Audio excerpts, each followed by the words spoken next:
All right, welcome to the second and the final day of the Nomadic Clash. We're down to the final four. By the end of today, we will find out who our winner is. Lucifron, Recon, Marine Lord, and Puppy Paw are our final four. And today, the semi-finals will be Lucifron, Recon, and Marine Lord, Puppy Paw.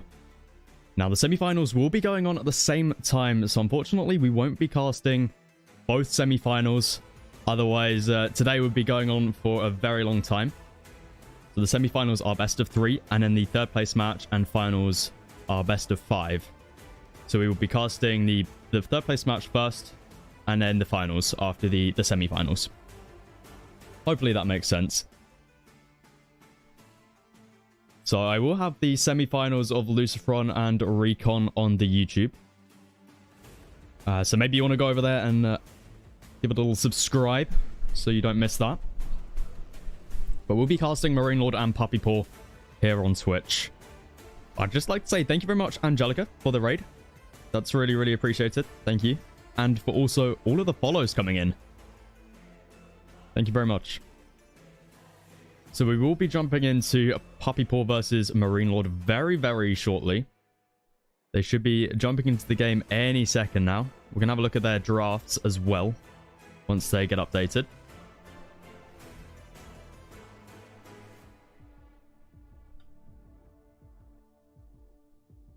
So hopefully it shouldn't be too much longer. I'm currently having a look at their status in-game, and looks like they're not online for the time being. So I didn't see them here, so maybe they're just loading into it. Sometimes it can be a little bit buggy. So just keeping an eye out for their games.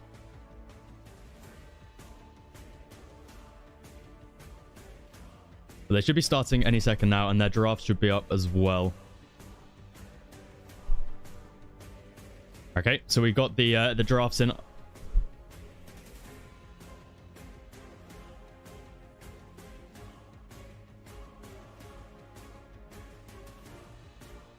I still don't see them online, so both of them are in my friends list and they are offline, which is a little bit odd. Not exactly sure what's going on there. But we do have Civ picks in. So the ban coming through for Marine Lord is going to be Malians, banning out Malians. Puppy Paw going to be banning Rus. Let me see if I can try and display this on the screen for you guys.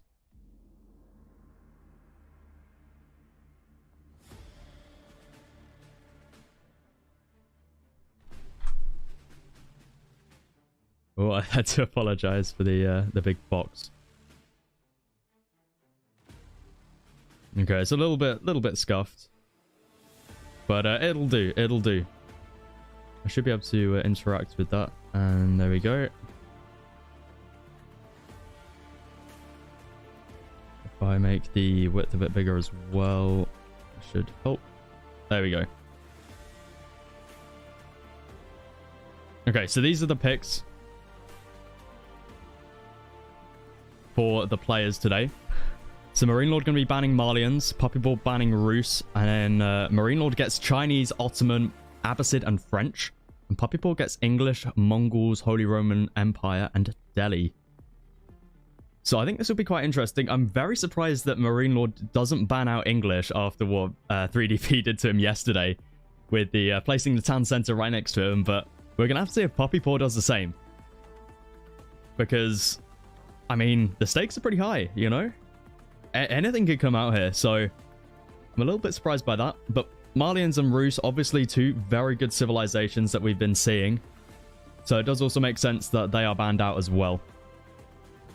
We do have a Prime coming in. The Exile, thank you very much for the Prime subscription.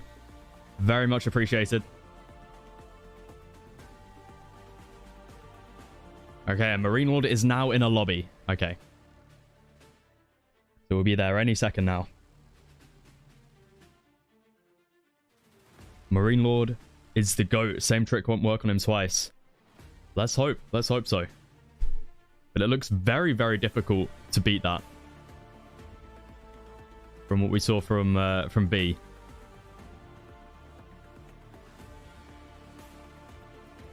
But I'm sure he's come up with some way to try and deal with it. For those wondering what happened yesterday with 3DB versus Marine Lord, B placed his English Town Centre immediately next to Marine Lord's Town Centre. And then neither of them could make villagers because they would just instantly get shot when they walked out the town centre. And obviously the English have a better town centre because of the extra arrows that they get. So B ended up taking that game off him. So we're going to have to see if Puppy Paw does that today. But we'll find out. We will find out.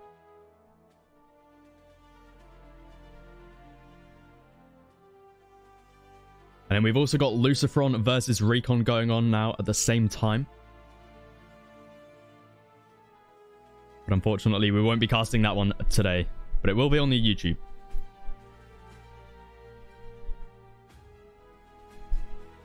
Okay, they're in game.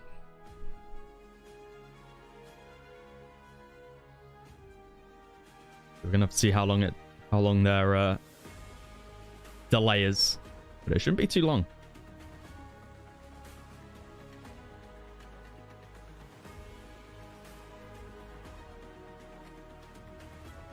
Okay, we're 1 minute 42 seconds away from the first game of the semi-finals between Marine Lord and Puppy Paw. So for those wondering about the prize pool, 4th place is $100, 3rd place is $200, 2nd place is $300, and 1st place is $400. So every set that they win, they go up $100 basically. Every placement.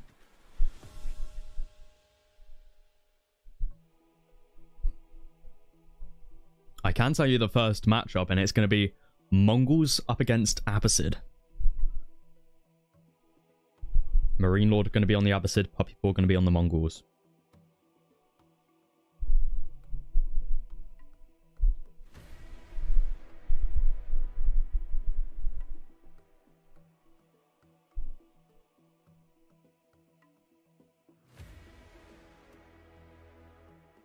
Why didn't Demu sign up for the Nomadic Clash?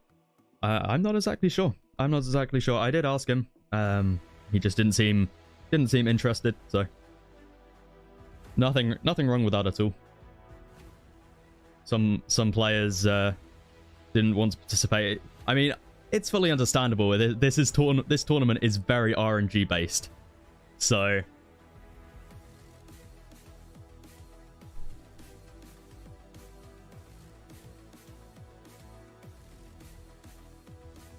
the Muslim said he doesn't like Nomad. Yeah, there you go. It's fair enough. Like, I can't expect the players to play in such a different tournament to what they're used to.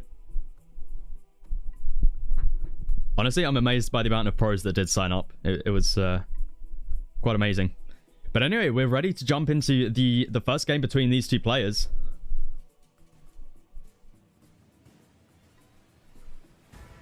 So let's jump over. So this is a best of 3, by the way. Let's jump into it.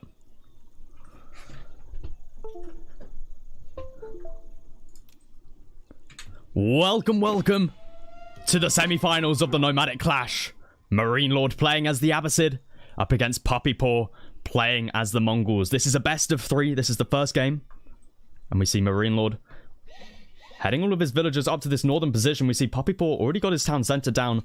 4 villagers tapping away at that town centre. Got a pretty nice spot here. Unfortunately for him, not a lot of stone nearby for his Uvu. But he's got the wood line, he's got the gold, and it's a large gold as well. So very nice for him there. Marine Lord going to be putting his town centre next to this wood line and a stone outcropping. The problem for him here is definitely going to be gold. He's got this gold over here, but it's a little bit exposed, and having a look at what Puppy Paw's playing. He's playing as the Mongols. So we will flip over this UI so it makes a little bit more sense. But he's playing as the Mongols. And the Mongols absolutely love their tower rush. And this could be a great position for Puppy Paw to tower rush. The only question for him at the moment is, where is he going to put his Uvu? For the time being, he's going to go for a dock on this southern side of the map, on this pool. Quite a crazy spawn here. A little bit of fish down here. Only 2, I think. Yeah, only the 2. So probably not worth it here.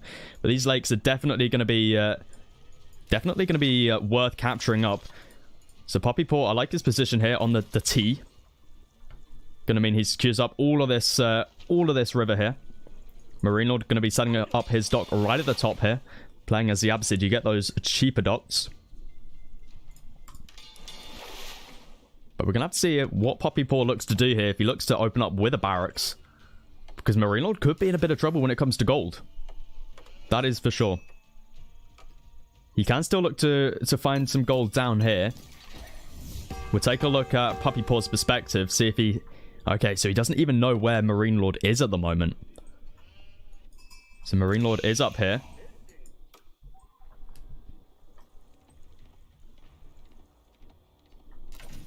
He's just going to be having a little look around. Doesn't know where the gold is yet either, so...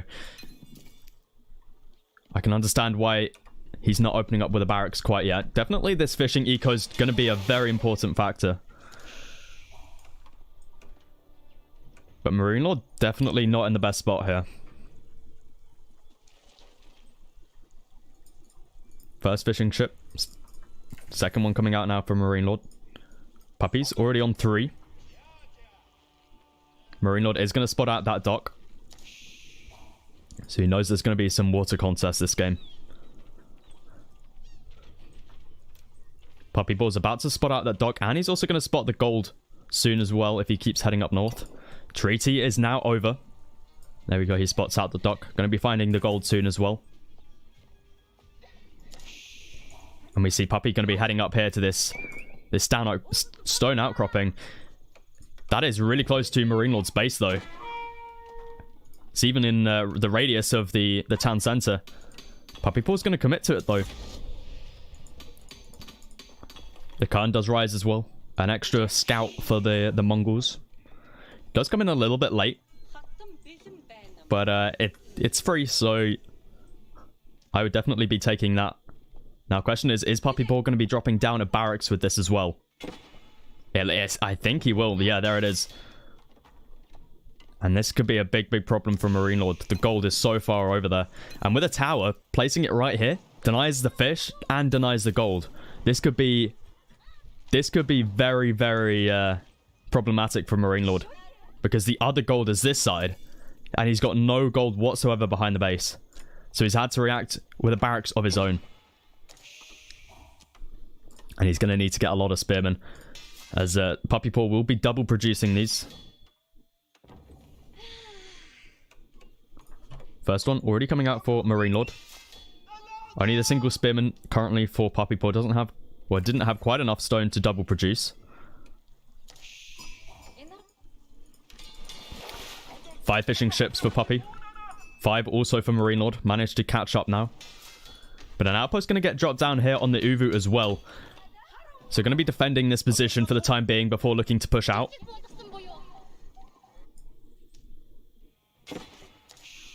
But Villager's going to get pulled now as well. Marine Lords wants to really shut down this little side base here with the Uvu. But Puppy Paw's going to continue to try and get this outpost up. 3 spearmen out for Puppy. 3 out for Marine Lord. And he can fight underneath his town center here. He's got the town center fire. So it's going to be tricky for Puppy Paw to hold this. At least the Uvu. The barracks and the outpost should be alright. But Marine Lord needs to be careful about this outpost. He doesn't really want this getting up because this will be able to reach these spearmen. Khan helping out here as well. And the spearmen for Puppy Paw going to be running towards the left-hand side here. Looks like they're going to be focusing down the dock. Puppy Paw's just going to be sacrificing the Uvu here, it seems. Which is quite surprising. Just going to be sending these spearmen over here to take out the dock. Docks for the Abbasid are cheaper, so not as much of a deal as it would be for any other civilization, especially as Puppy Paw is losing his Uvu. Looks like he'll be losing his barrack soon as well, if he's not careful. Villagers looking to get pulled now as well. He really wants to take out this Uvu.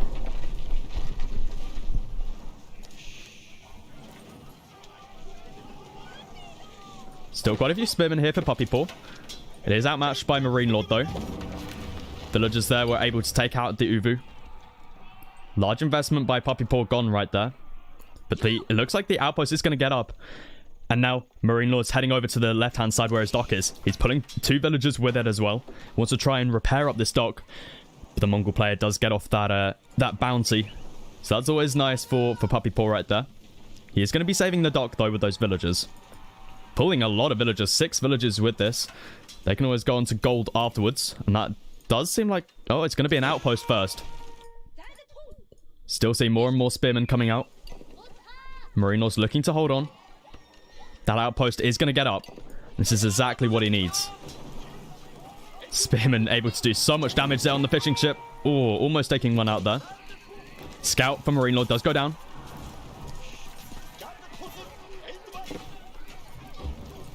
Puppy Paw does have the numbers by 2. And he's able to take out some fishing ships here. Outpost goes up, though. Needs to garrison his villagers inside. Still more spearmen coming out. That outpost does get up on this barracks. It's going to be safe over there for the time being. Another outpost goes up on this shoreline as well. But Puppy Paw's already aged up. He's gone up with the deer stones here. And now this should be where an archery range comes down. Question is, where is it going to be placed? Still a little bit of wood away. Outpost coming up for Puppy Paw, just slightly to the south of Marine Lords. Needs to be careful of losing his villagers, and good game's just going to get called like that. Puppy Paw takes the first game. What a fast game that was. Very unfortunate there for Marine Lord. That was a terrible, terrible spawn he had. That is definitely feels bad. But well played by Puppy Paw.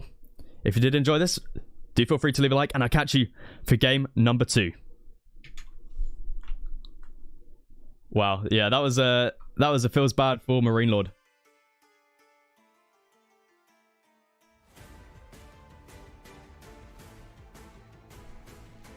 that was a real feels bad. I feel like placing your town center next to a gold mine is so important.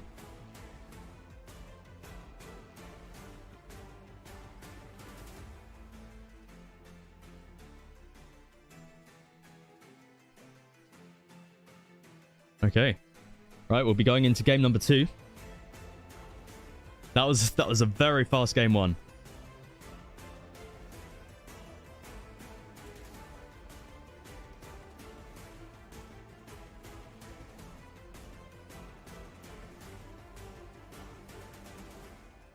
Wood is even more important. It is, but yeah, you need to try and get a place where there's wood and gold. Marine Lord realized that without that outpost going up, he would not be able to come back on water, and without water you lose. Yeah. Mongols was a very, very good pick for Puppy Paw there.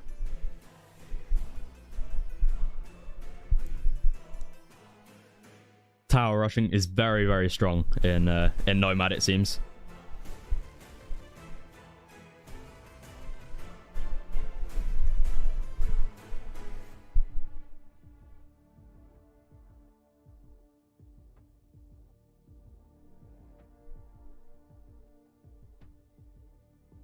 This was a throwaway civ for Marine Lord. Yeah, exactly. Throwaway civ. Yeah. Hey, Cal. Thank you very much for the raid, my friend. 52 viewers coming across. Thank you very much. Okay, and we're already into the next game. Hopefully this one's a little bit better for Marine Lord. But we'll have to find out. Alright, are we ready? Let's update the score real quick. Wrong way around. So Puppy Paw is 1 up currently. Okay, let's jump into it. Welcome to game number 2 between Puppy Paw and Marine Lord. This is the semi-finals of the Nomadic Clash. And Puppy Paw is currently 1 up. If Puppy Paw wins this game, then he's through to the grand finals. But Marine Lord going to be dropping down his town center. Much better spawn for him this time. Going to be playing the Chinese. He's got a wood line. He's got a stone outcropping.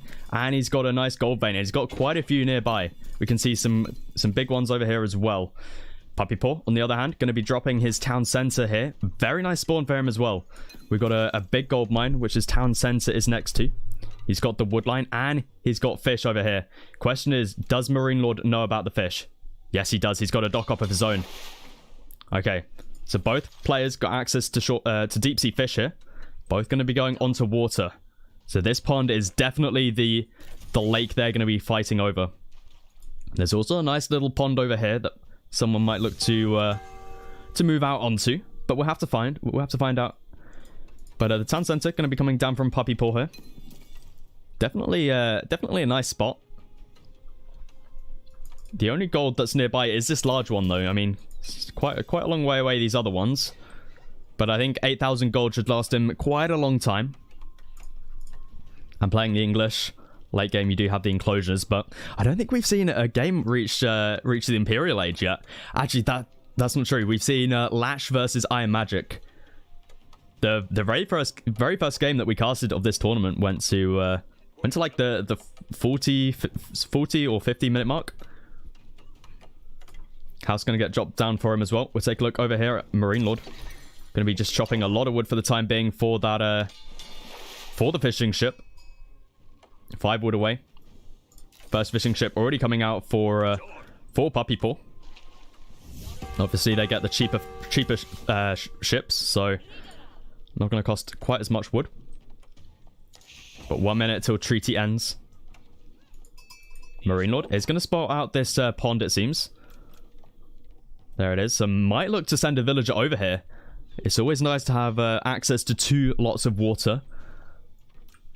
We'll take a look at Puppy Paw's perspective as well. Doesn't actually have a... Oh, he does have a scout here. Not done a lot of scouting with it this side. Looks like he's going to be moving up north now. So we're going to have to see who looks to try and use this pond, because I feel like this could be pretty important. Obviously, this pond is the more important one, as it does have more deep sea fish. We see an extra 3 here. So this one's definitely important. But Barrack's going to get dropped down now for Puppy Paw. He's going to be going into some early Dark Age men-at-arms, it seems. And it's rallied all the way over here to Marine Lord's dock.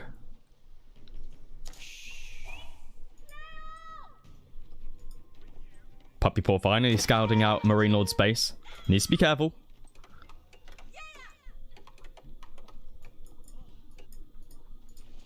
Marine Lord might want to get up a wall, possibly. I mean, there's no other way of getting over here apart from going all the way around. But I think that's what... We've got a villager moving up as well. This might be for a second dock. It might even be for an outpost. We'll have to find out. But honestly, Marine Lord might want to think about a wall.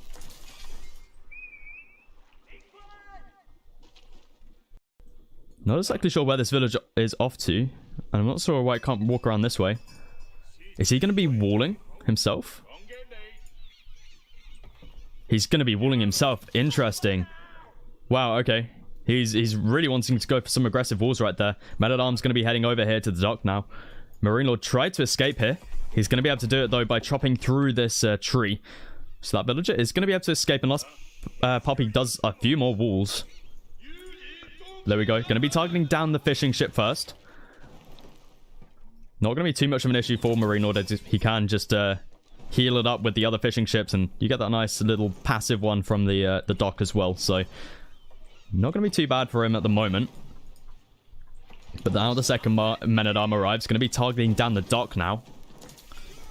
Marine Lord going to try and age up soon. Moved 6 villagers over to the sheep. Also got some villagers on the gold. No Imperial official out quite yet. Third men-at-arm now arrives. All 3 going to be targeting down the dock there. And Puppy Paw just going so heavy on the walls. But look at this. Marine Lord's got a second dock up here. And Puppy Paw's just going to be pulling all of his builds here. Just going to be burning it down immediately. That's going to be a lot of idle time. The question is that going to be worth it? Going to be pulling a men-at-arm and a scout over here as well to just help out. He really wants this dock gone. He wants both of them gone. And Marine Lord's going to be pulling lots of villagers now. 9 villagers being pulled here on the dock. English villagers, of course, they can shoot. Marine Lord doing a good job here, pulling back the low HP ones. He's going to be losing one here, though. Unfortunate for him. He should be able to get this up, though, without losing another one. It's going to be a close one, though. He is able to get it up. But Puppy Paw commits to it. He commits to this dock. He wants it gone. And now the Barbican comes up for Marine Lord. He's really wanting to secure up this area here. If this dock goes down, though, it's not going to be too much of an issue for Marine Lord to replace it. At the moment, he's targeting down the men-at-arms. But he would preferably like to be targeting down the villagers. Does the dock go down? Oh, it almost got repaired in time. But another dock does get dropped down just like that. Barbican going to be going up as well. Looks like Marine Lord's going to be okay for the time being. This dock to the left-hand side is also going to be going down. But he's still got his fishing ships alive, and he should be able to just move them over here. Outpost going to be going up for Puppy Paw here as well. And we're going to have to see what Marine Lord looks to do as he ages up. Nice pick there by Puppy Paw, taking out another villager. They're going to be hopping inside of the Barbican. Unfortunately, the Barbican is not able to target the villagers there. Manages to take out one, actually. Council Hall going to get dropped down by Puppy now in the back of the base. What does Marine Lord look to do next? He returns these villagers back to work. He needs to try and deal with this outpost.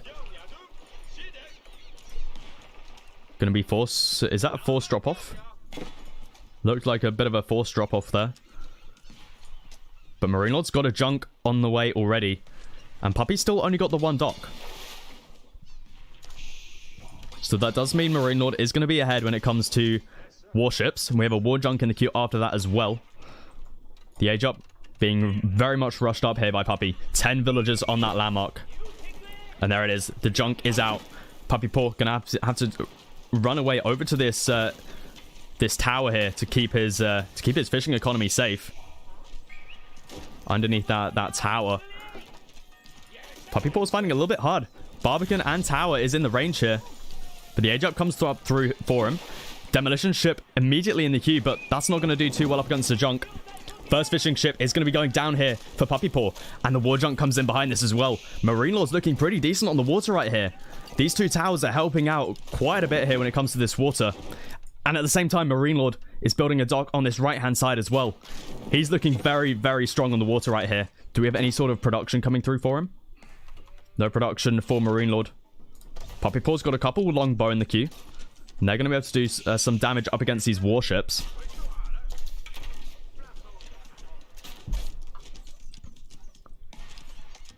But Marine Lord's just done such a good job here on the water.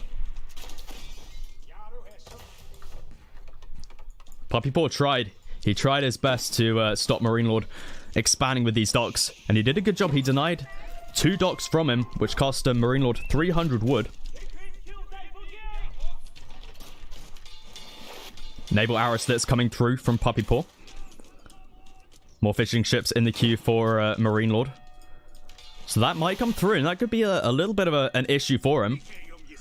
Might want to look to make some demos and just try and take out this dock as quickly as he possibly can. But Men-at-Arms and Longbow are going to be running towards Marine Lord's base. Not going to be finding too much, though. You might be able to prod a little bit at this wood line. But a stable immediately dropped down, as well as an archery range. So Marine Lord already reacting to that perfectly. But enable arrow slits does come through, and we can see how much damage it does there to the junk. Maybe a demolition ship may now be the call for Puppy, being able to take out this war junk. Going to be able to return 2 of these fishing ships to work now. Only on the shoreline fish, though, unfortunately for him. As naval arrow slits is through from Marine Lord as well. So it's going to be very tricky for Puppy Paw to return to the water. Demo ships in the queue for him now. Question is this outpost going to be able to take them out before they reach the dock? Yeah, they're very easily going to be able to get there. Kaboom. One more and it'll be dead. But Puppy Paw putting a little bit of pressure onto the gold here. Just the one men-at-arm and the longbow. But Horseman already coming out. As well as the second one as well. Doc going to be burning down very slowly. Second demo's making its way out as well. And once this Doc goes down, it's going to be very, very tricky for Puppy Paw. Already making a little bit of a farm transition here. And Horseman looks to make a little bit of a return raid here now onto Puppy Paw. Here comes the demo. Going to be blowing up that Doc. Puppy Paw trying his best to block it, but unfortunately it does go down. And now Horseman going to be onto the villagers. This is not looking good for Puppy Paw whatsoever. Despite Puppy Paw probably having the little bit of a better spawn here right next to this lake. Marino's just done such a good job denying him from the water. Now he's on 2 waters. So really well played there and doing a good job just raiding here as well. Spearmen are out for Puppy Paw though. Gonna be able to push it back for the time being, but a couple villagers did go down. I think we had, yeah, 3 villager kills. Oh, actually, probably more. This is Marine Lord's 1. We also have the War Junk here, firing at the longbow. Longbow trying to take out the War Junk, but honestly, the War Junk can just get pulled back. And there it is. GG is going to get called. The score is now 1-1. The next game determines who will go through to the finals. I'll catch you guys in the next one. Okay, Marine Lord played that very, very well.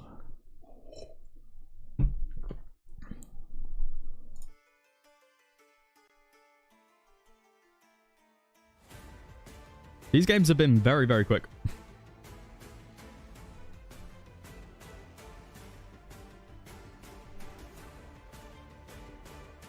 Though that spawn was a guaranteed win. What, for Marine Lord? It is a best of 3, yes.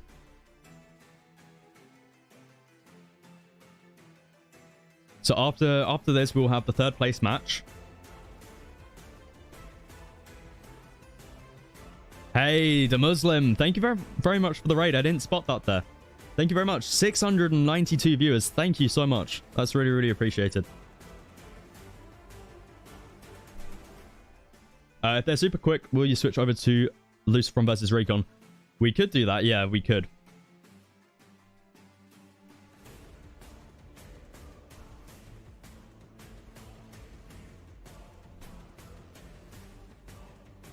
Okay, and they're already into the game 3.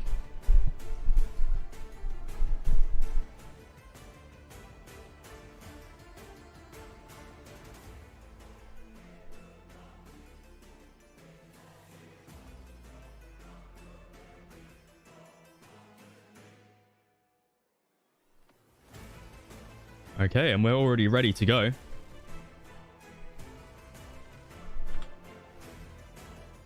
So, let's jump over.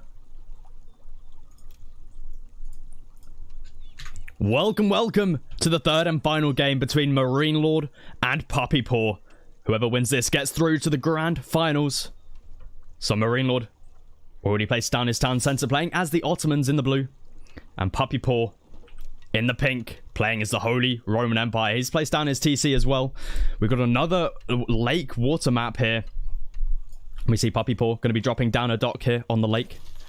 Marine Lord might be looking to do the same. Not going to be placing one down quite yet, but I'm sure we'll have one on the way very shortly.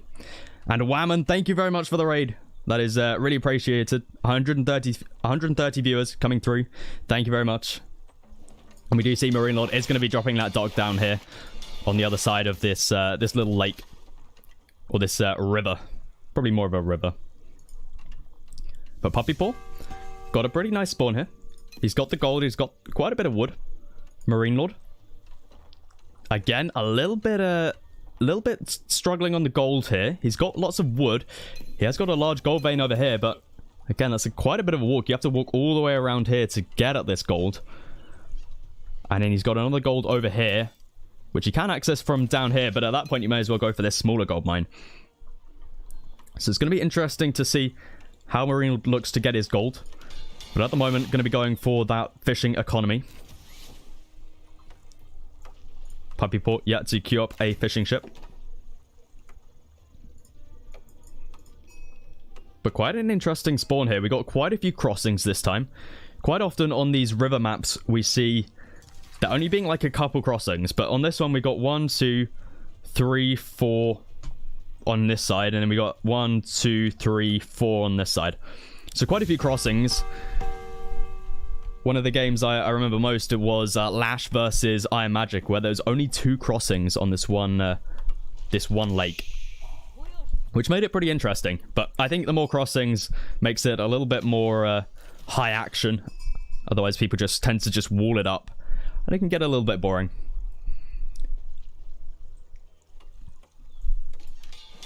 Lots of fishing ships coming out from Marine Lord. Puppy Paw finally making his first one.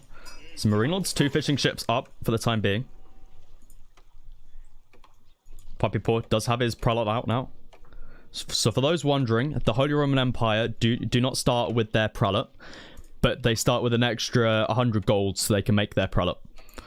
So I guess technically they miss out on a villager, but yeah, starting with 100 gold is better than having no prelate and no gold. So, but Puppy Paw going to be moving out now. Looks like he's going to be going for the boar. Interesting to see. Very, very early boar here. Going to be an interesting move for him. Going to be a very, very efficient food source. But honestly, is it worth going for the boar when you've already got a fishing economy online? I mean, you've only got 1 villager over here to sustain this fishing economy, which is interesting, I guess. I'm unable to fit all of these villagers around here. Unfortunately, that tree is in the way. So 1 villager's just going to be standing there idle. Puppy Paw realizes that, and I think it's going to be gathering up the sheep instead. And now moving villagers over to the gold as well.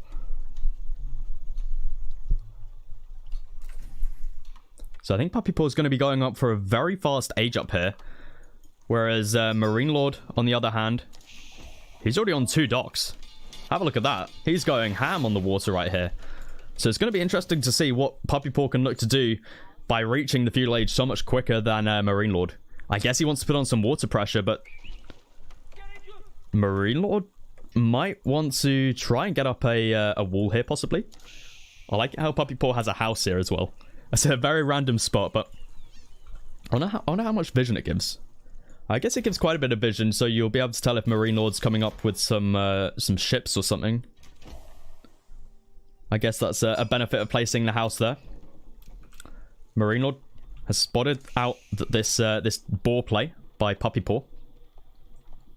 And I think he's got to be feeling a little bit confused right now as to why Puppy Paw is not going so heavy on the water. But we see Puppy Paw floating so much food right now. Look at all that food. And he's got 3 villagers in the queue as well.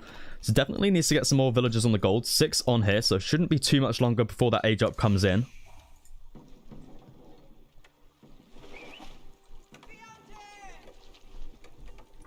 Oh my goodness. PM, thank you so much.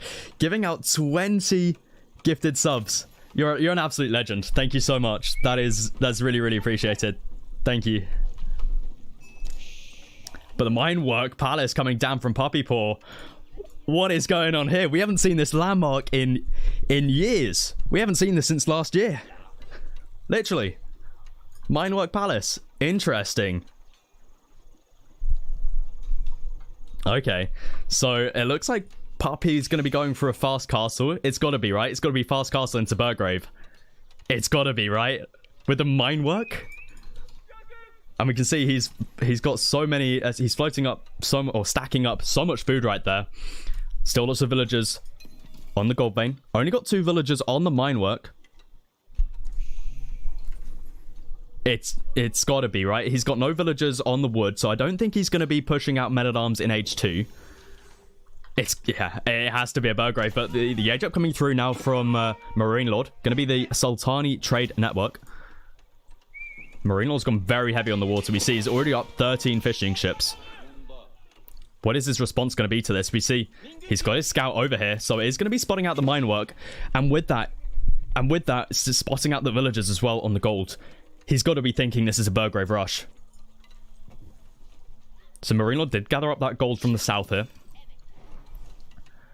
And I mean, stone walls are banned in the feudal age, so stone walls are not something that Marine Lord could look to go into, but Honestly, just placing like a few palisade walls here along these crossings could buy you enough time to age up, because having 16 fishing ships like this, you're going to be able to age up shortly behind as well, especially with more villagers going on to gold here. The Minework Palace about to be completed. We see Puppy Paw stacking up more than enough food right now, just waiting on the gold. And now going to be moving off the boar as well. Where are these villagers heading to? We see the meta comes out for Marine Lord as well with the scout. Going to be giving that extra movement speed towards that scout. And Puppy Paw going to be heading off onto this sheep here. Still got a little bit left on the boar though, so a little bit surprising there. Maybe he thinks Marine Lord's looking to put some pressure on himself. So moves on to the sheep. But that's an interesting choice there. I would have gathered up that last little bit of food. But there we go. Minework goes up. House going to get dropped down as well. And Burgraves has been placed. Where has it been placed? Here it is. Okay, so it seems like he brought the villagers forward onto the sheep, so he could immediately put them onto the Burgrave. That's a lot of villagers. 13 villagers there on the Burgrave. And we can see he's already floating 500 food. He needs to get in a little bit more gold though. Needs to grab that veterancy upgrade in ASAP. No military ships coming through from either player yet. Puppy Paw going to be able to afford quite a few men-at-arms. At the moment, six men-at-arms going to be running across. I heard something being placed down there from Marine Lord. Yeah, it's going to be a little palisade wall. Marine Lord not going to be far off an age up himself. We can see Puppy Paw just blocking it right here, being an absolute pain. I think Marine Lord tried to place his landmark here, but it is going to be the Mehmed Imperial Armory. So these walls should buy him a lot of time. But saying that, Puppy Paw can just use this crossing here. Marine Lord might have wanted to have got up that palisade just a little bit quicker. Early men-at-arms they still are. No veterancy upgrade in quite yet. But they'll be on their way soon. Needs to get a few more villagers onto the gold, possibly. We also have some upgrades coming through in the minework. Marching drills and iron on Damesh coming in now.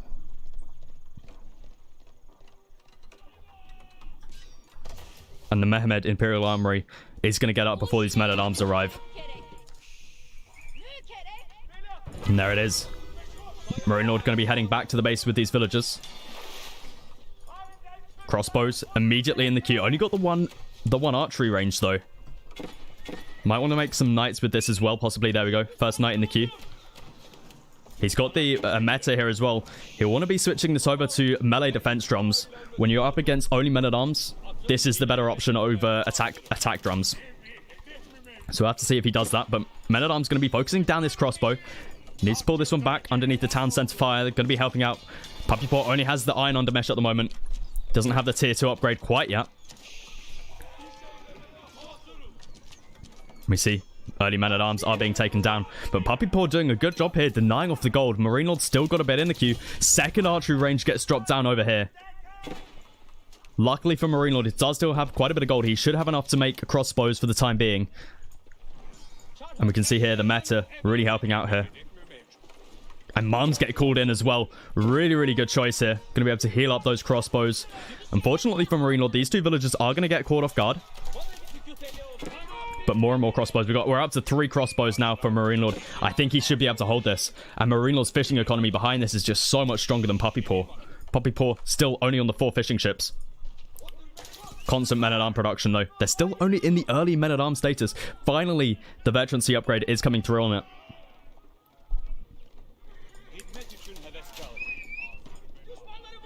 Marine Lord's looking pretty strong here. Unfortunately, his archery range at the back of the base is going to be taken out. Imam's going to be really handy here, healing up the knight. Needs to be careful not to lose these though. It looks like Puppy Paw going to be retreating back with these men-at-arms. Archery range gets taken out. Marine Lord still goldless for the time being. But he did go up with the Sultani trade network. So he is gathering a little bit of gold from this landmark. It may not be a whole lot, but it's better than nothing.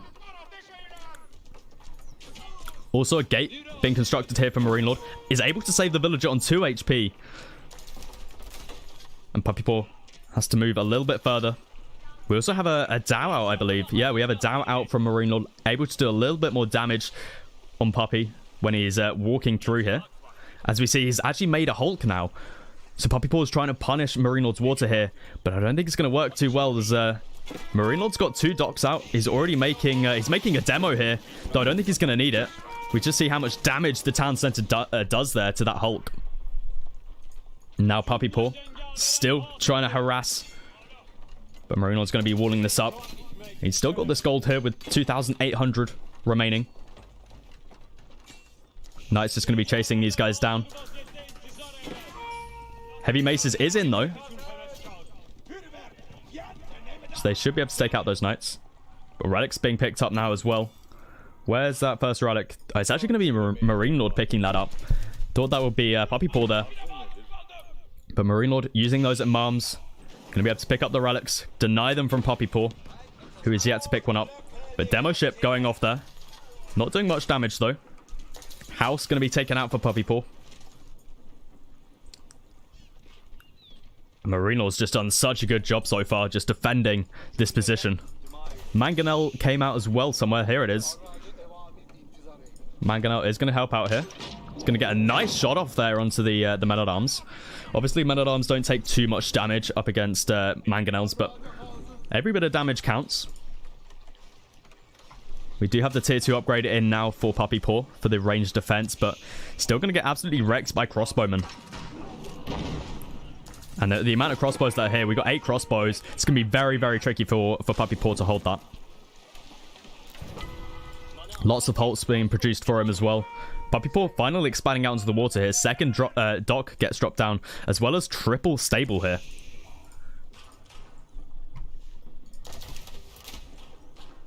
Looks like Marine Lord wants to put the pressure onto this Burgrave now with this Mangonel. Looks to get up the crossings as well. Definitely a smart move.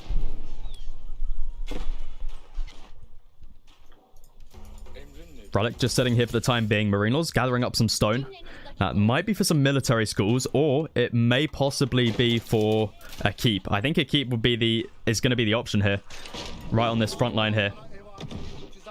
But we'll have to find out. Another thing Marine Lord doesn't have quite yet is there it is, Blacksmith. Blacksmith to buff up the Mehmed Imperial Armor is super important. You can get out siege so much faster. We might also have it being switched over to Trebuchet soon. It's something that we see quite a few players do. But Mangonel just slowly taking shots onto this Burgrave. We see Puppy Paw going to be massing up Horsemen. Don't have a single Horseman out quite yet. There are the first 2. And it looks like Marine Lord's going to be pushing now on the waterfront over to Puppy Paw. He only has 1 Hulk, and that Hulk is very low. There's a demo ship. Down needs to take that out. Good micro there by Marine Lord, able to take that out just in time.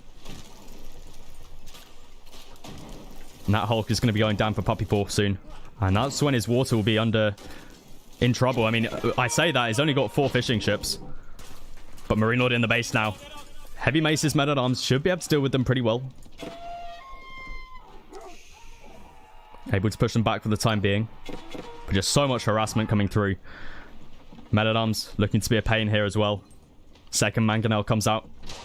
Able to take a nice shot there. Needs 1 more shot to kill them. Is Puppy Paw going to let him get it? There might be 1 fishing ship gone. It is. Almost all of them gone. And it seems like he'll just be sacrificing that. Hey, State. Thank you very much for the raid. That is very much appreciated. Thank you.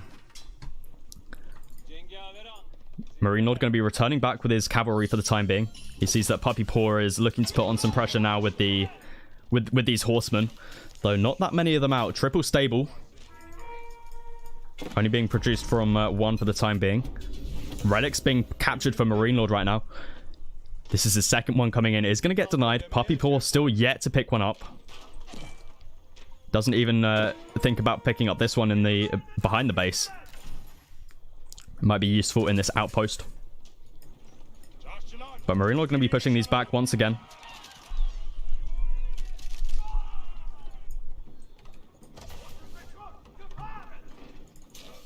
Three military schools. Okay, so that stone was for the military schools. But still stacking up a lot of stone. Could definitely be for a keep drop. But honestly, Eco's looking pretty equal at the moment. Marine Lord doesn't have that many ships left.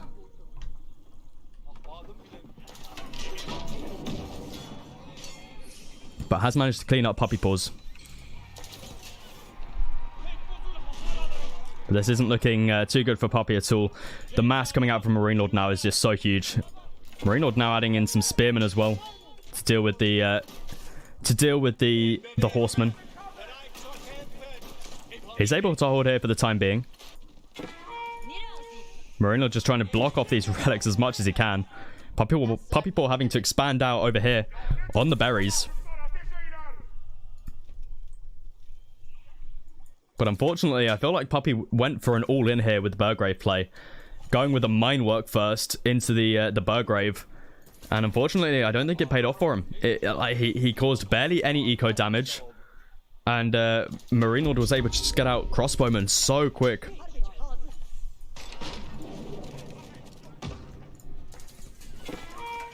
Not sure how I feel about the mine work here.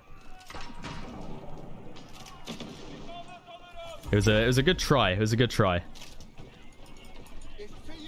Meta still set to attack drums. Puppy Paw going to be trying to pick up the relic over here. Going into some land connects now as well. Does have access to quite a bit of gold. We see big gold mine behind the base, as well as this smaller gold mine in the base, which is about to run out. Mangonel is going to be taken out from Marine Lord if he's not careful here. Horseman going to be jumping on that. Going to be running straight past, though, onto the crossbow. Knights coming in for Marine Lord, though. And there we go. The Mangonel does get taken out. Marine Lord losing quite a lot of high-value units right there. Outpost gets cancelled as well. But crossbowmen on the backline able to just do so much damage onto those men-at-arms. And now, have a look at this. Marine Lord's found the villagers. Villagers trying to kill the knight by meleeing it down. But so many dead villagers here. We just see how little damage it causes. And now a second knight is in here as well. They're all the villagers dead. This has to be a good game. There's no chance. So many dead villagers. With the water eco that a Marine Lord has right now, the military schools he's got out, the amount of villagers he just killed there, not looking too good for him at all. Men-at-arms are going to arrive, able to clean up that knight, but the damage has been done. The damage has been done. And I think Marine Lord knows about these villagers up here as well, so I wouldn't be surprised to see even more knights being rallied up there.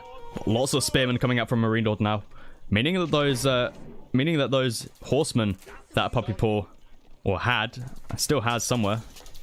Yeah, here they are. They're going to be quite ineffective here. Mangonel still taking shots at the Burgrove. Emergency repairs does come in. Trebuchet on the backline as well, targeting down this landmark. Puppy Paw's got a few lance connects, only 4 of them though. Going to be very, very easy for Marine Lord to micro that one down. And no more lance connects are in the queue. Siege Workshop is down Springled in the queue. And now we have another knight up here.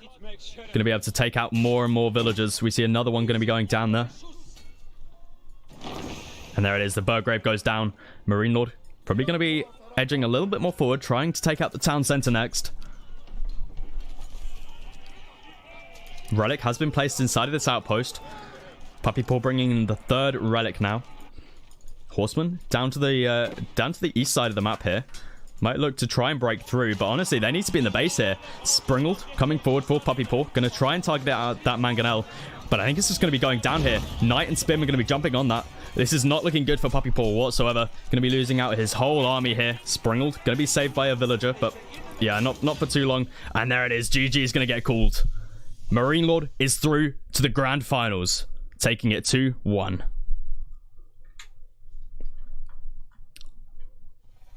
Okay. That was a good try by Puppy Paw. I liked it, but Marine Lord going double dock definitely it seemed a bit greedy, but honestly it worked out really well for him. Let's take a look at the villager count there.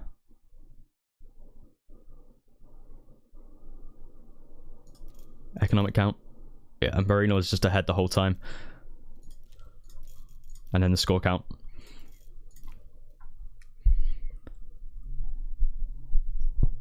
I don't think that absolute YOLO plays work against players of this stature. Yeah. Okay, let's jump over.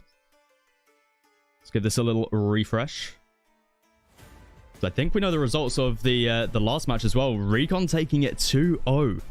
So the finals will be Recon up against Marine Lord. And the third place match will be Puppy Paw versus Lucifron. Recon is very, very strong in Nomad. He was talking to me the other day, and he's played a lot of Nomad in AoE 2 and Age of Mythology. Like, that was his thing. So honestly, I am not surprised that we see him in the finals up against Marine Lord. He knows what he's doing. He was showing me some of his build orders he was coming up for this event, and they look pretty good. They look pretty good.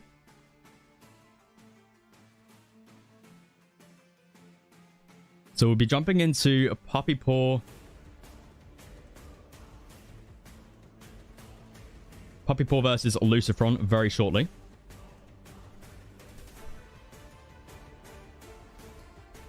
Hey, mister. You're rooting for Recon? I like to see it. I like to see it. It is always nice when the underdog wins.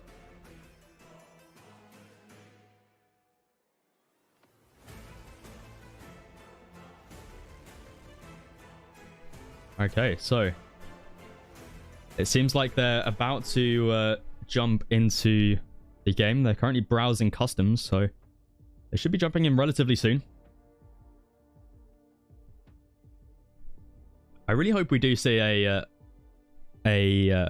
ranked map for Nomad. One that's maybe not as random as Mega Random.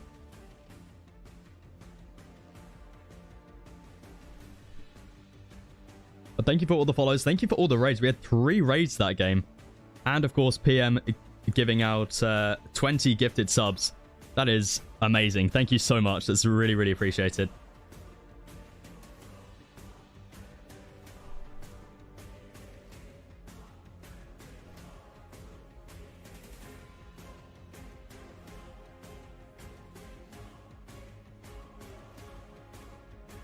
Okay, so the next game will be, let me update the title, Lucifron versus Puppy Paw.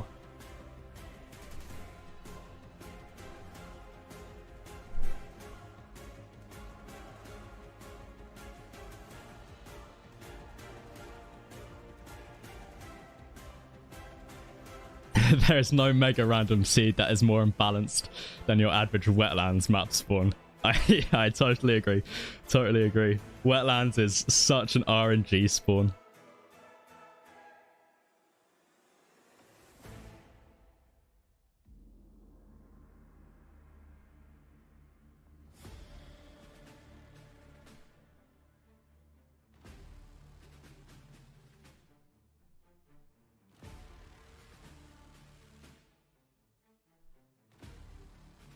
Okay, so I've just been told that they're in the chat. And there will be 2 to 3 minutes until the first game will start.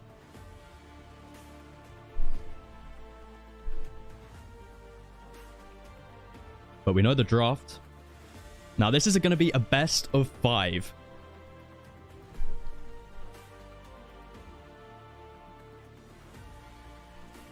So we'll be able to see it live, I'm pretty sure. Let's have a look.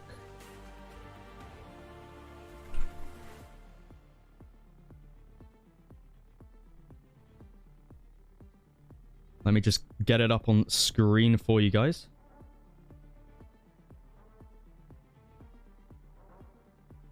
Okay, so the first ban comes through for Puppy Paw. It's going to be Rus, China for Lucifron. So each civ is there's 2 of each civ on this 2 of each civ on this draft. So English gets banned for Puppy Paw, or Puppy Paw bans it. Double China for Lucifron, and Puppy Paw picks English.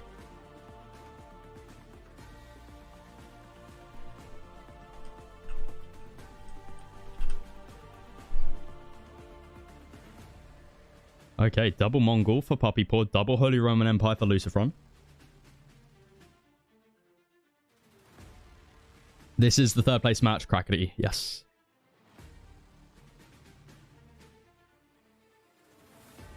Ottoman being split there. Double Delhi for Puppy Paw. Interesting.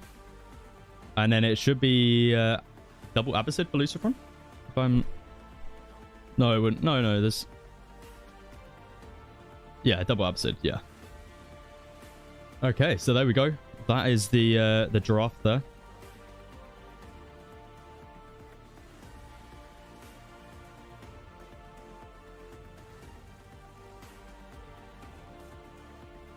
So interesting picks there. Lucifron, very interesting to see banning China twice. Yes, it does make sense. China is a very strong civilization.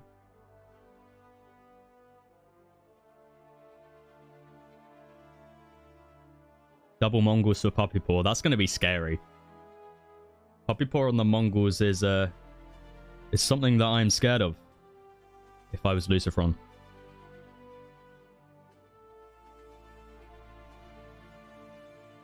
They should be jumping into the game shortly.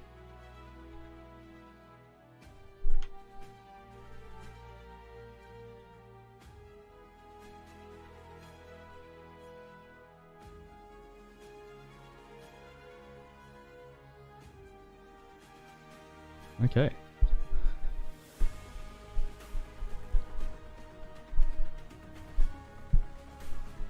So they're now in the lobby, so we'll be jumping in very, very shortly.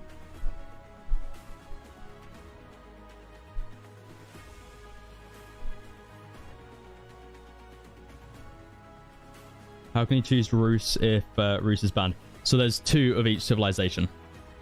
It's the same as Red Bull. If you're aware of Red Bull, how that works.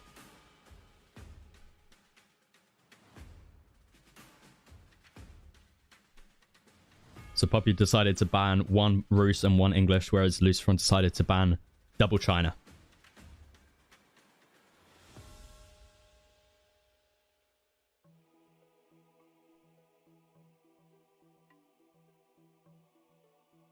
So they are global bans as well. So obviously Lucifron banning double China means his opponent can't play it, but it also means he can't play it either.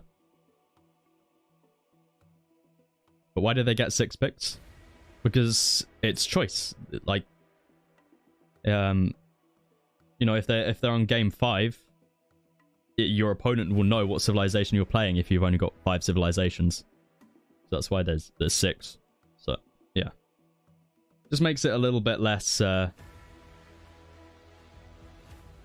makes it a little bit less. I don't know how you'd say it. Less. Your opponent doesn't know exactly what civilization you're going to be playing each game, basically. Yeah, and they can use them in any order. So any game they could play the civilization that they picked. Yeah, that's the word. Less predictive.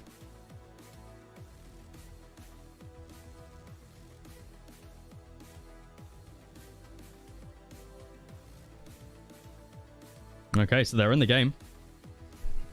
We'll see how long's left on the observer delay.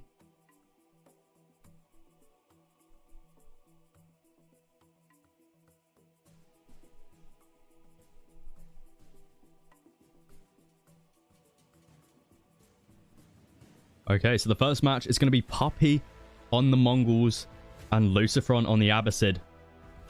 Hopefully we don't have a repeat here of what happened to Marine Lord. Okay. This looks like a crazy map spawn once again. Why is neither picking French? I'm not sure. I'm not sure. Yeah, so this is for $200. So whoever wins this gets an extra 100 on top of what they've already got, which is 100.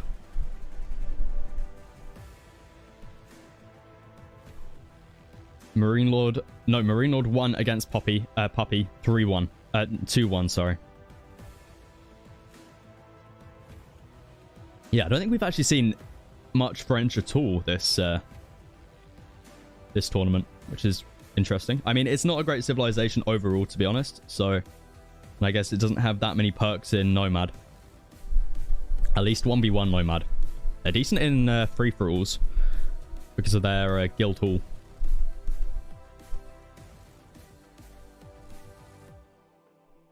Okay, right. Let's jump into it. Bring the brackets back up. So let's reset the score there as well, because we're currently 0-0. Okay, right. Let's jump into it. Welcome, welcome to the third place match between Lucifron and Puppy Paw. Puppy Paw in the color blue. Going to be playing as the Mongols. So far, it's done very, very well with the Mongols. He likes his tower rushing he can do with the civilization. Lucifron, on the other hand, going to be playing as the Abbasid dynasty in the color green. And we've got another water map right here. Lucifron going to be opening up here with a dock on this northern side. Puppy Paw? Looks like he wants to do the same over here, possibly. Unless it's just taking some weird pathing. Might actually be the case. It looks like he wants to go for a dock on this side of the map, the east side. So both going to be taking different ponds, and honestly, both ponds are pretty decent here. So I like the move by both players, looking to take different ponds. And we've got both players pretty close to each other here. Lucifron has a nice spot here. He's got some stone back here as well if he wants to take it. Deer in the back of the base. Lots of wood. Has the gold. Same for Puppy. He's got deer, stone, not stone, sorry, gold, wood. The only thing he's missing really is the stone for an Uvu, which is closer towards Lucifron's base. But Puppy could look to put an Uvu down here and stick down a barracks. If he wanted to go for that tower rush, he's just going to have to spot out that stone first. But honestly, this is probably one of the most balanced spawns we've had yet. I'm liking this so far. I'm liking this. Puppy Paw actually doesn't go for the dock. Where's he deciding to go instead? He's moving the villager back up north. Is he looking to dock up over here instead? He had a villager over here earlier. So it seems like he's got a lot of idle time here for one villager. But both town centers are now up for both players. And it looks like Lucifron wants to go for a water down here as well. Obviously, Abbasid having cheaper docks is going to be really, really nice for him here. So I'm very surprised by Puppy Paw here. Cancel, like, it looked like he was going to go for a dock over here. Unless I'm blind. Oh. Oh, a villager spawned on this island over here. And he's gone for a dock over here instead. Interesting. So Lucifron doesn't know about this. I wonder if he might think he has this water to himself. But we see Puppy Paw going to be going for a second dock up here. So both players going to be on 2 docks. But Puppy Paw's just got a very sneaky dock over here. I like this a lot. Let's take a look at his perspective right here. So doesn't know about Lucifron on this water quite yet. But I'm sure he'll spot it out soon. Treaty is now over. Doesn't quite know where his town center is either. Waiting for the Khan to spawn in before he makes any sort of... oh, he could make a scout, but deciding to wait for the Khan, which should appear in about 10 seconds. So then he'll be able to start to explore some of the map. But instead of spending an extra 20 food and a whole villager, he decides to just wait it out for the Khan. I like that move a lot. Something else that's strong about the Mongols in this format.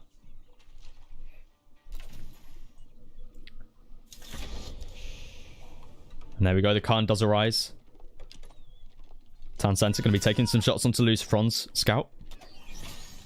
Sheep, not going to be too important. Obviously, Puppy Paw on 2 docks. Doesn't need to worry about Lucifron picking up too many sheep. But they're always nice to have as a nice backup. But there we go, House of Wisdom is going to get dropped down in quite a forward position here.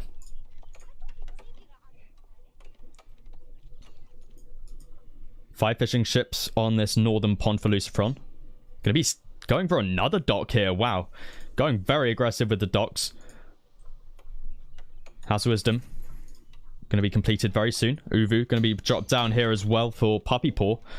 Might be looking to do a little bit of a spearman plus outpost on these docks possibly. could be a very good choice here. But we're going to have to see. Still going very heavy on the wood. So honestly, wouldn't be surprised. By the fact he's keeping his villager here. Yeah, there it is. Puppy Paw just loves doing these tower rushes with the Mongols in this.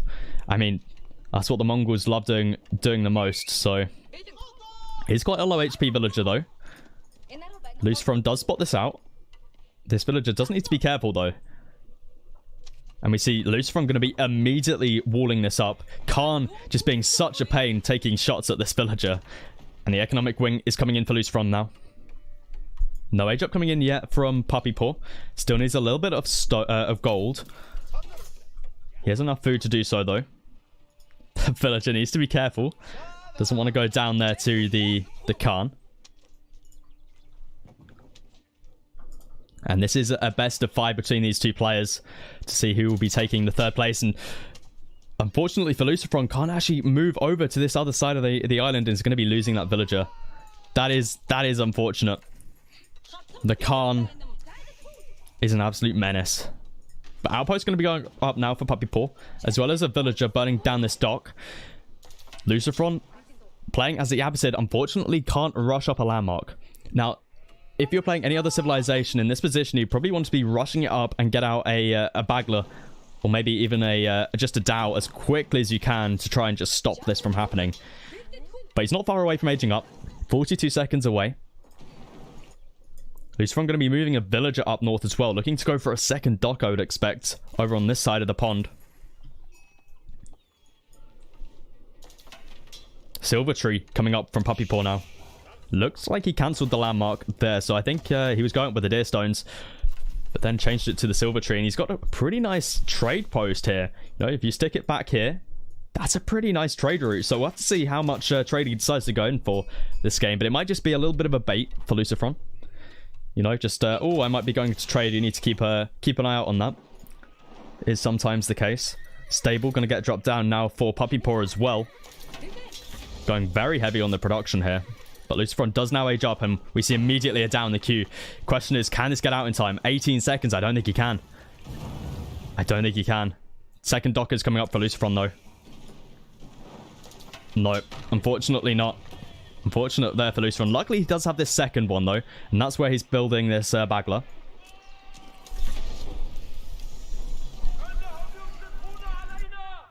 Puppy Paw not making anything down on this southern one. We see he knows about Luciferon on this water. Luciferon is actually making a Dao. Does Luciferon know about Puppy Paw on here, though? He probably expects him to be over here. But we see Puppy Paw trying to break through to the 2nd dock. Going to be moving his fishing ships over to this dock over here instead. Puppy Paw doing a very good job at the moment on water. Yeah, and we see there the Dao going to be moving over here, and he's going to spot nothing. He must be very confused as to why Puppy Paw is not on the water over here, but little does he know, he's over here on this little island. Hardened Spearmen are now through onto this dock. Spearmen still sitting inside this outpost as well. Another dock gets dropped down. Docks going up everywhere for the Abbasid player right now. Naval arrow slits coming through for Puppy Paw on here as well. Going to be able to deal with this Bagler and the Dao. Outpost trying to go up for Puppy Paw. He's just being so aggressive with these outposts. Archery range going to be dropped down for Luciferon, as well as pulling some villagers and a barracks going up as well.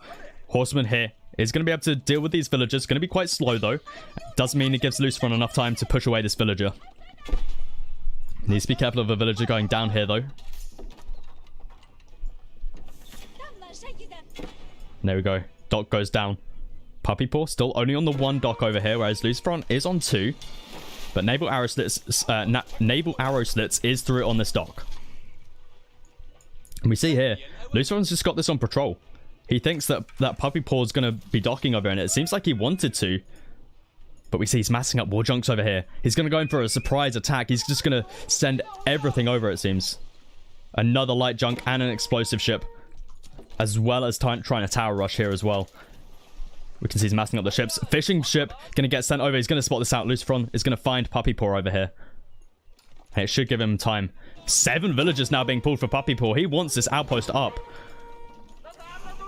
Puppy Paw looking to burn down this dock as well. Junk is up there though. Villager camp looking fine at the moment. They're not under pressure. Archers currently focusing down the spearmen.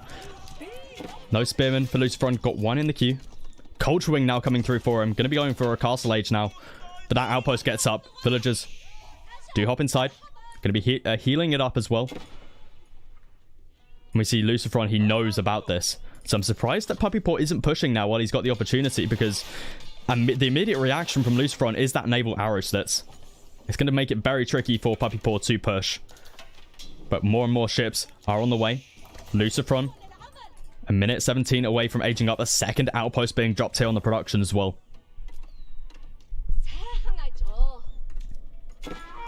Arrow slits coming through on both of the towers. And it looks like Lucifron has managed to hold these 2 docks up north. Demo going off. Able to take some damage off onto that fishing ship. But we see naval arrow slits just able to do so much damage here. And it's given Lucifron so much time. He's getting up a 3rd dock now. No more fishing ships, or no more warships in the queue, surprisingly though. Culturing about 40 seconds off. Puppy Paw needs to be careful with this warship though. Able to take some more shots onto his fishing eco here. And it looks like Puppy Paw is going to be moving in with the army now to try and take out these docks. No one's decided to move out onto the left-hand side yet. Puppy Paw still making warships over here. Able to push Lucifron back towards his docks. Bagler comes out for him now as well. Going to be focusing down the army first. We've got a demo ship coming out. Demo ship. This could be pretty huge. 5 seconds away. It needs to be a couple seconds later, really. He might get it. He might get it. This could be huge. Boom. So many units of Puppy Paws going down right there. The demo ships have really been a really big, important factor in these games, it seems. Just taking out so much army right there. Ram also comes out from Lucifron. Not having to invest into siege engineering means he can make these really cheaply. He's still going to be doesn't really want to lose this though. Town Center Fire also helping out here. And it looks like Lucifron is in a pretty good position right now. He's an age ahead. He's managed to kill a load of Puppy Paw's army. He's managed to hold water on both fronts. And he's also going into the second town center now with knights behind this.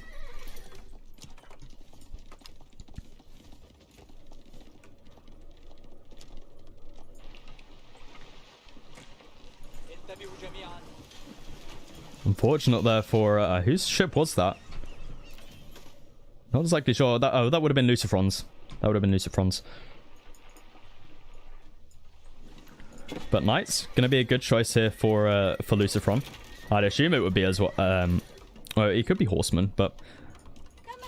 Mosque also going to get dropped down. Lots of relics available behind the base, as well as the Sacred Site, which is nice as well. Lots of resources behind the base here for Lucifron. 2 more barracks is getting dropped down for Puppy Paw now. Looks like he wants to go for a castle age. It's going to be a little bit away from that though. Double archery range as well as a blacksmith.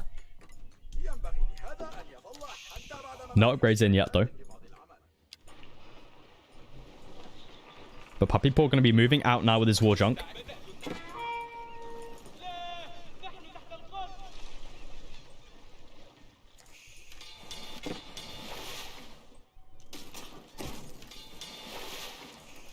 Puppy Paw needs to be careful of his fishing eco here. Honestly, the fishing eco from Lucifron is looking a little bit better at the moment.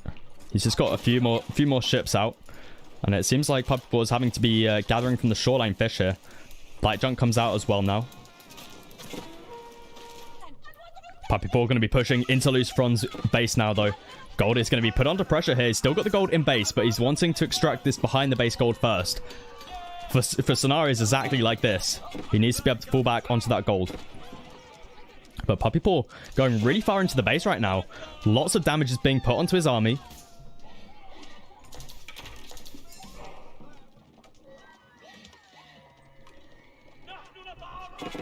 Knights are on the way as well. Stone mine about to run out. Looks like Lucifron is might be going for a keep, or it could even be a third town center. We're gonna have to find out, but lots of action going on up north here. Looks like Puppy Paw's wanting to try and take out that dock once again.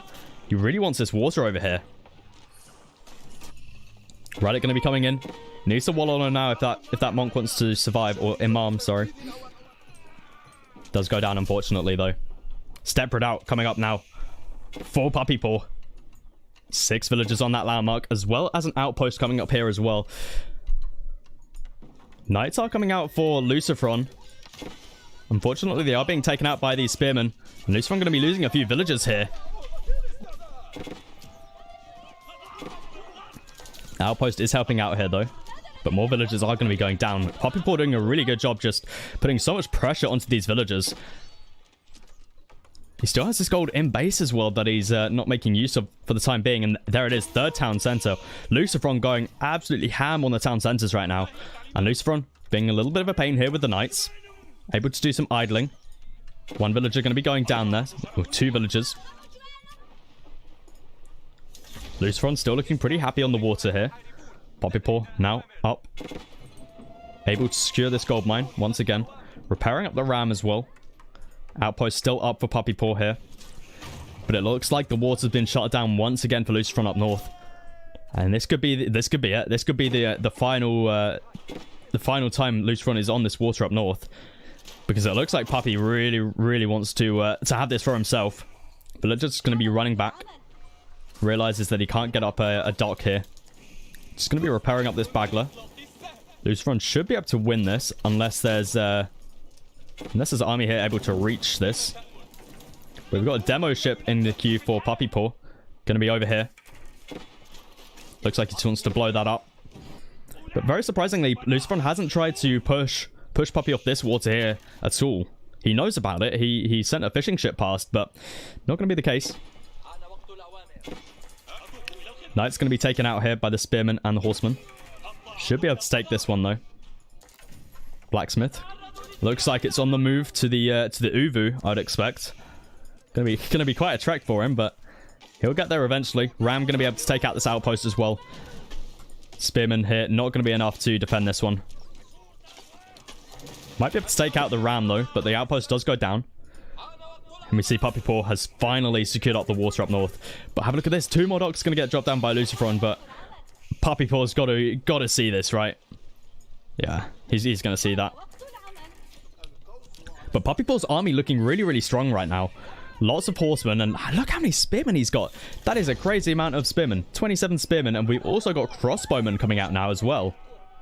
Springwood emplacement comes through somewhere. I'm not exactly sure as to where that is.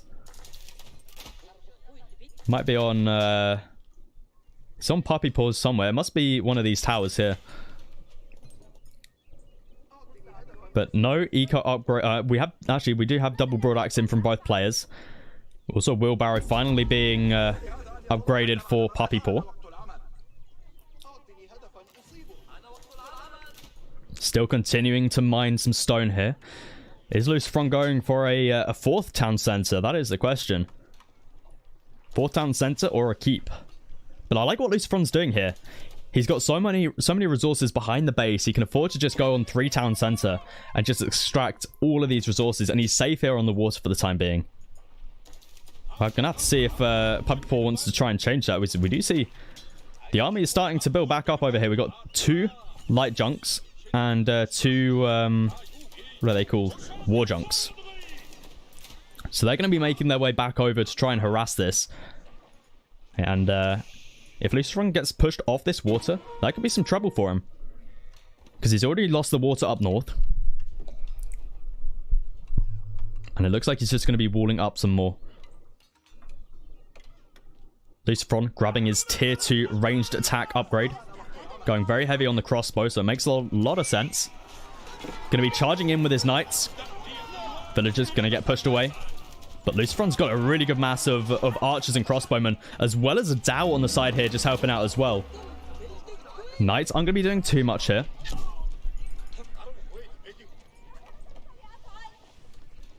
And Puppy Paw looks like he's going to go pretty heavy here.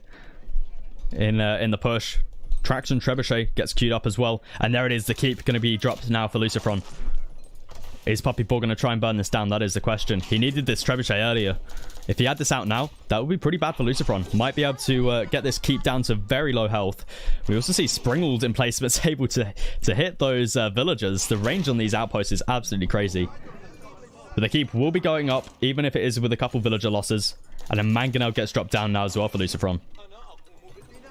Both of these civilizations are able to build siege on the battlefield. Obviously, the Mongols do have to grab their upgrades.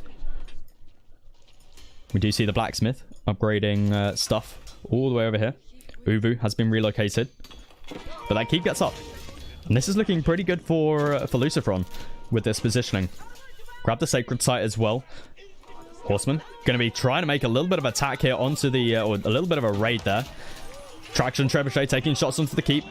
Lucifron just needs to keep safe under here for the time being. Might want to grab boiling oil as well. With the amount of melee units Puppy Paw has, boiling oil could be very, very good here.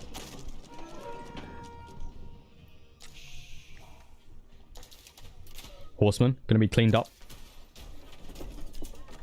Second Trebuchet out. Going to be focusing down that keep. And there we go. We do have boiling oil coming in. Even before the Springled emplacement. Usually we see Springled emplacement first, as it takes a lot less time than boiling oil. But boiling oil not going to cost as much, as we can see, a lot cheaper, and that is due to the culture wing. He's grabbed his preservation of knowledge upgrade. Springled's now coming out from Puppy Paw. Those two traction trebuchets doing a good job taking down this keep. We've got two villagers there repairing it up. We also have a ton of villagers here on the stone. Whether that's to repair up the keep or for a second keep, that is the question. Mangonel needs to be careful. Getting tugged down here by the outpost. Villagers going to be repairing that up first. And it looks like Lucifron just really wants to take out these outposts. Those Springle emplacements are definitely something you don't want to be fighting under. And it looks like Lucifron's going to be pushing forward now with his Archer Mass. Spearman. Definitely a good fight here for Lucifron. And he's able to take out a lot of the siege here as well. Takes out a Springled. Unfortunately, not taking out any of the trebuchets. Three of them are now out, targeting down the dock here as well. Keep is on fire, though, for Lucifron. Needs to pull some villagers, and needs to pull these villagers as well if he wants to keep this up. We see there, Mangonel able to shoot at those crossbows. Crossbowman mass looking very good here for Puppy Paw. 34 of them. And honestly, Puppy Paw's looking in a good position here. We've got all three traction trebuchets focusing down that keep. Mangonel trying to take some good shots. Unfortunately for Puppy Paw, doesn't have any Springleds, so isn't going to be able to deal with this Mangonel. Needs to try and take that out somehow. It's quite low on health, and we see there it does get taken out now. There was a Springle behind the Siege Workshop there. Mangonel now out for Puppy Paw. Huge shot right there. Doing a little bit of trading there as well. That keep will be going down very shortly. Two trebuchets now. Going to be taking it down. Trebuchet out for Lucifron though. Going to be focusing down that silver tree. No trade has been used with this landmark, so not going to be doing too much. Lucifron, ooh, almost gets a nice pick off there with that Mangonel. But Mangonel gets another huge shot off onto the crossbowman mass. And this keep is still alive. Lucifron burning through that stone though at a very, very rapid rate. 8 villagers there repairing that up. Still 2 trebuchets left. We've got a third one in the queue once again. We've actually got a second Siege Workshop behind here as well, making more Mangonels. Both players just going heavy on the siege right now. So we do have a... that Trebuchet is going to be moving forward. Looks like it's going to be targeting down the Siege Workshop first. 3 Mangonels out for Puppy Paw. Step Redoubt up here. Lots of villagers on that landmark. Gathering up that gold. Lucifron still looking very happy on the water down here. Silvertree going to be retreating back. Looks like Lucifron trying to get off some nice raids here. But Puppy's got the Spearman. He's got the Horseman of his own as well.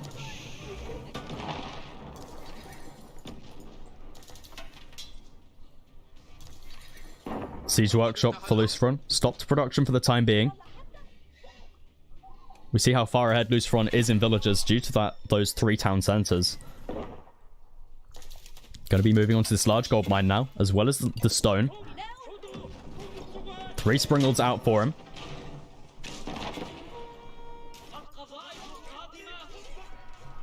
And Luciferon needs to be careful here. Doesn't want to engage with those spearmen. And it looks like Luciferon's just going to push into the base here.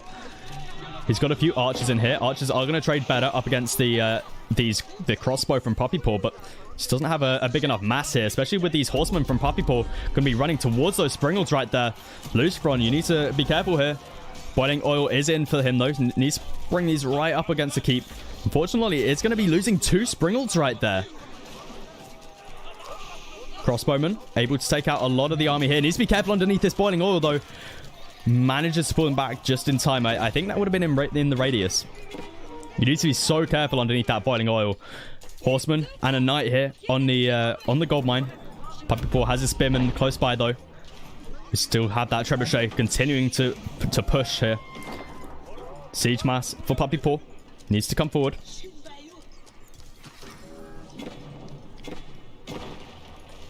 Barracks taken out. We see Luciferon just... Look at all the siege he's got here. 3 mangonels, 2 Springolds. Going very, very heavy right now on the siege. And this keep is up for the time being. Luciferon has enough stone for another keep. He can also repair this up. Needs to... he's actually gathering the berries here. And it looks like Luciferon is stacking up a ton of gold right now. You can see how much more resources he's stacking than Poppy Paw. Mangonel might get off a nice shot here, but Springolds, 4 Springolds out for Poppy Paw, able to take down that Mangonel. And Poppy Paw's making a good push here. With the two traction trebuchets behind this as well. Shooting down this keep. 3 mangonels. Huge shots right there onto the archer mass. This isn't looking too good for Luciferon on this front line. He's got the eco, but does he have the positioning? Able to keep that keep alive. Losing quite a few villagers there, though. Luciferon really does not want this keep to go down, because that exposes these 2 landmarks. And if these 2 go down... Actually, it's these 2, isn't it? These 2... I guess there's still quite a way to go for Poppy Paw if he wanted to do a landmark snipe. And obviously, Mongols don't have stone walls, so it's very hard to do that trick where you stone wall and just trebuchet down your opponent's base. But it's still very much possible. But there it goes. The keep is down. Poppy Paw is going to be able to push now. Horsemen are in the base though, able to take out a trebuchet there. Not a mangonel, sorry. Spearmen are going to be able to clean them up though. And we just see there, the mangonel is able to get some really, really nice shots off. Good Springold micro there by Poppy Paw as well, taking out all of the Springolds. Huge shots there onto the archers. Luciferon just losing absolutely everything right there. Crossbowman Matt's looking so good for him as well. This is not looking too good for Luciferon at all. He's still looking good on the wards, and he's still looking good when it comes to the economy. Going to be dropping a keep in the base here. I like this positioning next to these 2 landmarks. It doesn't matter too much if he loses this town center. It's not like he's going to be making too many more villagers at this point. But Poppy Paw's looking very, very strong here. 3 mangonels, 7 Springolds. These Springolds looking to try and find the fishing eco now. While they're not dealing with siege, they can deal with the fish. Keep is up. Does have boiling oil as well. I want to grab the Springold emplacement while you're there. But it looks like Poppy Paw's now pushing forward with the outpost. Look at the outpost getting dropped down. 5 outposts here. 11, 12 villagers. Another keep gets dropped on the sacred site as well. And we see House of Wisdom is under pressure now. Needs to be very, very careful here. Especially if more trebuchets come through as well. 2 siege workshops here. Not producing anything at the moment. And these the crossbowmen aren't making any siege on the battlefield either. And we see here Poppy Paw finds the keep. It is going to be going up though. Luciferon only losing a couple villagers, and boiling oil goes through onto all of those units. More raids up here. Poppy Paw, he's under a bit of pressure now. He's been completely pushed off gold, and he doesn't have that much in the bank. Needs to be careful there. And Springold mass starting to grow for Luciferon. Targeting down the villagers there first, but at the same time, Poppy Paw's raiding Luciferon. But needs to be careful though. Spearmen are here as well. But House of Wisdom half HP now. And this is the landmark which has most of the health. 12,000 HP compared to the 7,000 of the town center. Springled mass still growing for Lucifron here. He needs a lot of these. That's exactly what he's doing. He's still got the better eco. Have a look at Puppy Paw's villager count. It's 66. Looks like he wants to push on water yet again. Horseman going to be running in, trying to take out the trebuchet. I think he's going to be able to get one here. He does indeed. Might even be able to get this mangonel as well. Not going to be the case. Springeld's here, though. Lucifron. Let's see who has the better Springled micro here. And I think it might be Lucifron. He is able to take the better Springled fight there. One still remaining, though. 3 left for Lucifron. Going to be able to take out those trebuchets. But we'll have Springled replacement outposts here. And they just do so much damage towards these Springleds. Not as much as a normal Springled, but still does a lot. And now Puppy Paw putting more raids onto Lucifron. House of Wisdom getting repaired up. But Lucifron's struggling on the food right now. He's not done any farm transition. He's just been relying off the fishing. Floating so much gold right now as well. Lucifron out of berries over here. Still got some berries behind the base. Looks like he's just going to be meleeing down these spearmen. Trebuchet out now for Lucifron. Looking to try and push back these outposts.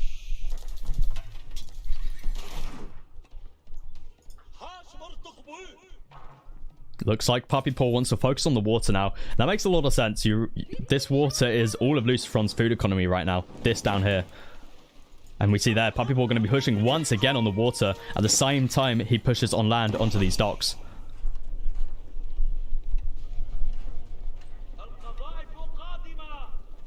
Puppy Paw looking to hold here with his outposts. Enough spearmen here to push back those horsemen. And it really is just a siege mass from both of these players. Surprisingly, though, Puppy Paw not deciding to go into any more Springleds. We don't see any being made.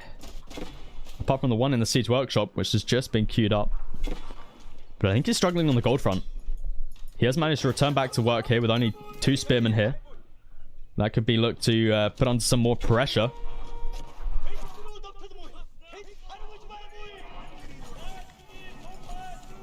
Dog going to be taken out here. But Lucifron's expanded down here as well. And he can always look to expand over here as well. I mean, there's plenty of deep sea over here. So that's always available to him as well. Horseman here going to be cleaned up. And Lucifron right now is just stacking up so much gold. But does he have any more gold in the base? He's got this gold here, 4,000 left on that. I think that's about it. So sure, he's stacking up quite a bit of gold, but how's he going to get more of it once this runs out? Because Puppy Paw's up here. He's got many gold mines up here. So Lucifron does need to be careful about that. Keep going to get dropped down. Needs to be careful, though. There are 2 mangonels here. No trebuchet out for Puppy Paw, and only 5 villagers here constructing. Okay, we do have more being pulled. 11 more being pulled. It looks like Lucifron really wants to get this keep up.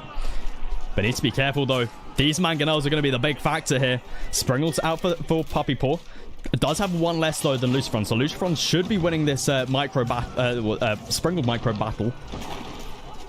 We'll have to find out, though. Yeah, we can see there Lucifron should be 2 Springleds up. But deciding to focus down the mangonels instead of the Springled first. But takes out both mangonels. And that's exactly what he needs to get this keep up. Those villagers are now not under threat from the mangonels. And that keep should be getting up. And this should be securing Lucifron's position once again.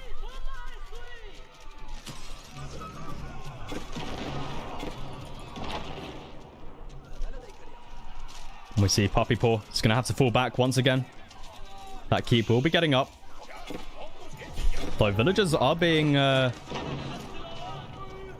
Villagers were killed there, though. So, yeah, Lucifron is going to have to pull some more. And maybe start trading some more, because he's down to 106.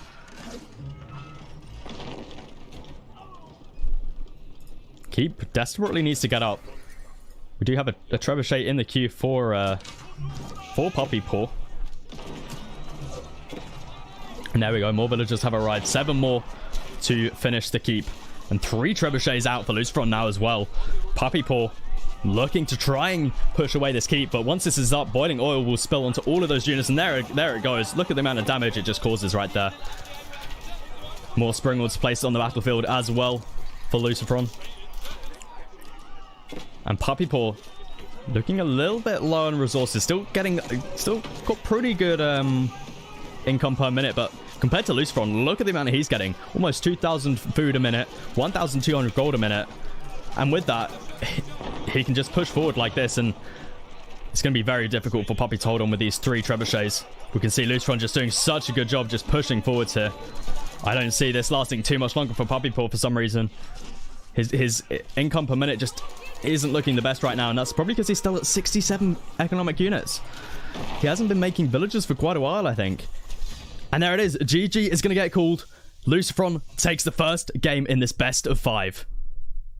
If you did enjoy this, please do feel free to leave a like, and I'll catch you for game number 2 for the 3rd place match between Lucifron and Puppy Paw. Wow, what a game that was. What a game that was. What a good game to open us up with. Okay. Ooh. That was quite a one to cast. So this is the 3rd place match. Wow, we have 1,000 people watching right now. That is absolutely crazy. Thank you so much. I'm amazed by the support on this tournament. Absolutely crazy. So this is the 3rd place match. Score is currently 1-0 to Lucifron, and this is a best of 5.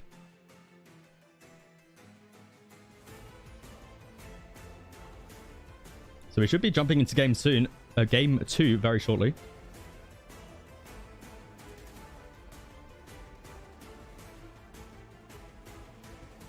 Okay, so they're just browsing.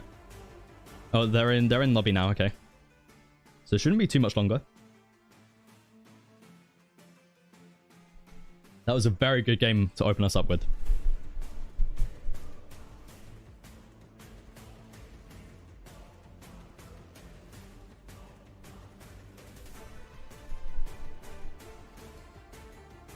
Okay, and we have civs for game number 2. It's going to be Puppy Paw on the Holy Roman Empire and Lucifron on the Abbasid Dynasty. Let's see if Puppy Paw decides to go for his mine work into Burgrave once again.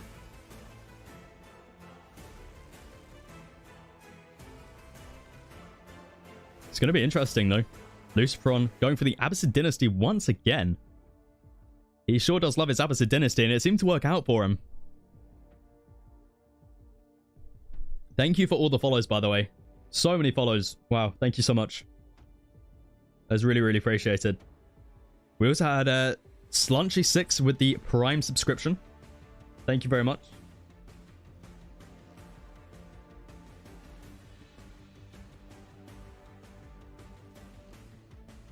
So we should be jumping into the game any second now. Okay, they're in game. So just got to wait for the observer delay.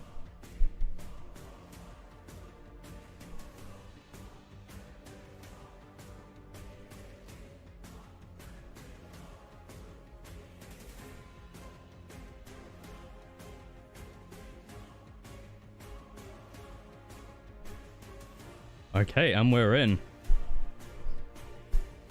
Let's just pause it for a second. Oh wow, thank you very much, Kimbats Wombats. Thank you very much for the Prime, and also Samson. Thank you very much for the 200 bits. Thank you so much. That's really, really appreciated. Thank you. Okay, so are we ready for the next game?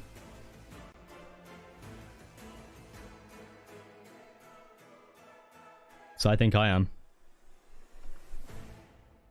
Let's jump into it. Welcome to game number 2 between Lucifron and Puppy Paw. This is your 3rd place match for the Nomadic Clash. And Lucifron is currently 1 up.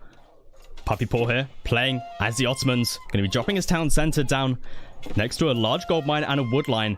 Pretty nice spot here. Lucifron, on the other hand, going to be dropping down his town center over here. Unfortunately, not next to any gold. Very interesting to see. I mean, he's got gold over here. This would have been a really nice spot for him. But instead decides to go over here, where he doesn't have a lot of gold. This feels a little bit rough for Lucifron. Especially as this gold he's walked past as well. He knows about this gold. Honestly, if I would have cancelled that and placed it here. But not going to be the case. Not going to be the case. But interestingly to see, we don't have any water on this map. And it's been a long time since we've seen one without water. That's, yeah, I can't even remember when we saw one without water. Most of these Nomad games we see have some sort of water, but honestly, it's quite refreshing to see no water for once. But Puppy Paw going to be immediately on the stone mine here. Interesting to see. He's going to be opening up with a early military school, possibly. It's got to be, right? Why else would you be on the stone unless he thinks it's a gold mine? Which I don't think Puppy Paw would be doing. But we'll take a look at Puppy's vision. He's got some deer over here, and he's actually spotted Lucifron here. Lucifron having the same idea as Puppy here. Scout going to be popping out soon for him as well. Lucifron. He doesn't know about the gold, actually. He barely... Nah, he should spot that. Maybe he doesn't. Maybe he doesn't. But his scout comes out now, and he should be able to find some gold. This is going to be his closest gold, honestly. It's a rough spot. It's a rough spot. And luckily, Puppy is not playing as the Mongols this game. If he was playing the Mongols, I feel like this could be game over already. But playing as the Ottomans, still going to have early military school out, it seems. 10 more stone away from that. So could still look to put some pressure onto this gold mine. But honestly, Lucifron should be able to just gather up enough wood and get down an outpost over here. And it shouldn't be too much of a hassle holding this. We can flip over the UI here. Let me just change the score as well over here, so we don't get muddled up. There we go. Make it a little bit easier for you guys. So the players are on the right side of the map. And now Lucifron going to be making a box. Is this tower? Okay, gonna be towering up here. Is this the gold he wants to go for? And there's the early military school down. Spearman gonna be coming out. Obviously can't make anything else in the Dark Age here. This is interesting to see. So it looks like he wants to go for this gold instead of this gold. And I guess it makes sense if you've already got 2 villagers over here and you can deny away this deer from Puppy Paw. I like this move a lot, actually.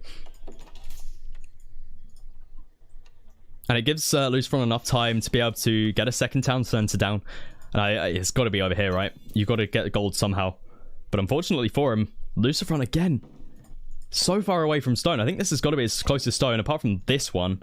I guess you could go for this one. But looking a little bit rough for him at the moment. Honestly, his town center here would have been 10 times better. 100 times better. But we'll have to see, because this positioning here with this tower is really, really nice. And he's going to be actually gathering up the deer before the gold. We see he's gathering up still a lot of wood here. And it's got to be for another outpost, right? On this gold mine. It's got to be somewhere. I'm not exactly sure what else he would be doing with all of this this wood. Of course, for the House of Wisdom there. Going to be moving villagers up here as well onto this other deer patch. Early Spearman. Not going to be able to do too much here. Just looking to try and harass Lucifron's 2 villagers. He's going to be able to get a nice little poke there.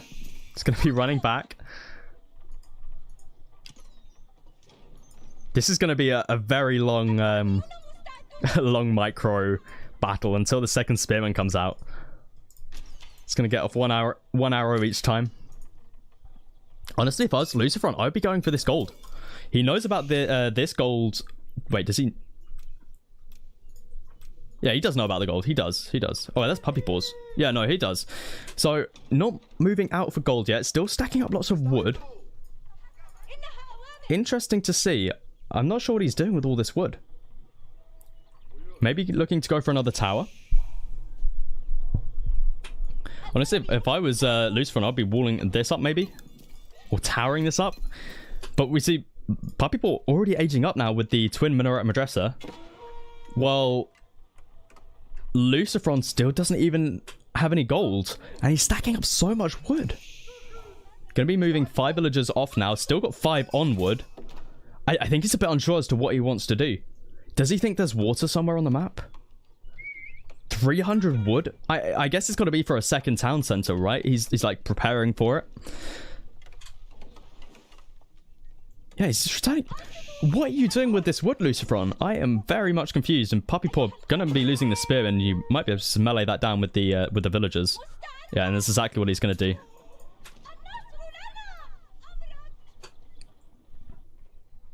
Second spearman looks to put the aggression onto Lucifron. 5 villagers now going to be moving out onto this gold over here, it seems.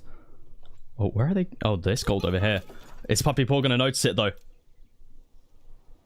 Oh, that's so close. That was so close. He's going to be moving his spearman up here. So luckily for Lucifron there, doesn't get spotted out, and he should be able to gather up to 100 gold. Outpost going to get dropped down here for Lucifron as well. He's got enough food in the bank. Definitely an interesting game. House of Wisdom is already built. He only needs that gold. Puppy Paw heading towards this outpost. Wolf getting in on the action as well. Might be taking out a villager there if Lucifron doesn't spot it. And we see there Puppy Paw. Puppy Paw spots it. Oh. This wolf. Oh, is the wolf going to take it? No, please tell me it doesn't take it out. I think, yeah, there we go. Out of the radius now. And villagers jump inside the outpost, and that spearman's going to be gone. This spearman here going to be looking to be put under a little bit of pressure. But Puppy Paw's already up, and we can see military school and stable drop down. Lucifron still 1 minute 33 seconds away from this age up. It is going to be the economic wing coming through. As standard. Lucifron going to continue to mine this gold. Obviously wants to get in that fresh food stuffs as soon as he's aged up. And I think he's got to be going for a second town center with this wood, right? I think as soon as he's got enough gold, these guys will go over to stone. I think Lucifron has the better spawn if this goes late. Because if we have a look at all of the resources, he's got all of the gold his side. He's got all of the relics. He's got all of the it's a pretty even stone, to be fair. Boar doesn't apply to either of these players. So I think he's got the better spawn late game. The question is, can he get there? Because we've already got Spahi and Spearman out for Puppy Paw. And he's going to be heading towards Lucifron's base. Lucifron needs to pray that these guys don't come and spot this gold. Uh-oh. This could be bad. This could be very much bad. He spots it. But Lucifron already moves his villagers away. This could be problematic for him. Very much so. Very much so. He's still got this, these 2 villagers here. His little mini keep. Keep from Walmart's. But economic wing now coming in. Going to be completed there. We should have fresh food stuffs coming in pretty much immediately. 9 villagers going to get pulled here. Wants to get an outpost up on this stone mine. Question is does he have enough army? He's only got 1 spearman, and these are still Dark Age spearmen. He needs to grab that upgrade. Only 14 seconds away. Puppy Paw. He's also actually, no, he's not. Puppy Paw doesn't have a barracks down. So technically, Lucifron has the better spearman. And up against Spahi as well, he should be doing all right. He might want to wait for that upgrade to come through, though. There we go. Upgrade's now in. So he has the better spearman. Needs to take out this Spahi first that are focusing down the villagers. Lucifron really wants this tower down. He needs it. He needs the second town center. It's so important for him. But it's going to be hard up against Puppy Paw, who's on double military school and stable, spamming out Spahi right now. As well as the meta out on melee defense drums with that movement speed. Siege engineering coming through from Puppy Paw now. Wow, going very, very aggressive here. Siege engineering before Ein Undermesh. Wants to try and take out the second town center with a ram.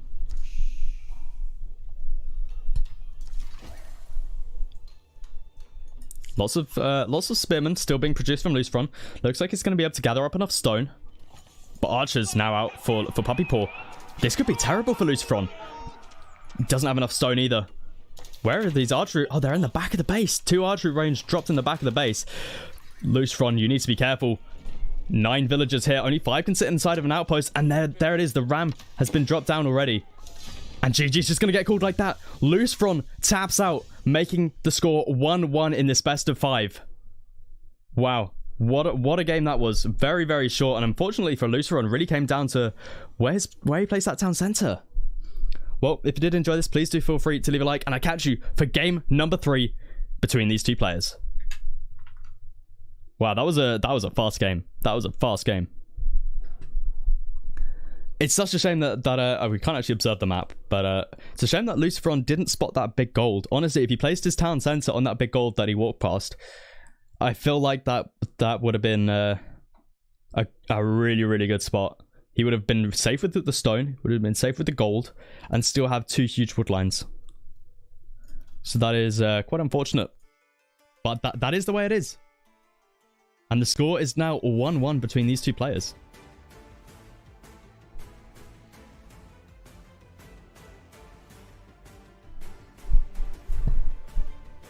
Seems like most people predicted Luceron to win there. He did have a good spawn on his side of the map. He did have the majority of the golds, but Puppy Paw putting on the good early pressure meant that he couldn't get down his second town center and secure up the important resources.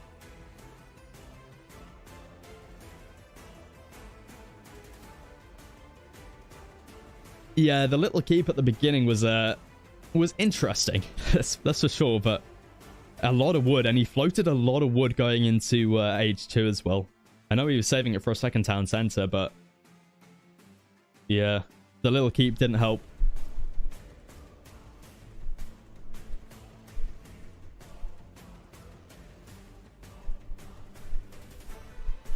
So yep, this is a best of 5 between these players.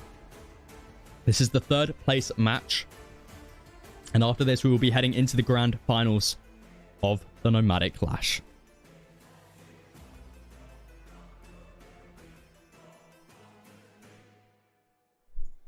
So they should be heading into the game very shortly. There they are, just heading in now. Seemed a bit indecisive, yeah, for sure. Okay, our next matchup is Puppy Paw on the Mongolians and Luceron on the Holy Roman Empire.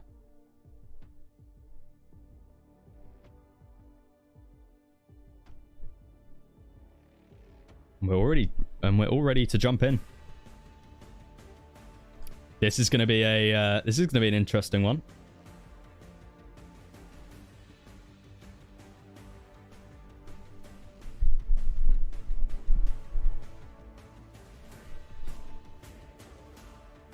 I will take a quick look at the civ picks for those newcomers. So these are the civs that Puppy Paw banned. He banned English and Rus, and Luceron banned double China. And then Puppy Paw got double Mongol, which I think is going to be really, really strong for him. He got English as well, double Delhi, and Ottomans. He already used his Ottomans and one of his Mongols, and his second Mongols is now that he's using. And then Luceron got double Abbasid, which he's used. And now he's going to be using one of his Holy Roman Empires.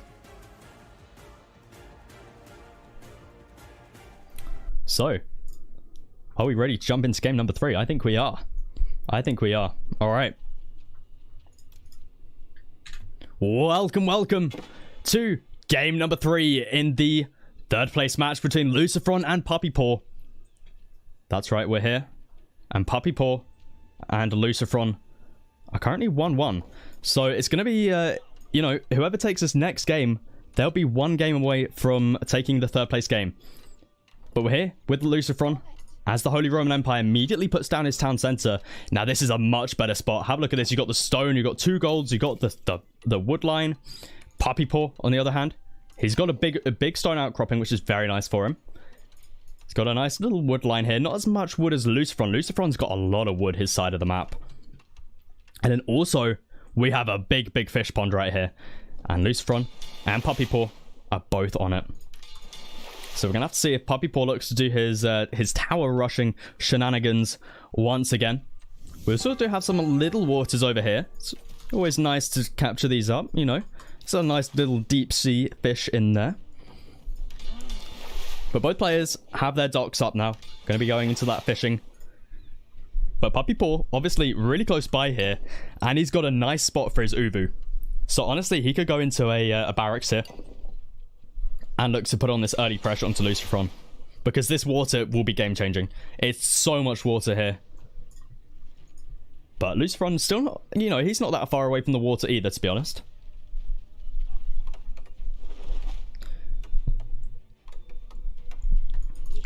Both players going very heavy on the wood. Now, I will say Puppy Paw's probably got the slightly better spawn when it comes to gold. He's got some big gold mines behind here. But Lucifron's still not got a bad one, you know. He's still got 2 little golds here.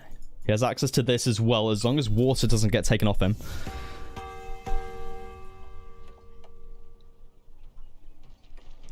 Gold's not looking too bad, though, for Puppy Paw. Like, he can go back here if for some reason this gets cut off to him.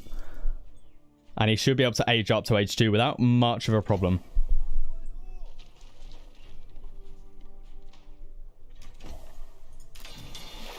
First fishing ship comes out for Lucifron. Slightly behind Puppy Paw, who does have 2 already out.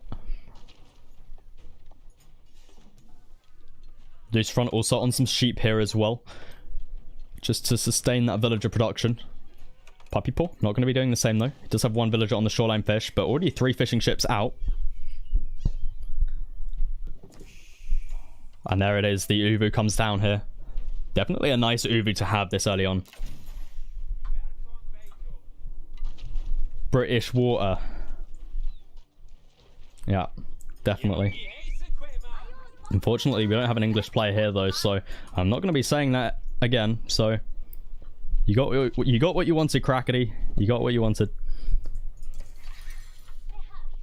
We also have Scout finally coming out for Lucifron. A little bit late, but better late than never. No barracks coming down yet from Puppy Paw, which is quite surprising, to be honest. Looking to just go very heavy on the fishing economy at the moment. Honestly, quite a surprise here. Oh, okay, never mind. Here it is. We're ready for the barracks, Puppy Paw. Give it to us. Give it to us. There it is. So he's looking to put some tower pressure onto Lucifron here. And I wonder what his response will be. He still has a villager over here.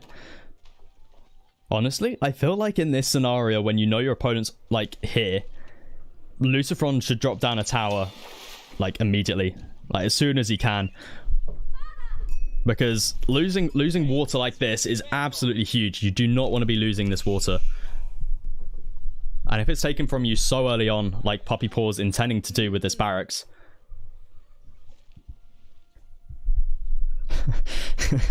Okay, we just had a poll go up on over on Twitch that says when Mr. Merlin says fishing chips or fishing ships, what do you hear? Fish and chips or fishing ships? Maybe to some of you I just said 2 of the same thing. Who knows? Who knows? I like that prediction. I like it. But we can see Puppy Paw's going to be moving out with the spearman and the villager, and we see Lucifron is going to be going for that tower, but the spearmen are already here. The double production of spearmen does mean Lucifron is going to be pushed off, and we see immediately Puppy Paw going to be dropping the outpost exactly where Lucifron was going to post his, or put his. Third spearman out now as well. Lucifron needed to get that tower up earlier. What is his plan now? This seems like what it's going to be his plan, bringing 3 villagers and making spearmen of his own. Yeah, this feels very, very greedy for Lucifron. That outpost is going to be getting up if he's not careful as well. Needs to pull these villagers onto that villager. Villager going to be going down for Lucifron as well.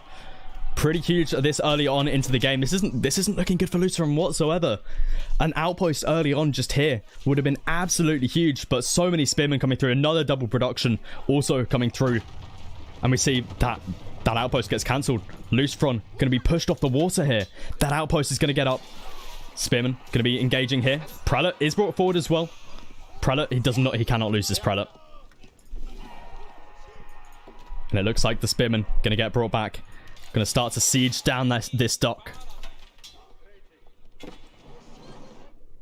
And this is not looking too good for Lucifron whatsoever. What is his plan going to be? Maybe he could go for the strategy that we saw. Who was it we saw? I think it might have been Vortex.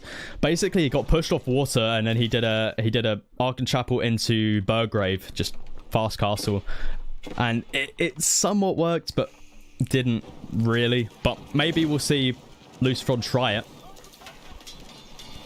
But we can see Lucifron is completely being pushed off water right here. Another outpost going up for Puppy Paw.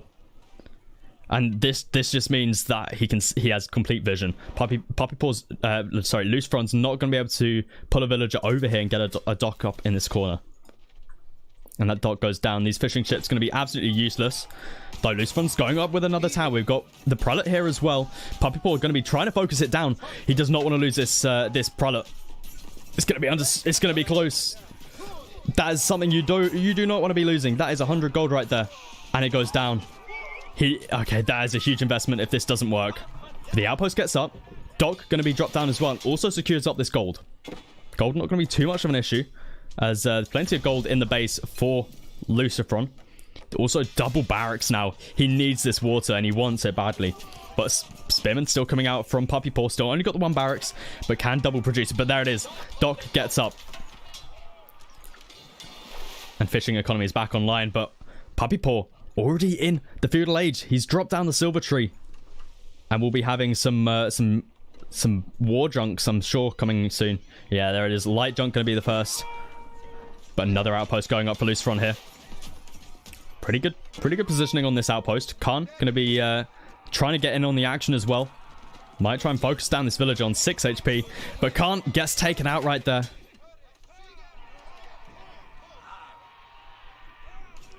Another outpost going up here, but the junk is out, and this is going to push away these 5 villagers. There's going to be at least one dead villager right there. He commits to it. Lucifron committing to this. That's going to be 3 dead villagers. Oh, gets so lucky there. Oh, manages to save. Whoa, got so lucky there. The arrows just went in between all the villagers. But we see arrow slits coming in these towers as well. Lucifron's fishing economy is in shambles right now. Light junk as well, going to be able to start to focus down these fishing ships. These fish and chips. But Lucifron still has a pretty decent massive spearman here. But at the same point, Puppy Paw has archers now. Archer range is up, blacksmith is up.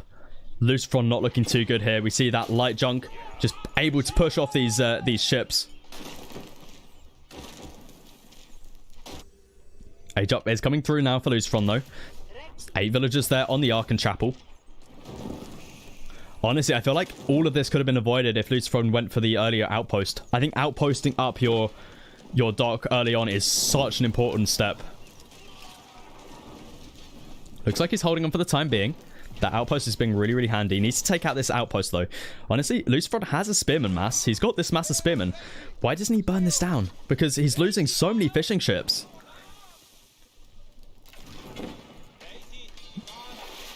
More fishing ships coming out. And actually it is killing quite a few of the spearmen here, but still, archers coming out, and this is going to push these back. Ark and Chapel almost completed, and now we've got naval arrow slits coming in. And what can Lucifron do? 4 fishing ships left for him, and nowhere to go. He's stuck in between this outpost and the dock. And now Puppy Paw's looking to put the pressure onto Lucifron. He is in the next stage though. He might look to start to make some men-at-arms possibly. Villager also being pulled for an outpost.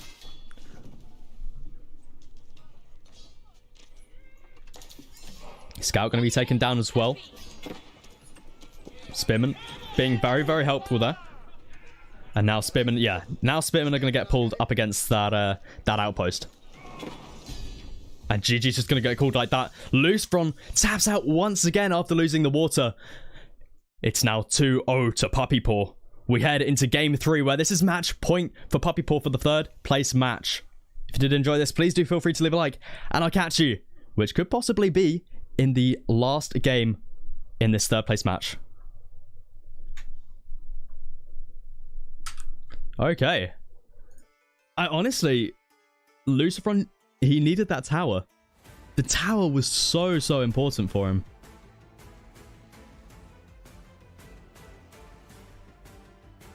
Okay, so 35 people thought that that you guys hear fish and chips over fish-ing ships. Am I really that British? I guess I am. I guess I am. Okay, so this is match point for Puppy Paw. So he needs to win one more. Unfortunately for him, though, doesn't have access to Mongols anymore.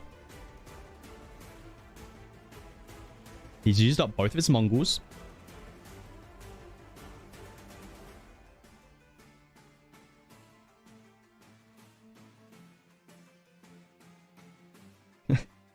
Am I aware of the Drongo C-word story?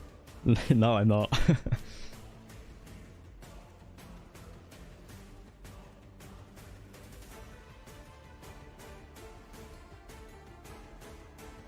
Yeah, so it's best of 5 in the third place match and a best of 5 in the grand finals, which we'll be having after this third place match. I think it will be a really, really close one between Marine Lord and Recon. Recon, the nomad god in Age of Empires 2 and mythology, so...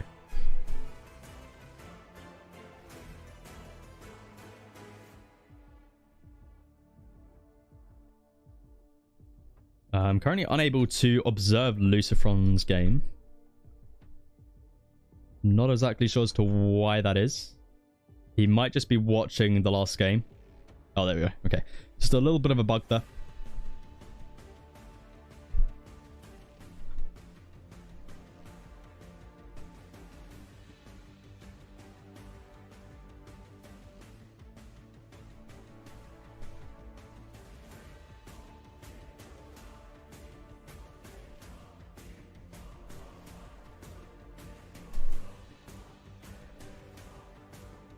Okay, we're almost ready to jump in.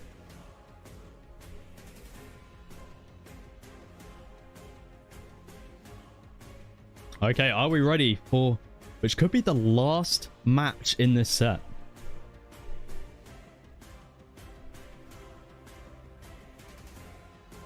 This one I could see being a controversial map, that's for sure. Okay, right, let's jump into it. Okay, right. Let's start over here with Puppy Paw. Welcome to the fourth game between Lucifron and Puppy Paw in this best of 5 third place match of the Nomadic Clash. Have a look at this map spawn. This could be a controversial one. Whoever finds this water, it could be good game. It could be good game to whoever has this water. They could very much take the win if they find this, because deep sea fish is so important. But Lucifron did have a villager here, but it doesn't seem like he spotted it. No one spotted it. Okay, so for the time being, no one's taking water. And they're both building their town centers relatively close to each other. So Puppy Paw going to be playing as the deli this time. Opening up with a mill as well. Going to be able to get in those free upgrades.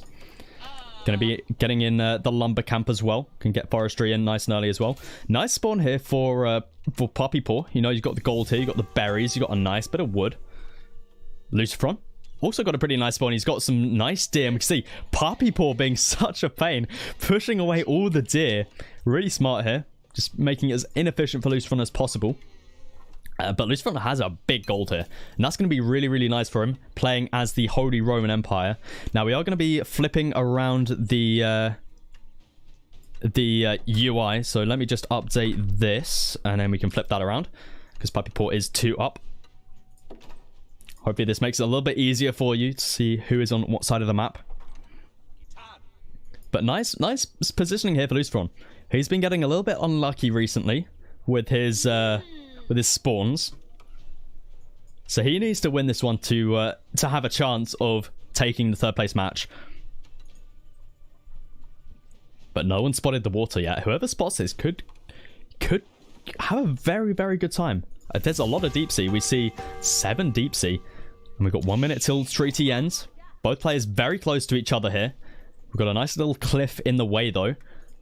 Lucifron has a very nice outpost positioning up here.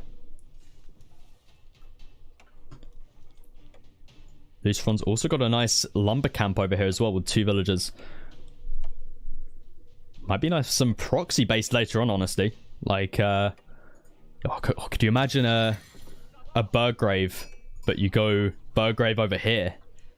I think it would be a little bit slow with 2 villagers, to be honest, but maybe just, you know, a couple barrackses could always be nice. But we'll have to wait and see.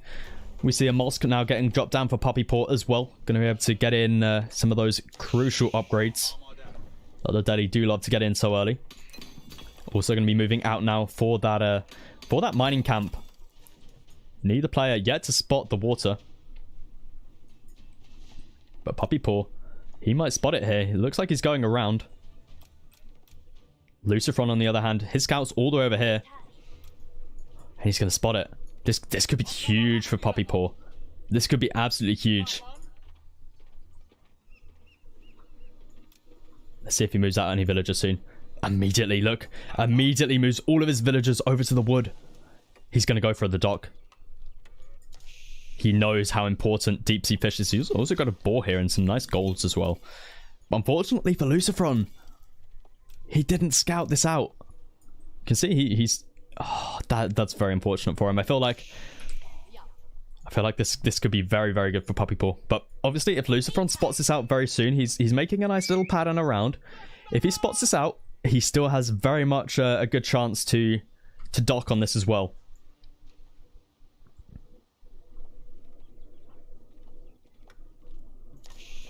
We do already see efficient production and piety coming through. Scout for Lucifron. Going to be heading towards Puppy Paw's base. Finally spots out where he is. Very, very close to each other. But honestly, if Puppy goes water, it's still very, very late. This is late. Like, we're 4.5 minutes in. This is late.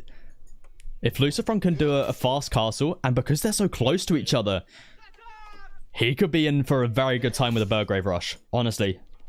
So, I would not count out Lucifron whatsoever. It's going to be going with the Ark and Chapel, not deciding to go for a mine work like Puppy did last set. But Puppy Paw going to be walling this up a little bit now. He's trying to deny as much dock positioning as he possibly can. He's going to be doing it across the whole pond here. Lucifron, still unaware of the water.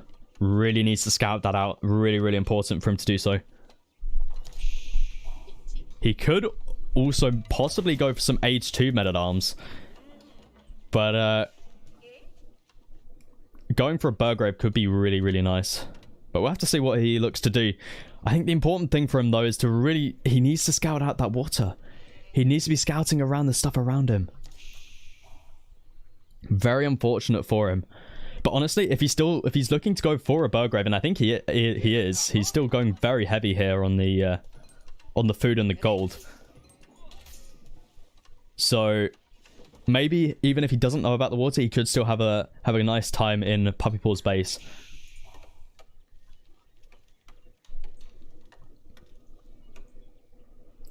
But Puppy Paw looking to invest a lot into water here.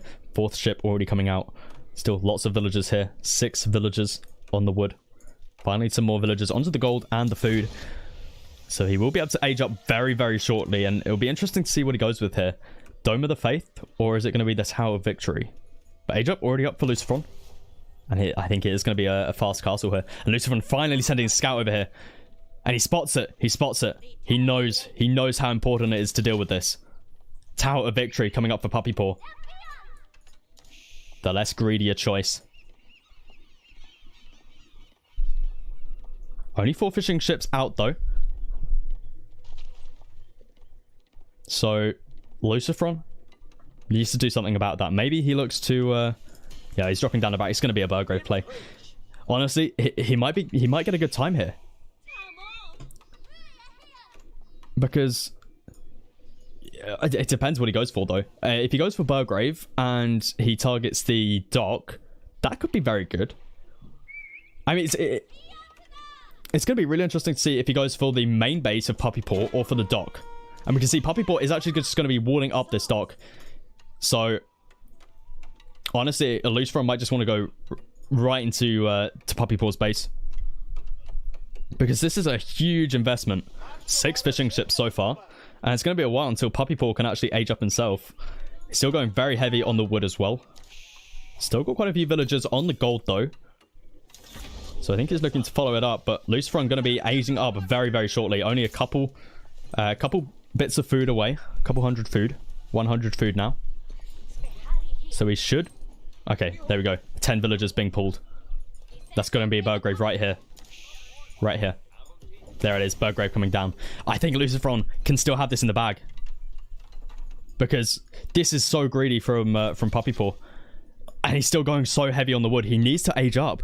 He needs to be in Castle Age to deal with what's going to come from Luciferon. Archers now being queued up. No blacksmith down from him though.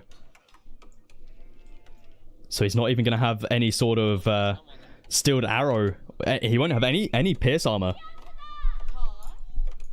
Whereas for Luciferon, he's already grabbing Iron Undermesh. And then if he grabs his tier 2 upgrade as well, Luciferon will just be able to stomp Puppy Paw.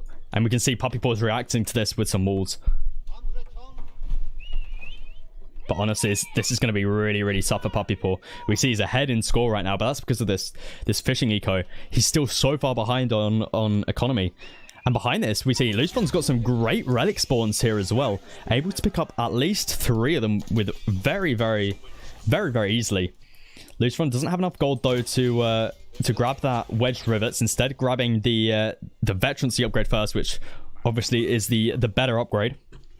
Better upgrade to be spending your gold on. And Puppy Paw doesn't have this up yet. And Luciferon is already in the base here. Going to be pushing Puppy Paw off the gold. And Puppy Paw, he has no more gold around him. He's not going to be able to age up. He's got gold over here he can access. But it's going to be so tough for him. Town Center Fire going to be really helping out here. We need wedged rivets coming in for Luciferon soon. But honestly, just the amount of men-at-arms coming now, I don't see a way Puppy Paw can hold this. So far away from an age up, he's not going to be able to hold it with just archers. We just see how little damage they do. Town Center Fire is the real damage dealer right now.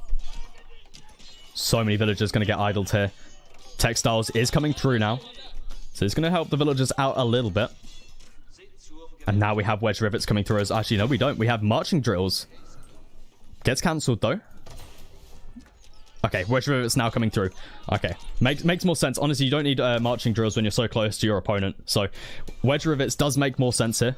And once that comes through, there's zero chance that Puppy can hold this. Because the Town Center Fire is the real damage dealer right now. And that's barely anything.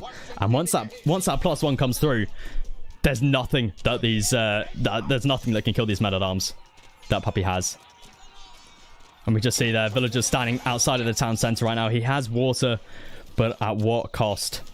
At what cost? 5 men-at-arms in the base now. More and more coming through as well. 3 more on the way. Wedge rivets about to come through. And after that, you probably could look to go into Bloomery. Honestly, not much of a use for marching drills. And you just see once this upgrade comes through, these guys just won't get killed whatsoever. And Puppy Paw's trying his best. He needs that age up, but he's not going to be able to find it. And there it is. GG is going to get called. The score is now 2-2. We move on to the last and final game in this third place match between these two players. I'll catch you guys in the next one. Wow. What a crazy match that was. Unfortunately for Puppy Paw, water wasn't enough. Maybe if he found it like right at the beginning of the game, he might have had enough to be in Castle Age by then, but not going to be the case. Making it 2-2. So the next match is the deciding round.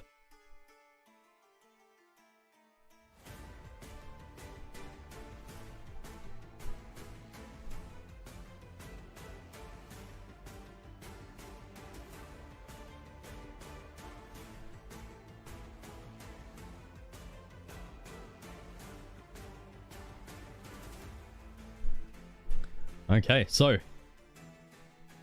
they're already in the last and final game. Yeah, men-at-arms are better than fish and chips. There it is.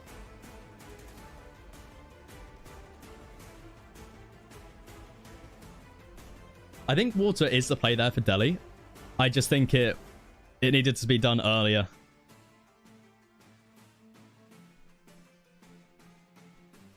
Ooh, okay. This could be another controversial one. Another controversial map coming up.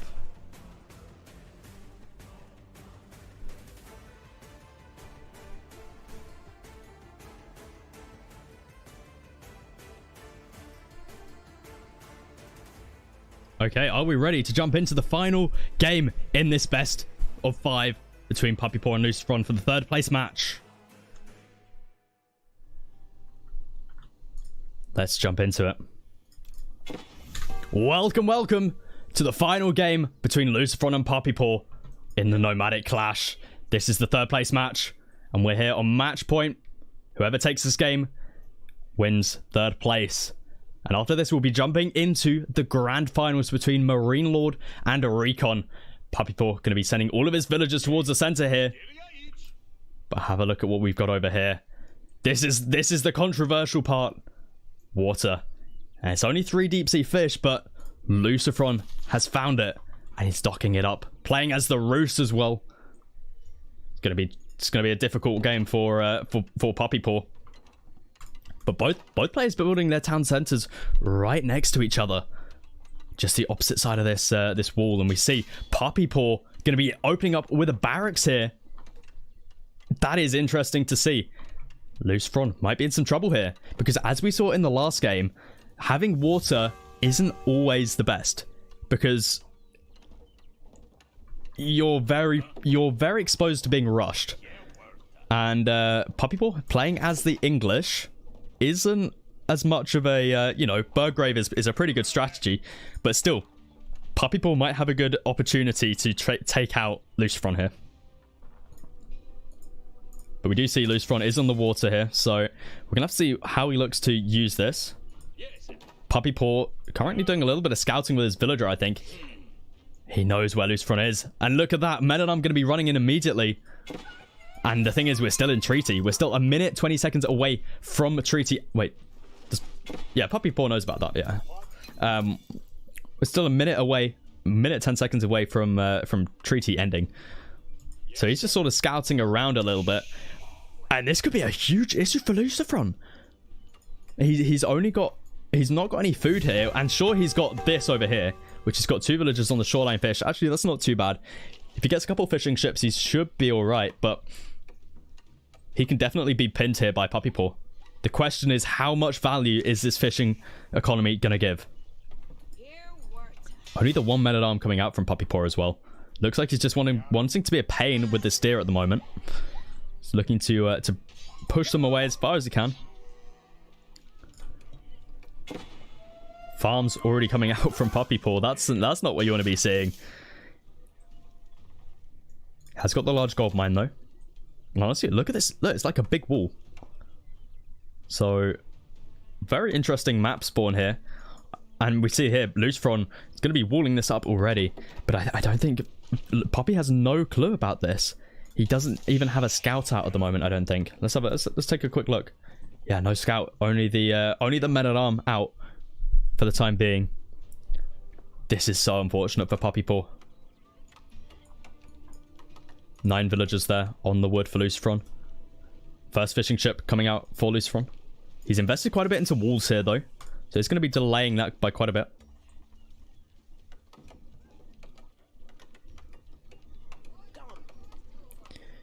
Salami's made a good point in the chat. There's not enough animal for bounty. He has to gather the gold. Luckily for Luciferon, there's a gold sitting right here, so shouldn't cause too much of a delay. But honestly, if Luciferon had no gold here, then it would be looking rough. Then it would be looking very, very rough. But even then, you could send out these villagers to look for some gold. Like, there's plenty of gold about. But only the 1 Men-at-Arm coming out of Puppy Paw is very interesting. There's also some deep sea fish over here as well. But I think if you put a dock here, you'd be getting rid of that one. So probably not worth it down there.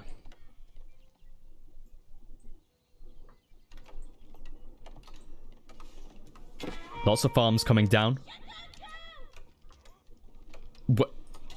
Wait, did that TC just fire?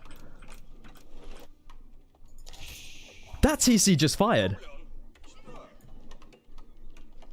Okay, this could be very interesting. We see Puppypaw going to be moving villagers onto the gold.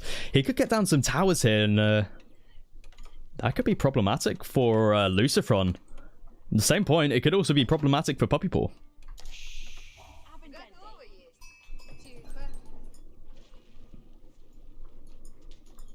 Puppypaw cleaning up the deer. Does he spot the fishing? If he does, yeah, I mean, he needs to spot the fishing, really.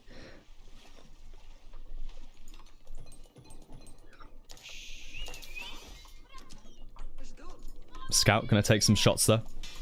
I wonder what Puppypaw's plan is here. I mean, having to go into farms this early, I mean, you are the English, but still, you'd really want to be gathering from sheep or deer at least.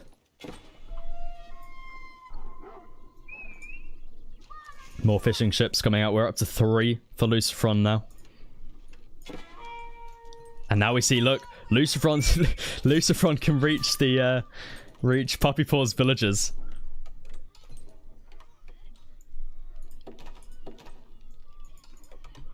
Also, Lucifron does have a hunting cabin out, so he's gathered enough gold for the age up. He's had this up for quite a while, so generating him quite a nice amount of gold. I will actually flip the UI here for you guys, so it's a little bit easier to read. But wheelbarrow comes in now for Puppypaw. Council hall being dropped down as well. Longbow going to be able to give a lot of line of sight, and if you can get some good line of sight in over here, your town center fire will be able to kill some of these villagers. But we finally see Puppypaw. He spots the fishing. He knows about it now, and the council hall is rallied over there. Longbows are so good at getting rid of fishing, and we still see Lucifron's a little bit off aging up. Now can age up. Probably going to be going up with the golden gate. Yeah, there it is. But this could give a lot of time to Puppypaw to get lots of longbow out and start to focus down these fishing ships. Maybe we even see Puppypaw try and go for a dock of his own. Could always work as well.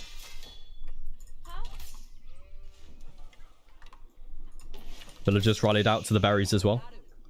Lots of wood being gathered up as well. Going to be for those longbow. And we see there the men-at-arms going to be running into the base of Lucifron. Going to be immediately taken out right there. Is Lucifron going to make the same mistake as he did a couple games ago and not make any outpost? Hopefully he's got enough room here. I should be able to fit one in there. But, yeah, because this could be problematic for Lucifron if you can't put a tower down and all these longbows start firing at your ships.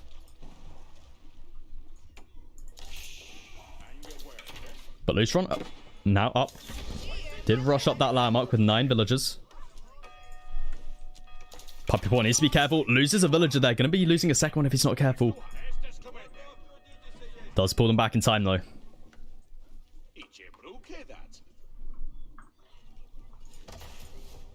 Going to be relocating his villagers. Double broadaxe coming in for Lucifron now. Men-at-arms slowly burning down that palisade wall.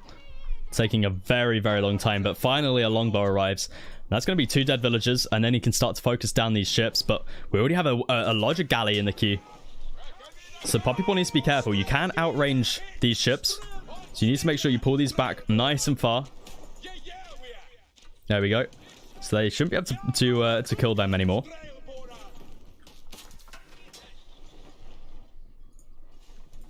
Spearman coming out from Puppypaw as well.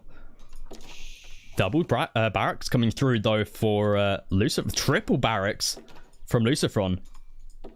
Interesting decision. Also drops down a blacksmith. Lucifron's going to be going for he's going to be doing what he did last game. Except this game he's got water. And he's got so much of it already. 8 fishing ships out. It's going to be men-at-arms spam. It's going to be men-at-arms spam into Puppypaw's base. And I don't think there's a lot Puppy can do about it. We just see he's really struggling in resources right now. Having to invest into those farms so early on. You know, this isn't looking too good for Puppypaw. 7 fishing ships. Able to produce so much food for Lucifron. Because you got to remember, these are worth 2 for the roost. So it's pretty much 14 fishing ships here. And Puppy Paw looking to put some pressure onto Lucifron. If he can deny the age up, then it could possibly be good. High Trade House is coming down in a position where you might be able to do some damage onto the villagers, but I don't think Puppy Paw knows about it. He's got no information over here, so he wouldn't really know. Interesting choice though to go for this landmark, but relics are, the majority of them are the side of Puppy Paw, so. But honestly, I like this decision before it's pretty much instant gold income, and that's exactly what you want when you're going for a men-at-arms spam, because you can grab all your blacksmith upgrades, grab all of your, start making the men-at-arms themselves. Unfortunately, Puppy Paw not going to be spotting it.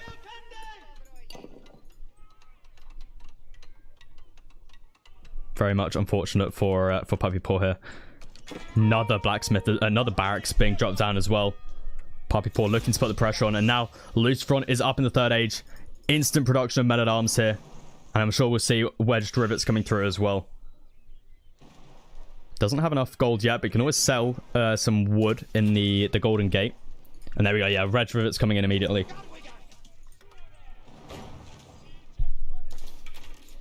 So 124 gold a minute. Not going to be a whole lot, but it's instant gold income. So maybe going for the relics would have been the better option, but it's instant gold income, which is really what Lucifron wants right now. We just see how much damage these men-at-arms do. They just don't die, especially when this wedged rivets come in as well. It's going to be so difficult. Sheep being brought back in as well. Eco still so strong on the water for Lucifron. Just such a lucky spawn with that villager next to the pond. Tower is coming down low for Puppy Paw. Looking to stick it out, wants to try his best. He doesn't, because this is match point. Whoever wins this is the 3rd place winner. But Puppy Paw able to kill quite a few villagers here. Textiles is finally coming in for Lucifron, but this might be a few dead villagers. Men-at-arms are going to be cleaning up the army behind this though. Only a couple dead villagers there though. Not as many as it could have been. And the men-at-arm mass is really starting to build now. Villagers going to get caught off guard here for Puppy Paw as well. 5 barracks are now down. Men-at-arms going to be chasing away the spearmen. Going to be chasing away the longbow. And wedge rivets is now through. Bloomery's the next upgrade. We see longbow do pretty decently up against men-at-arms due to their high damage.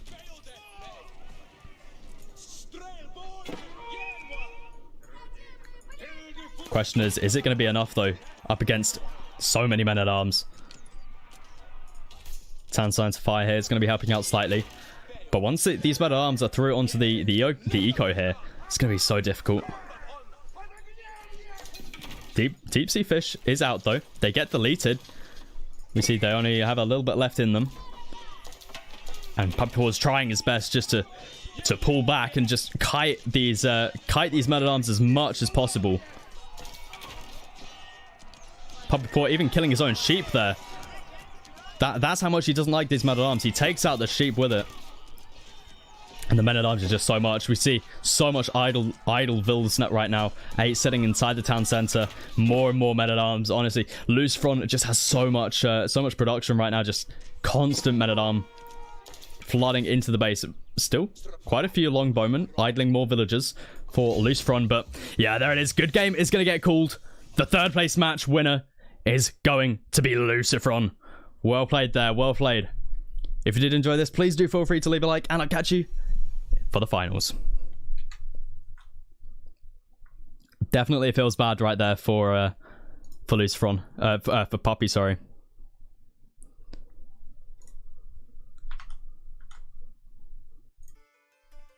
Okay, so who is ready for the grand finals?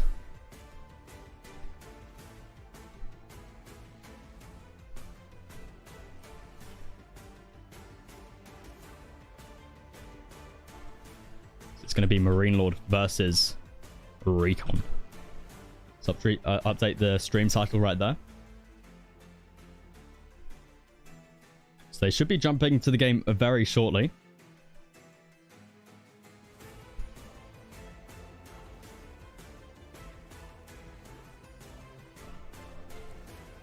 By the way, thank you very much for the Prime subscriptions, Geo137309, as well as High 5 Level. We also had a couple more come through as well. We just scroll back. So we had Fracture 92, D31 UC. Thank you very much for the primes, as well as I think that was it. That was it. Yeah. Thank you very much for the Prime subscriptions. Really, really appreciated. I'm amazed by the amount of primes coming through. It's quite amazing. Thank you. So, thank you. Yeah, Lucifron is a very, very good player. I mean, he came third and fourth, or third/4th in the in Red Bull. He made it all the way to the semi-finals. Very, very strong player. So that was a pretty close game. Taking it, well, a very close set. Taking it 3-2 to Lucifron. But we're now here for the grand finals between these two players.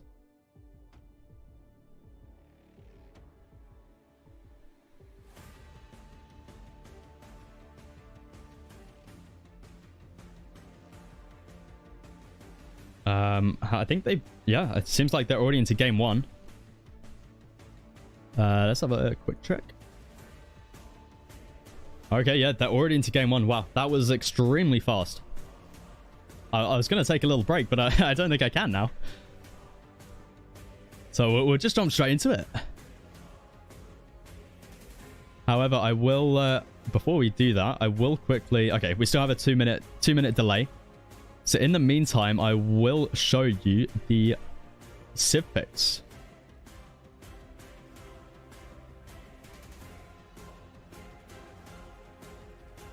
Okay, so these were their Civ picks.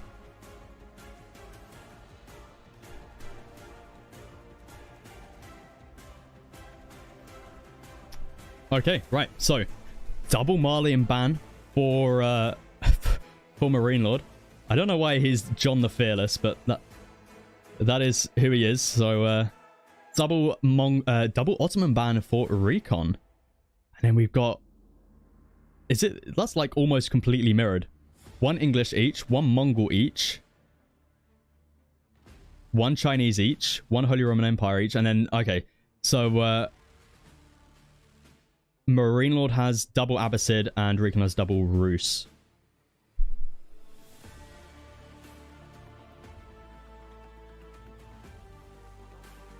I do need to hydrate, you're right.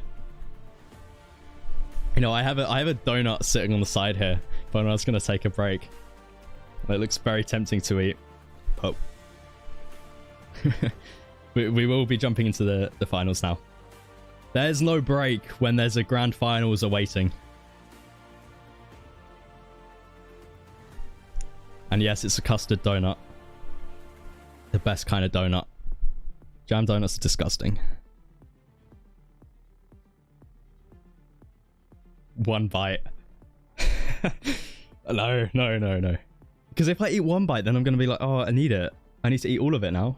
And I'll be like, nah.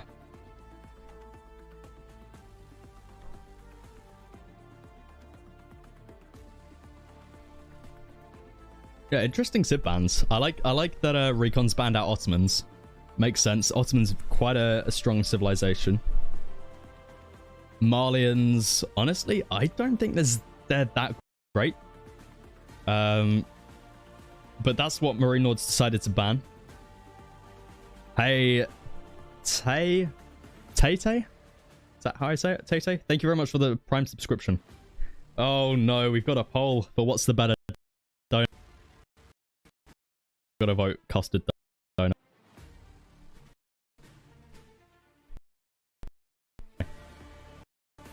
Right, I think we're ready to jump into it. And by the way, these maps have been seeded. The grand finals have been seeded maps. And honestly, it's not like they're not like the perfect maps. They're not balanced in terms of like, you know, they're not mirrored or whatever like you do in normal like Arabia or whatever. But they are somewhat balanced in a sense that there's not like one deep sea fish pond in the corner that one player gets. Okay, I'm being told that there's been a restart on game 1, so glad that we didn't jump into that, because it would have been a restart anyway.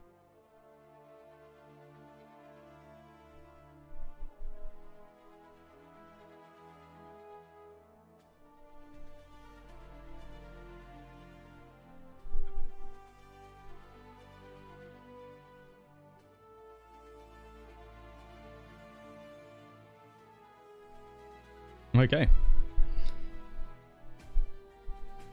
I'm liking the fact that Custard Donut is keeping up there. Jam Donut's 1 vote ahead at the moment. Not a fan of that. Not a fan of that. Okay, so we are on a different map. We are on a different map. Because they had a little restart. But I think we're ready to jump into it.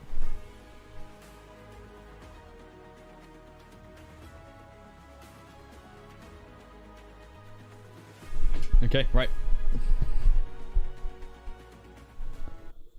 Here we are. Let's jump in. Welcome to the final set of the Nomadic Clash. We have here your grand finalists, Marine Lord and Recon. This is a best of 5. And the first game is going to be Marine Lord on the Mongols, dropping down his town center immediately here. Recon going to be playing as the Roos, putting his town center here in the corner, right up against this massive cliff. Pretty nice spawn though. You got 2 gold veins. You got a nice position here on the deer as well. But this is something we've been seeing a lot recently in well, we've only been doing this 2 days, the 1 versus 1 Nomad Mega Random, but putting yourself in a corner is never a good idea. And Recon's done exactly that. He's put himself in a corner. And we can see Marine Lord here. Look how much more of the map he has. He has access to all of this map around here, while Recon is just stuck in this little corner. So hopefully, this doesn't affect him too much. But we'll have to see. No water on this map also, which is nice to see. Nice to see a little break from water here and there. So all of these maps for the finals have been seeded. And that's to stop crazy spawns where you just have one deep sea pond in the corner and one person gets it and then wins. So yeah, we don't have anything like that for the finals. But Recon here going to be moving out onto the wood now. I wonder what he's going to be chopping for. He spent 100 wood somewhere. Okay, so it's going for a hunting cabin in between these 2 wood lines. I like it a lot. Needs to be careful if he wants to... Almost losing his villager right there. Marine Lord moving out onto this deer patch. And Marine Lord going for an early boar. Interesting to see. Needs to be careful not to lose his scout. But very nice there by Marine Lord, picking up this boar. But this is a very nice hunting cabin spot for Recon. That should bring him in a lot of gold. But it's also going to mean his bounty is more important than it would be normally. Because this hunting cabin, only 31 gold a minute at the moment, but that's because he's on tier 1.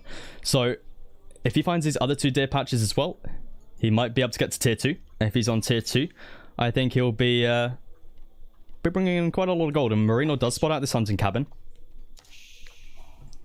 But again, Recon's just very constricted in this small spot back here. Marino's chopping quite a bit of wood as well. Going to be interesting to see if he looks to go for a Dark Age barracks.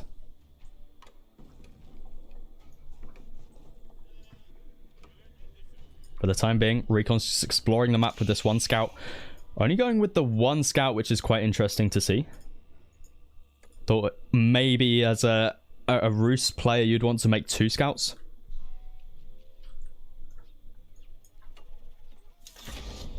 Khan does a rise for Marine Lord now. Going to be on 2 scouts now, which is a nice bonus up against the Roos. We see Recon's trying to find as much bounty as he can. Hasn't spotted out this deer patch, and Marine Lord's about to run right into it. So at the moment, he's denied out 2 deer patches. He might even find the 3rd. Or the 4th. because Recon's already taken one of his own. And now we have a wooden fortress coming down from Recon. 3 villagers on that wooden fortress there. Going to be denying the gold from Marine Lord. Marine Lord shouldn't have too much of an issue finding gold. He's got one over here. But who would have thought this? The tower rusher is going to be Recon. And now villagers hop inside the wooden fortress. Marine Lord's going to be pushed off this gold. Going to be losing a villager as well in the process. Absolutely huge right there for Recon. Marine Lord's probably going to have to relocate onto this gold over here. Probably his best option. I think, yeah, that is what he's going to be doing. And luckily for the Mongol, they can just pack up their gear and move it. So, no wood loss there. But unfortunately, the villager going down is pretty huge. And at the same point, wooden fortress has been constructed for Recon. Means he doesn't have to build one a little bit later on. He can just, you know, he gets that nice wood bonus and Recon. Who would have thought this? Look at this. A Kremlin coming down. Oh, yes. Recon. Kremlin, let's go. And I don't think Marine Lord knows about this. Let's take a look at his perspective. He does. I think he sees the box, maybe? I don't think he does. Recon. Oh, yes. He's giving us the content right now, boys. Recon coming in with the Kremlin. 9 villagers on that landmark. And he's placing them next to these wood lines as well. Which means he doesn't have to invest into a wooden fortress for when he decides to go onto wood. I mean, usually when we see the Mongols, they're the ones tower rushing. But Recon's like, no. I'm the one rushing you now. And we do see Marine Lord is aging up now with the Silver Tree. 4 villagers on that landmark, as well as a stable here. And Marine Lord spots out the Kremlin. He's having to run back with these villagers. He's denying all the gold away from Marine Lord right now. His closest next gold is probably this one over here. That's going to be quite a way away. But there it is. Kremlin is now up. We do see Marine Lord's going to have to relocate once again. Double production of horsemen are out. Probably wants to look to harass some of these villagers over here. Silver Tree still under construction. We do have a trading post up here. I think this is the only one on the map. Oh no, we have another one over here as well. So maybe Marine Lord could get us some pretty decent trade. We're going to have to see though. So Kremlin acts exactly the same as a wooden fortress, except it has all of the upgrades already already researched. So all of these 3, which is pretty neat, and it's also a much bigger landmark. Recon going to be moving out here as well with 2 villagers. Going to be actually walling up this large stone mine. Interesting to see. I guess he wants to deny away the Uvu positioning. We see there, Recon actually losing a villager. Definitely unfortunate for him. Going to be returning this villager back to work over here. Barracks comes down for him. Hardened upgrade coming in with it. But so far, Recon's playing this really, really well. And it really showing off his skills that he's acquired from AoE 2 and AoEM. So for those that don't know, not AoEM, AOM. Recon played AoE 2 and AOM. God, I'm struggling to say AOM. But he played a lot of Nomad in those 2 games. And apparently he was really, really good. So you can tell why he's so strong, and he's made it to the finals. And now he's up against Marine Lord, and he's doing stuff like this. The Kremlin, like... And it's actually working out for him. We see horsemen here trying to burn down this this palisade wall. Or fortified palisade wall. Khan going to be focusing down the villager there. He's trying to burn through his best. We just see the walls going up. Needs to quick wall this wall though. Needs to be quick. Spearman is here though. And the Kremlin with its arrow slits. Recon also has to build a market. Quite early on.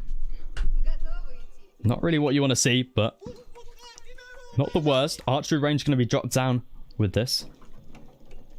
And now we've got trade going on. That is some efficient trade right there. Look at that. 18 gold per trip and 1 food. Wow, what a trade by Marine Lord right here. That is going to take a long time to make any profit from this. I mean, sure they're cheaper from the Silver Tree, but that's still going to take a long time. And Recon, by the looks of it, looking to go pretty heavy into H2 here. But we'll have to find out. Spearman still chasing around the scouts here. He's trying to break through onto this fortified palisade wall. And it looks like he's going to achieve it. Archers coming out from Marine Lord now as well. And it looks like Marine Lord decided against trading from this traded post now. Going to try something different. Going to try going around this way instead. For some reason, I don't think this is going to change much.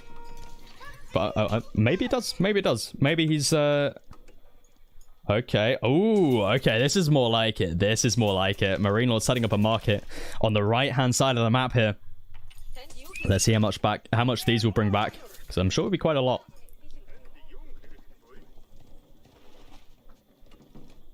But Marine Lord still massing up horsemen and archers at this point in time. Recon going for the archer spearman approach instead. Recon does have access to early knights if he wanted to. And there we go. They start. That is definitely more like it. 115 gold, 11 food, and 11 wood. That's a pretty nice trade. And we're going to have to see if a Recon looks to try and do something about this. But at the moment, Marine Lord's doing a good job just sort of keeping his eyes everywhere. Be nice for an outpost here by Marine Lord as well, just to see if Recon looks to move over. Villager going to be going down there for Recon. Hasn't reacted yet. Not paying attention over here. Recon not paying attention. What's that? He doesn't see it. He doesn't see it. Going to be losing so many villagers. 3 villagers going down. 4 villagers going down. Absolutely huge right there. The Khan does go down though. We see that once these traders come back, Marine Lord's going to be in a very, very nice position. That's going to be 600 gold right there. Definitely unfortunate for Recon. We see more and more traders. Somehow it's gone up to 20 gold per trip now. Not exactly sure how that's happened, but... Recon looking to just mass up a little bit. Dropping down to blacksmith now as well. But this trade is going to be problematic for him. Look at that gold income right there from Marine Lord. Now, I will actually flip around the UI for you guys, so it's a little bit easier. I do apologize for doing that so late. But again, Recon's going to get harassed over here. Going to be losing another villager, I think. 2 villagers. Ooh, that is... that's not looking good for Recon. We see how far behind economically he is. Not looking too good for him at all, especially with this trade going on as well. Marine Lord playing it so well with the trade. We've got more and more on the way as well. 126 per trade. Recon's falling behind in villagers as well. And again, this is the consequence of being in the corner. If you weren't in the corner like this, you would be able to focus down... You know, you'd have map control and you would be able to know what your opponent's doing and you'd be able to focus down the trade. And now Marino's going to be taking out this fortified outpost. Recon looking to go for a bit of a castle age now. But Marino's not going to be too far behind him. And he's got the mass right now, especially when all of this gold income comes back as well.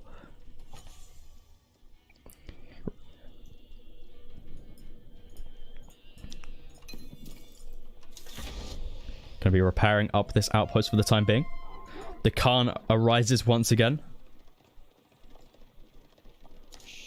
Marine Lord looking to put the pressure back onto Recon. Recon's not going to be far away from aging up now. Now, actually going for a wall here. Interesting to see. It's a heavy investment right there, but we're going to have to see what he decides to age up with. Honestly, if you can somehow get some villagers here, going for a high trade house could be pretty good. Like here, maybe? Yeah, probably here, but we're going to have to see what he decides to go with. Definitely an interesting choice by this wall. Also drops down, but no upgrades quite yet. Maybe he's looking to do the... Maybe he's looking to go into some men-at-arms, possibly. But high trade... Oh, this isn't a great spot. High trade house as well as step redoubt coming down at the same time. This isn't going to be making a lot at all. And I don't think Recon got a lot of bounty. Marino did a good job against that.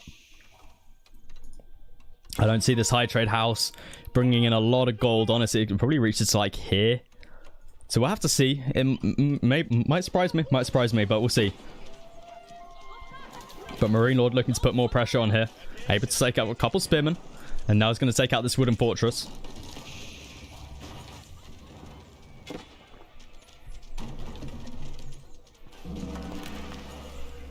Uvu's now depleted for Marine Lord. Why Recon walled this off earlier on. Wooden high trade house is going to be going up now though. And yeah, that's one relic. That is one relic right there. Yeah, that's not the best landmark there. I mean, you know, sometimes we see this landmark and it's got like 300 gold a minute.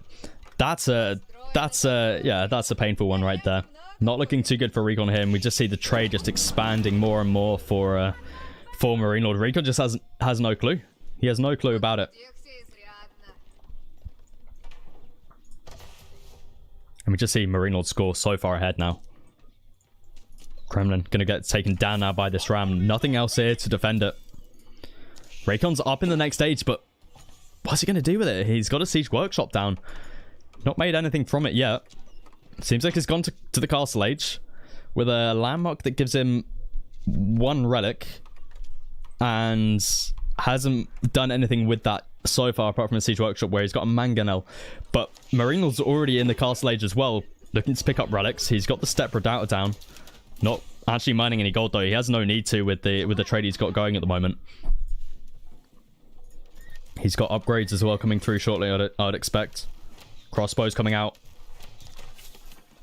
Yeah, there we go. Veterans, the upgraded archers are already here. Kremlin gonna get taken out as well. And we see here the scout looking in this forest. I think Marine Lord might have thought that this could be where the high trade house is, because this would be an epic spot. Honestly, I'd be really curious to know how much gold a minute you get from this. But Marine Lord is on a little bit of gold over here, so he could be using the step redoubt for that, but not too bad. Only 3 villages over here. But look at that gold income right there. Just so much gold. So much gold coming in right now. And Marine Lord can just afford to sit here. He's grabbing a Springald as well. And this Springald is going to deal with the siege that Recon has. 1 mangonel and 1 Springald for him. If we have a second Springald coming out, it's going to be a traction trebuchet.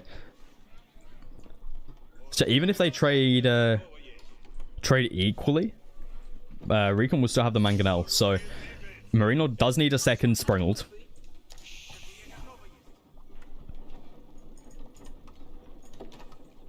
Going to be moving forward with that Springald now. Going to try and target down this one. Oh, neither of them get the shot off. Neither of them get the shot off. But that trebuchet is going to be targeting down the Kremlin now. It's going to be going down to that ram.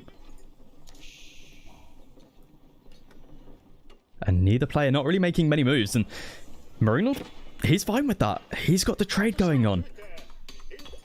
He is absolutely fine with this going on. He's just massing up siege. Kremlin goes down as well. 2 landmarks remaining for Recon. Obviously the town center and the high trade house. Nice thing for Recon though is he does get the deer from this landmark. So that's a nice food source. He's struggling a little bit on food, it seems.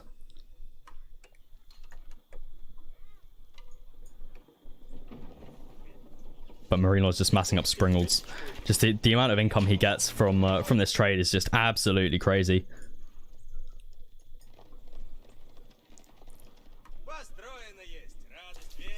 No more siege coming through from Recon. Going to be sticking with just the... he's got 3 Springalds there, to be fair. 3 Springalds is pretty good. Same amount as Marine Lord. So it's really going to come down to the Springald micro. Going to be starting to take out more production here as well. Marine Lord can also take the sacred sites. 3 sacred sites. He already has 1. Looks like he's going to be securing up this one as well.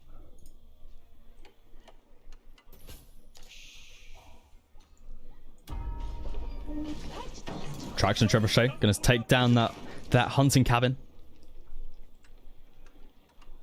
Let me just see how far ahead Marine Lord is. I mean, have a look at the eco count, the military count, the resources. I think this may be a good game here. Unfortunate for Recon, and I really feel like it's his positioning. Placing your town center in a corner is something you never want to do. You really do want to be taking taking a spot near the middle. But 5 Springles out for Recon. We see Marine Lord is making more. Going to be taking out the villagers there, constructing the outposts. 5 Springleds here so far for Marine Lord. It's just going to be a Springled war here. Are we back pre-season 1 here with Springleds?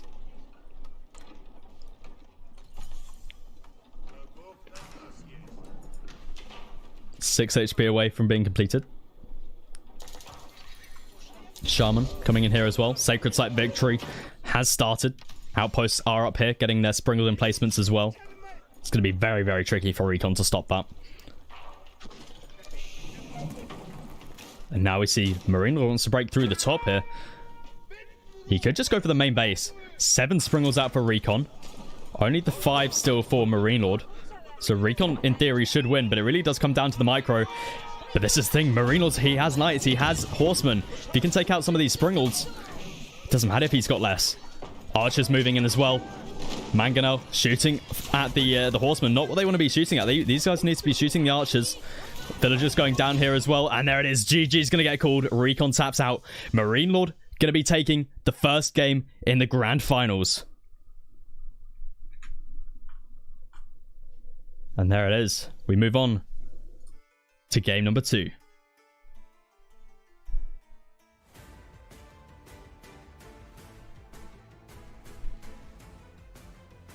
Marine Lord played that very, very well with the trade. But honestly, that's the consequence of putting your base in a corner.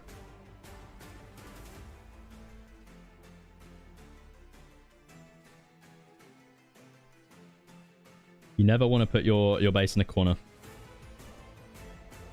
But Recon in the next game is going to be playing the Mongols up against Marine Lords' Abbasid. And obviously, Recon, we saw him a little bit yesterday playing the Mongols. Very strong on that civilization. Mongol seems to be one of the best civilizations in this mode. Kremlin did nothing. I think it did something. It pushed Marine Lord off the gold, but then obviously Marine Lord then went into trade, so. Update 3rd place. Oh yeah, that's good. Cool. Good cool.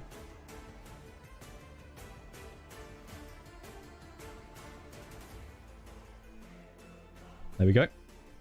So Lucifron took that 3-2.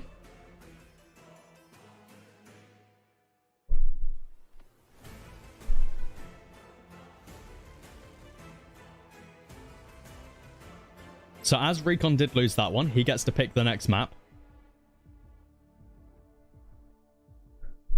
Which is just going to be normal Mega Random once again. This may be a restart though.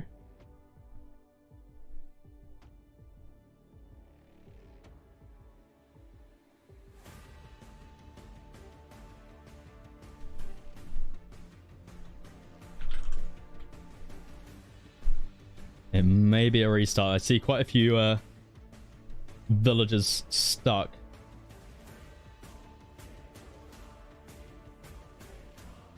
I think it's a restart for Marine Lord.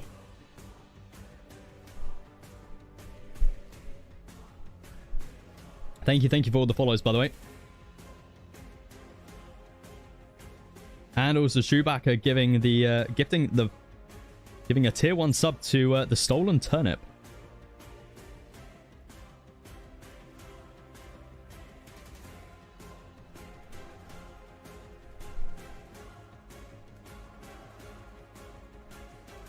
Okay, I'm just going to hop out of the game and see if they've restarted, because I see 2 stuck bills from Marine Lord.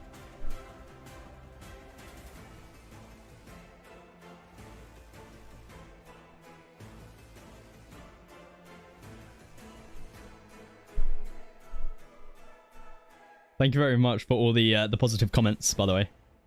I'm really glad you guys are enjoying this tournament. May not be the most balanced and tournament ever, but it's very much entertaining. Okay, seems like players are continuing, so that's, yeah, Marine Lord's got 2 stuck villagers. I guess he wanted to carry on. I guess that's up to him. Maybe they agreed to something. I'm not exactly sure.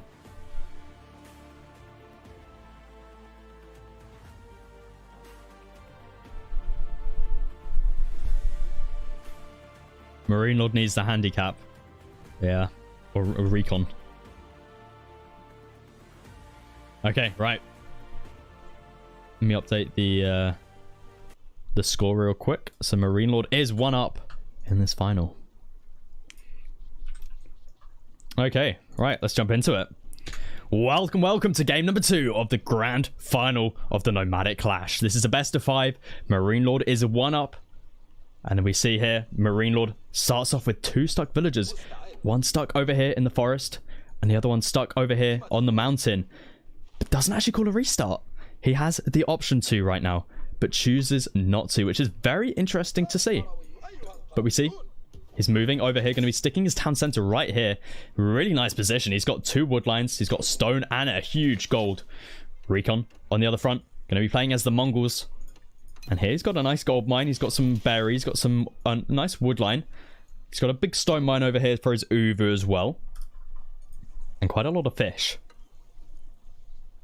2 very big rivers. Or it's more 1 river, but just two bits of it. So this is going to be an interesting one with this in play. Obviously, there's this crossing here. I think this is going to be the main one where players can move up here and then here. But yeah, I feel like this could be a lot of walling here. But Recon going to be going for a dock here. 2 villagers constructing that. Marine Lord on the other front. Not going to be going for any dock. And now, interestingly to see, Recon has 2 stuck... Oh, wait, he doesn't. He has 1 stuck villager here. And this one's kind of stuck, but he can build a girder, so he's alright. He's going to chop that one through. So I guess it's not that unbalanced, because Marine Lord has 2 stuck villagers, and it looks like he's going to get... Ooh. Well, he almost got this one out. Almost got that one out. But he's going to build a lumber camp up here, which is, yeah, so he can chop himself out. So I guess this is why he didn't restart, because you can technically build a lumber camp here. So that's why he didn't call the restart. To be fair, probably would have allowed it, but I like how he follows by the rules. Oh, so close to getting this one out as well. So I think both people are going to be just 1 villager down here. These 2. So, you know, pretty even start though. It's pretty even start, because Recon's had to invest 100 wood into a gur here. Marine Lord had to invest 50 wood into a lumber camp here. So, if anything, Recon's at the disadvantage here. But Marine Lord running his town center out here onto the fish. He's got a dock down as well. This dock looks very high up. Standing tall and proud right there. Recon. First fishing ship in the queue. 6 villagers onward for Marine Lord. 3 on the shoreline fish as well.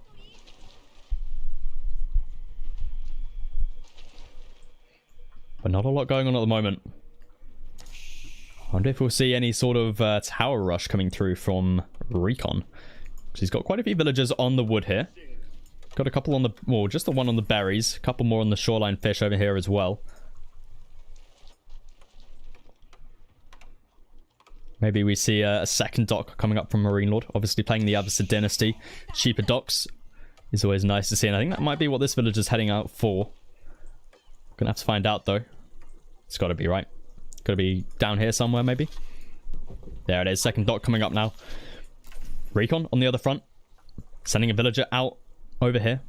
Second dock possibly for him as well. Wouldn't surprise me. It's actually going to be for an Uvu here. Interesting. Now, are we going to be seeing a barracks? I mean, every single Mongol game we've seen so far, they open up with a barracks and then they try and do some towerage, which could be problematic for Marine Lord. But obviously, Abbasid Dynasty, they can just keep on building docks, so they can go further and further down the river with docks. It's cheaper to build a dock than it is to build an outpost. So we'll have to find out what Marine Lord looks to do. If he looks to build an outpost here, possibly. Because obviously you don't want to get pushed too far down the river. But Recon, constructing that barracks there, it is going to be that tower rush. This could be pretty huge for him. I mean, getting up an outpost. Ooh, right. Actually, that looks like you can't build there. So, I mean, probably this side of the river would be nice. But this side of the river also works. So, we'll have to see. We see Khan moving up here for recon. Poor old Marine Lord's villager is still stuck over here. He manages to get down a lumber camp over here as well. So, I mean, he's getting all of his villagers to work. Recon might actually be able to do the same here as well. Finally doing something with this one. So, if you can put... I mean, it's an expensive investment. 100 wood for a Gur here is something you don't want to be doing, really. But it looks like he might be trying for it. He needs to... Yeah, chops down that tree now. Does he do it? I think there's still a tree there. Right, I'm getting a little bit distracted as we do have an outpost coming up here for recon. Pretty good positioning here. Going to be very hard for Marine Lord to stop this. Obviously, you'd have to pull villagers all the way around there. So 2 villagers getting pulled, as well as only the singular spearman for the time being. Double production coming in after this as well. He's trying to find the tree. There's a tree there, isn't it? Is it this one? Oh. What did I just witness? What did I just witness? Recon killing the Vill right there in front of my face. Wow. But he's going to get up this tower. 2 villagers there, bringing more spearmen with him. Possibly didn't need the spearmen. Maybe only needed a couple of them, but I guess he wants to push out eventually over here.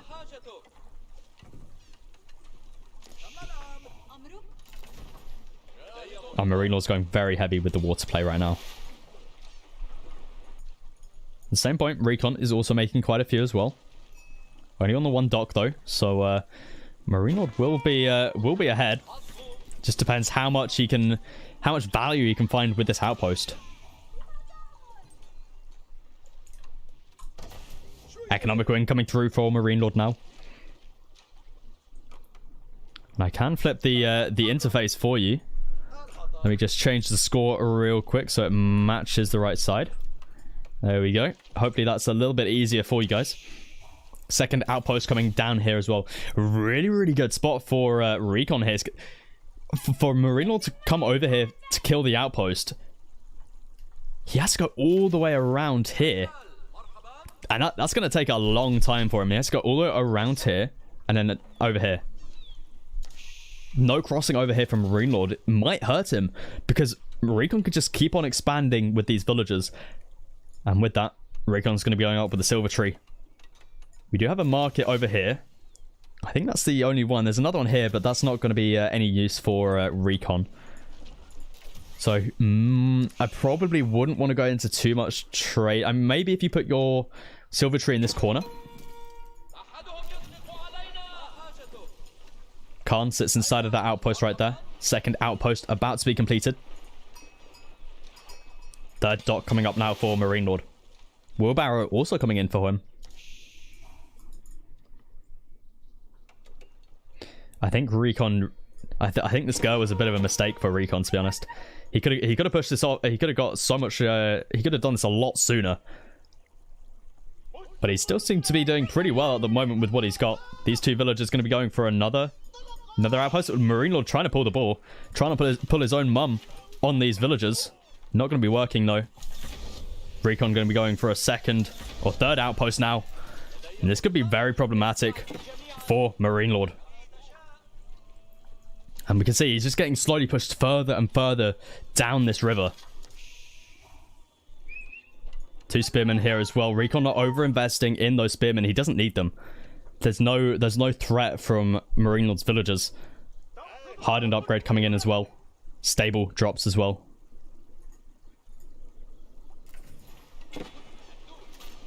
Bagler is out. Going to be targeting down the villagers. They're 2 shot. Is he going to commit to it? No, he's not. He's going to pull it back. He might have been able to have got that up, though. But at what cost? At what cost?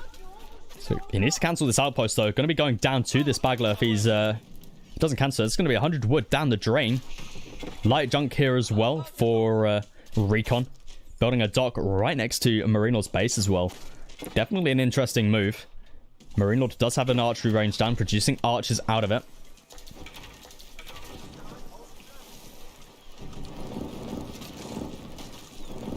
Outpost Gonna be going down. Light junk looking to push in. That Bagler's on very low HP. I think the light junk has enough power to deal with the Bagler there. Only needs a couple shots, but it's gonna get slowly healed up around this dock.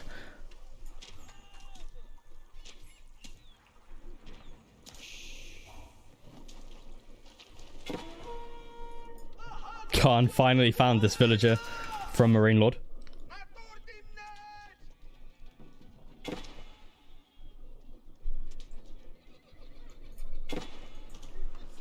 Demo ship coming out though, gonna try and blow up the Bagler. Needs to blow up. Nice. Able to take out that Bagler.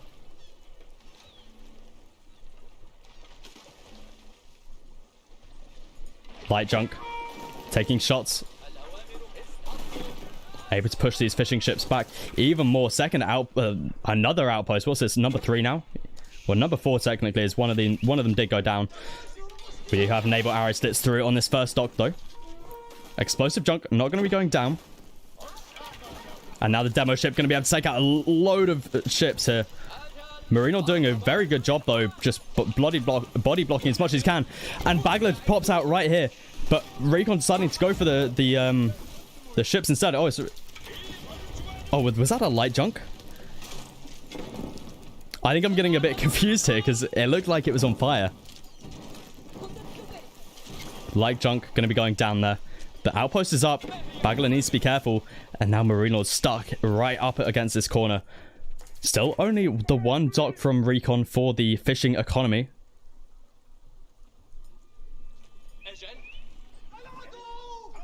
Demo ship now coming in. This is definitely a demo ship. Unfortunately, doesn't get any shots off. Dow does come out for Marine Lord. 3 villagers now here for Recon. Going to be going for another dock. But Dow is out for Marine Lord, so unfortunately that's not going to be going up. Could possibly go for another outpost, possibly here. And try and get arrow slits in.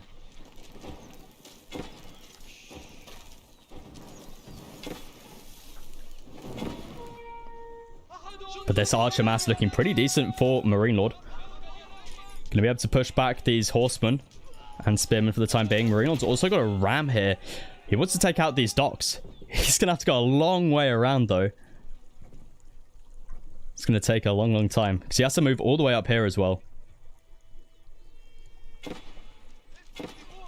We're going to be taking out this outpost first.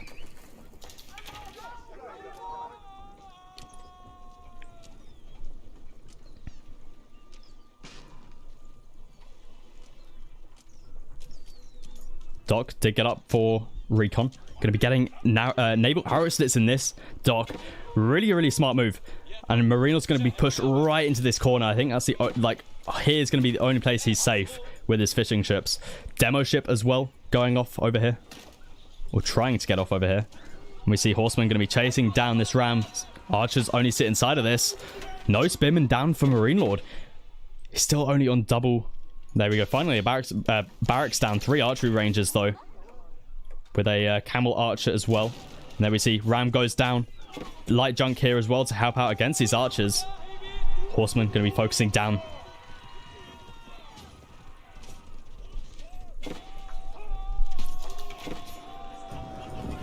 Three villagers going to be constructing this outpost here.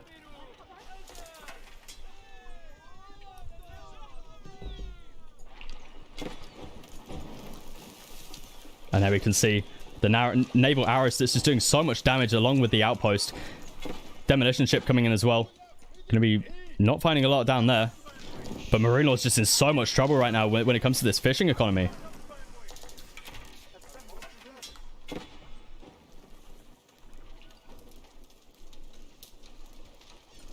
He's found a safe position now that that outpost has been taken out. But Recon's slowly making his way back up. Light junk looking very much like a demo ship right now. Making its way over. Trying to stop Marine Lord docking up here. We just see the amount of damage archers actually do to these light junks is pretty crazy. Step out being constructed for Recon.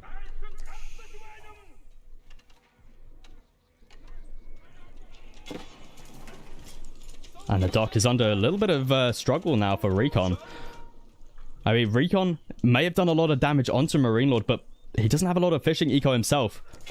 So this could be a little bit of an issue for him. Demo ship is coming through, though. He's trying to escape with these fishing ships, but they're going to get targeted down by Marine Lord's ships here.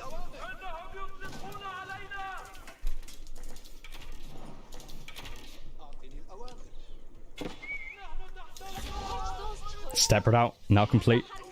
Might want to pack up this barracks and move it a little bit to the side so this can fit in nicely. But another ram coming down for Marine Lord.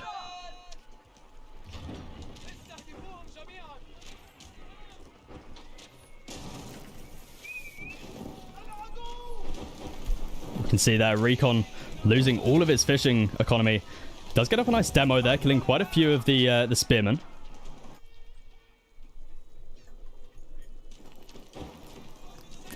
Transport ship as well for Recon here.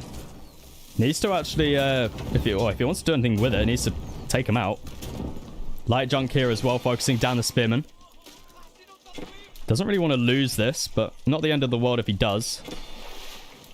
There we go. Horseman and Khan out as well.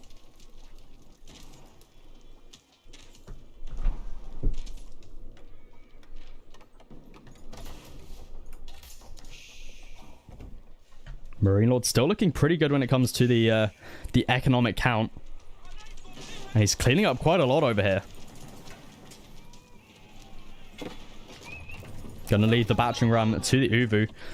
It's actually going to be targeting over here to the Silver Tree, though. Recon not done any trading with this landmark so far. I mean, definitely not the best trade route to this trading post. Maybe if there was a crossing here, possibly that could be a good idea.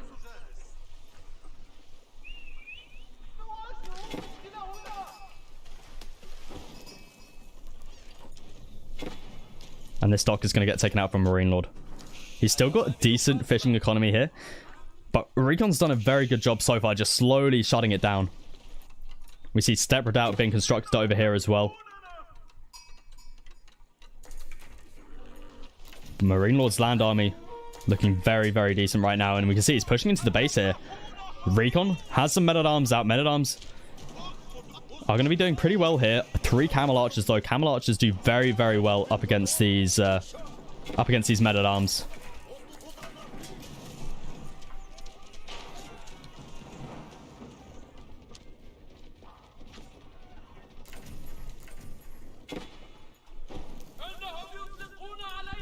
Naval arrows that's just being such a pain on these docks. I really like the way they reworked water with the naval arrow stats. Works really, really well. Outpost gonna get taken out here. Recon's under a lot of pressure now in the base. Marino's looking to put the pressure on him now. We can see just can't do a lot. There's so many 5 camel archers now.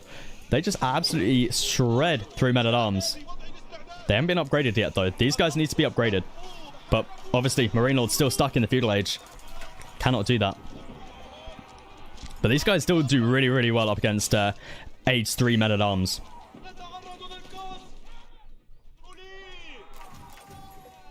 Marine Lord has the blacksmith upgrades as well. Battering ram just making buildings pack up here. We do have springald emplacement through it on this outpost. Culturing now coming through for Marine Lord. Gonna be following up Recon. Needs to get the upgrade onto these camel archers as soon as he possibly can. Gonna be a really, really important upgrade because these guys, they kill everything that Recon has. Horsemen, knights, and men-at-arms. So it's gonna be a little bit of a struggle for him. So Recon might want to look to get into some archers possibly. But Marino's doing some scouting right now with his camel archer. And if he finds this could be absolutely huge for him. Only 1 outpost here. I can only garrison 5. Culture Wing still a minute away. And Recon's still looking to put the pressure on. We see Recon capturing sacred sites behind this as well. He's also got 2 relics in, which is nice. Also a 3rd one coming in as well somewhere. It looks like Marine Lord is going to be capping at this sacred site. 2 more rams coming down, being built on top of each other right there. But we just see Marine Lord so far ahead in economy right now. I mean, this second town center, or three town centers really, really paying off with this fishing eco as well.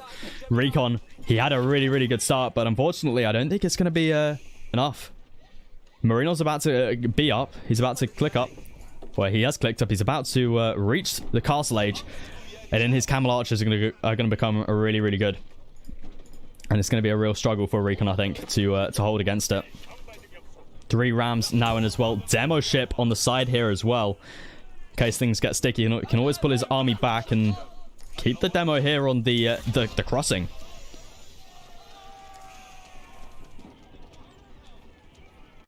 There it is. Marine Lord is now up.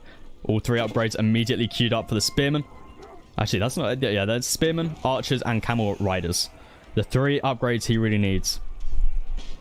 And we see that he's just keeping the demo here.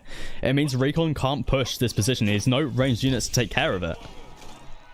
He's still got quite a few cavalry. So able to pod and poke at these battering rams. Preservation of knowledge now comes through from Marine Lord. First ram might get taken out here. Does indeed get taken out, and we actually see the Springled there, able to take out that explosive Dow. But we're a few seconds away from these upgrades coming in. 3, 2, 1. Fully upgraded army right there. And now this is where Marine Lord can take the fight, and I think he's going to win this with a pretty convincing victory in this battle right here. Springled, not a big deal. Gonna get focused down by Marine Lord with these 4 spearmen. He has to do really, really well there. And this is a pretty convincing fight right here. Still got 4 camel riders left and majority of his archers. Spearmen have gone down though. Lots of men-at-arms. And you got to remember, Recon had the more expensive army here. He's still got quite a few men-at-arms left. But look at this behind this. Crossbowman and a spearman coming through still for Marine Lord. He should be able to hold this without a doubt.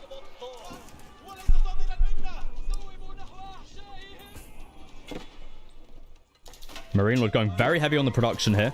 We see Light Junk able to take out some of these villagers. Another engagement up here to the north. Crossbowman, though. Nice mangonel shot. Unfortunately, didn't get anything due to Marine Lord pulling off some good pullbacks.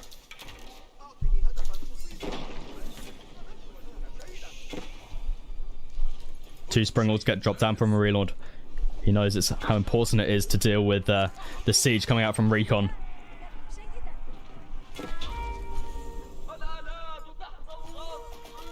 All the villagers going to get cleaned up there. Ram looking to take out the outpost. And look at all those fishing ships. Wow, did they get hit by a mangonel or something? They all look very low on HP. But so many crossbowmen now out for Marine Lord. Mangonel gets up a nice shot onto the spearman, but gets immediately taken out by those Springleds. We also have Light Junk here. Going to be able to be focused down by Marine Lord Springleds. Bagler here as well. And there, Recon's going to be losing his Springled of his own. Crossbowman on the backline, able to do so well up against these men-at-arms. 2 Light Junks here for Recon, able to help out a little bit. Needs to be focusing down this archer mass, though. That's where they can do most of their damage.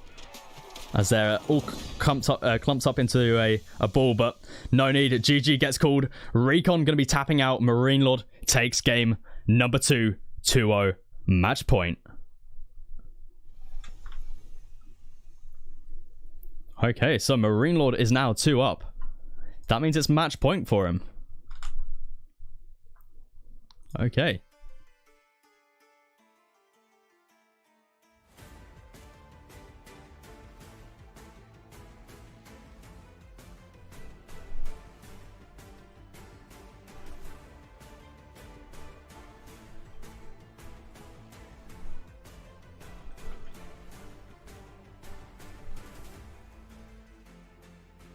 Okay.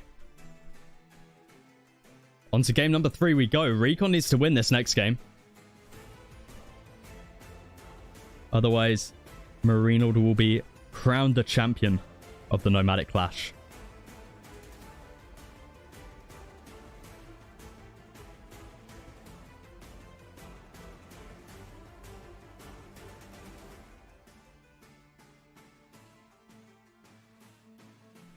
Thank you very much for the Prime subscription. I'm Haslaw.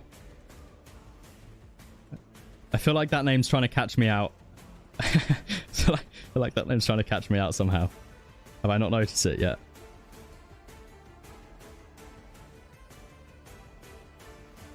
Okay, so we're 4 minutes away on this game. They've set the delay to 5 minutes.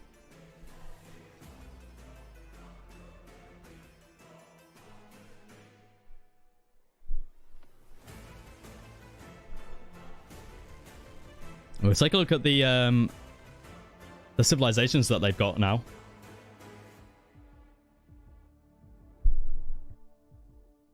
So Marine Lord's going to be playing the Abbasid once again. The Abbasid have been really, really strong, I've noticed. Lots of players picking it. Lots of players getting wins with it. Recon going to be playing as the English. Now, I wonder if Recon is going to be doing the trick that B did yesterday. I hope not. I hope not, but...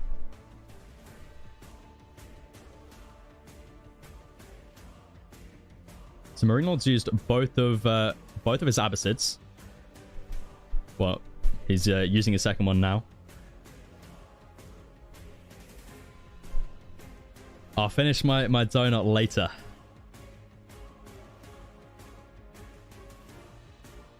It's very tempting, but we're so close to the end to find out who is our winner of the Nomadic Clash.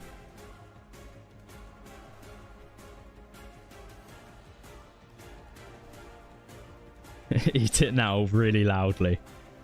No, I don't. I don't think so. I'm no ASMR channel.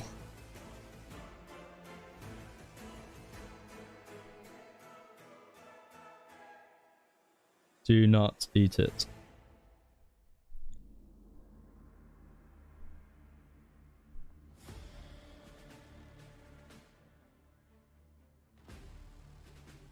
Okay, so we're about 2 minutes away.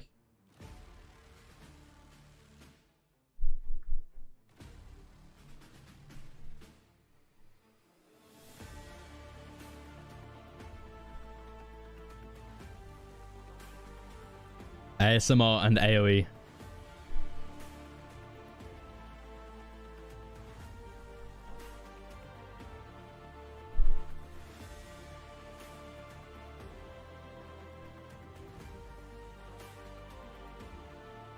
So the score is currently 2-0 to Marine Lord, which means if he wins this next game, he is crowned the champion of the Nomadic Clash. He did win with 2 villagers stuck, yeah. He did manage to build lumber camps though, so they weren't totally useless, but it's still an investment where they have to build a lumber camp. Yeah, can he win with 3 villagers stuck?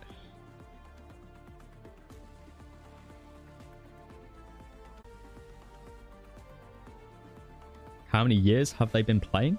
Well, they've been playing AoE 4 since it came out, so I'm not sure too much about how far they go back with RTS games. But I know Marine Lord played StarCraft and Recon played Age of Empires 2 and Age of Mythology. That's how Recon is so good at his Nomad. Used to play it a lot in Age of Empires 2.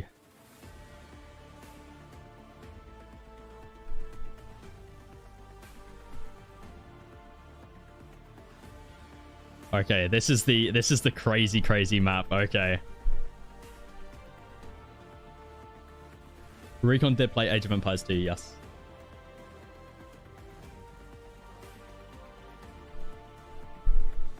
AOEM, exactly. AOEM.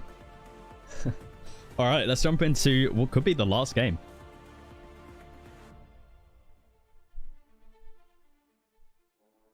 Right. Let's flip that. Okay, right. Let's get into it.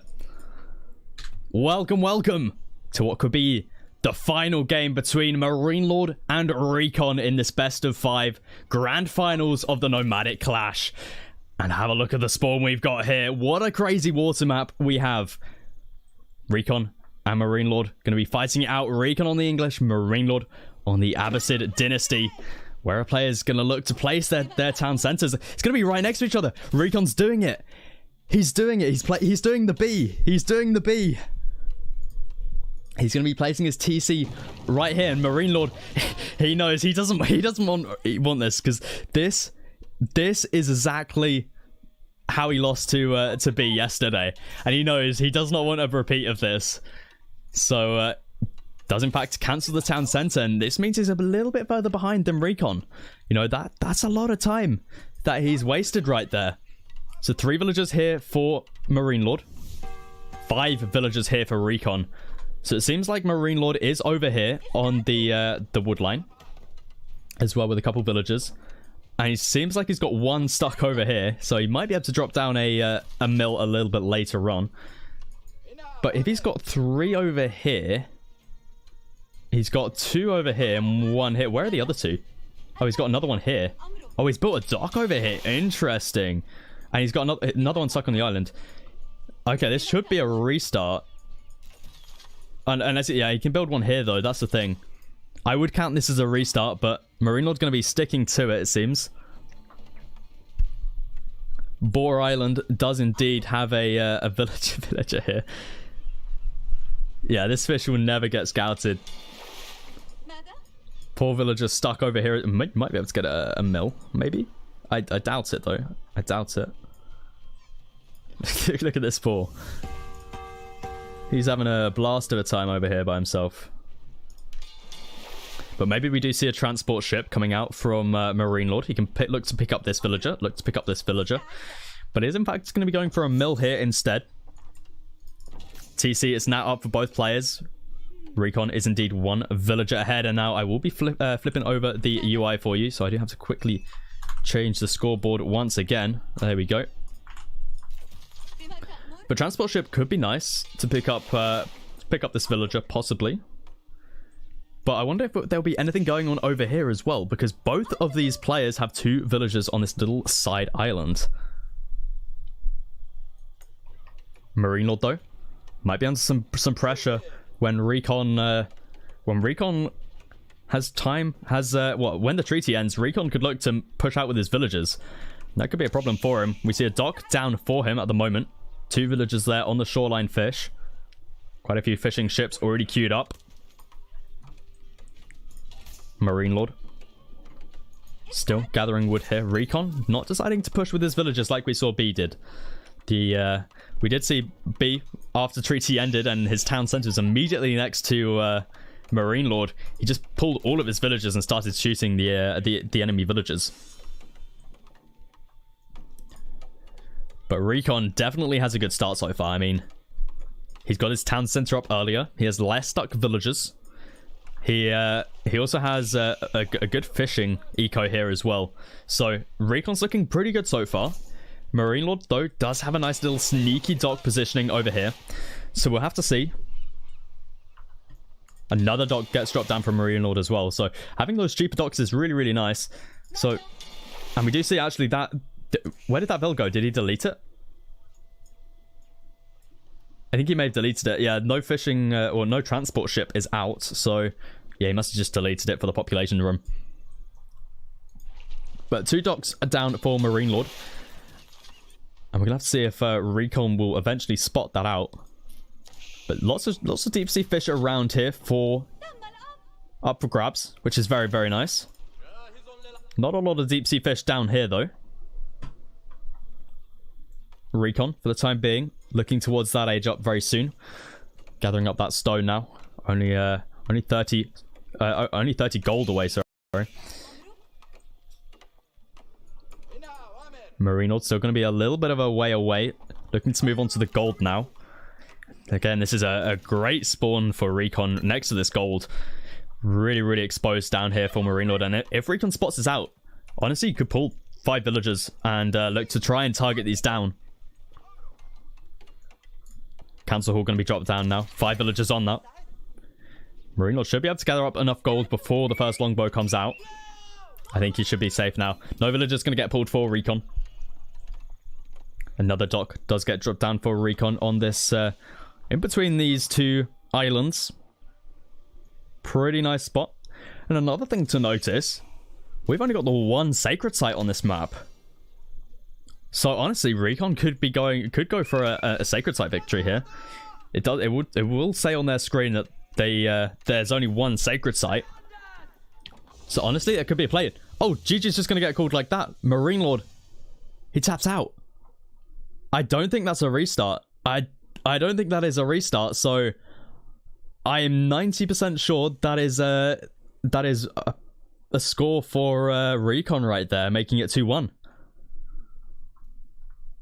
I'm gonna have to check, but for the time being, I think it's 2-1.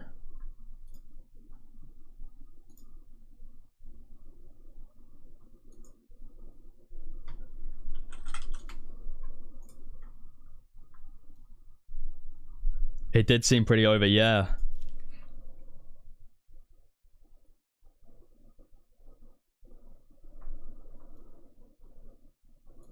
Okay, so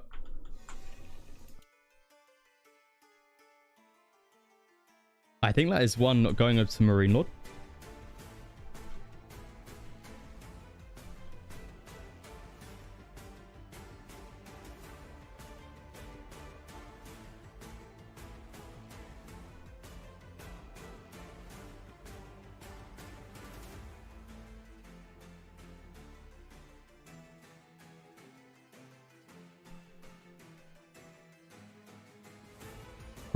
Recon picking the English on that map and building his TC right next to Marine Lord was definitely fortunate.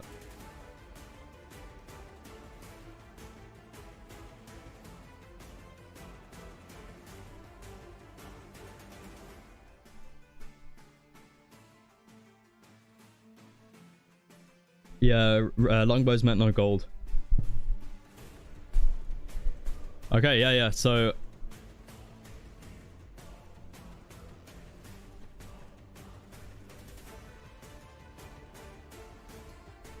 okay, so the score is 2-1 to Marine Lord. So recon does get the point there.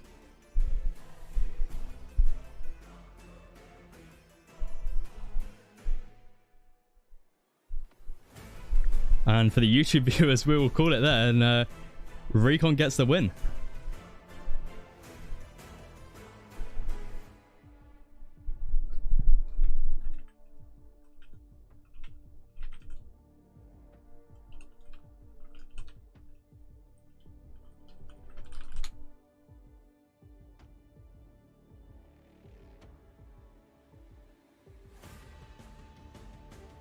He surrendered because of the sacred site on Recon's base. I see.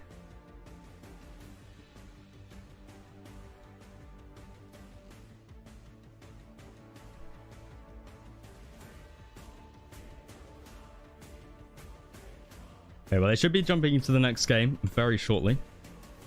Hopefully we don't have another game like that.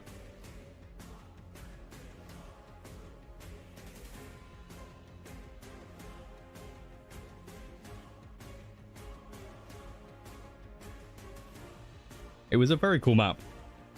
So Marine Lord got very unlucky with the spawn with his villagers.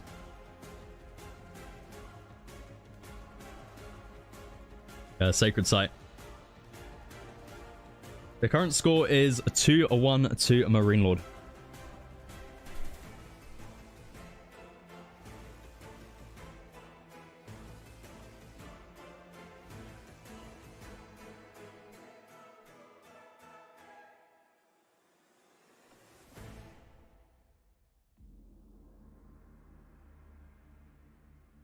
Okay, so we're only a few seconds away from jumping into the next game. So we will go over.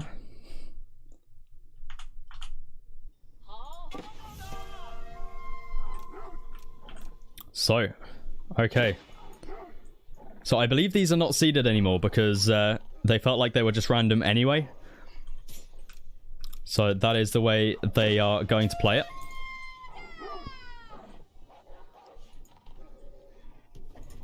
Okay, right, let's jump into it. Welcome to the 4th game in the grand finals of the Nomadic Clash. This is the best of 5 between Marine Lord and Recon. And have a look at this. 2 players going to be placing their town centers right next to each other. Recon playing as the Rus, Marine Lord playing as the Chinese. Another map full of water. Marine Lord has 3 villagers over here. How did 3 villagers spawn over here? At least they can gather from this dock, and he will be able to get some deep sea fish. Not the worst for him. Does have a stuck villager over here as well. Marine Lord getting extremely unlucky with these spawns. Recon over here on the dock as well. Has 5 villagers building that TC. Whereas for Marine Lord, only has the 4. Poor old Marine Lord not getting lucky with these villager spawns. Seems like Recon has one stuck as well though, so honestly it's pretty even because Marine Lord's gathering the shoreline fish from here anyway, so not looking too bad whatsoever for Marine Lord. This is going to be the real question though. How do the players feel about this?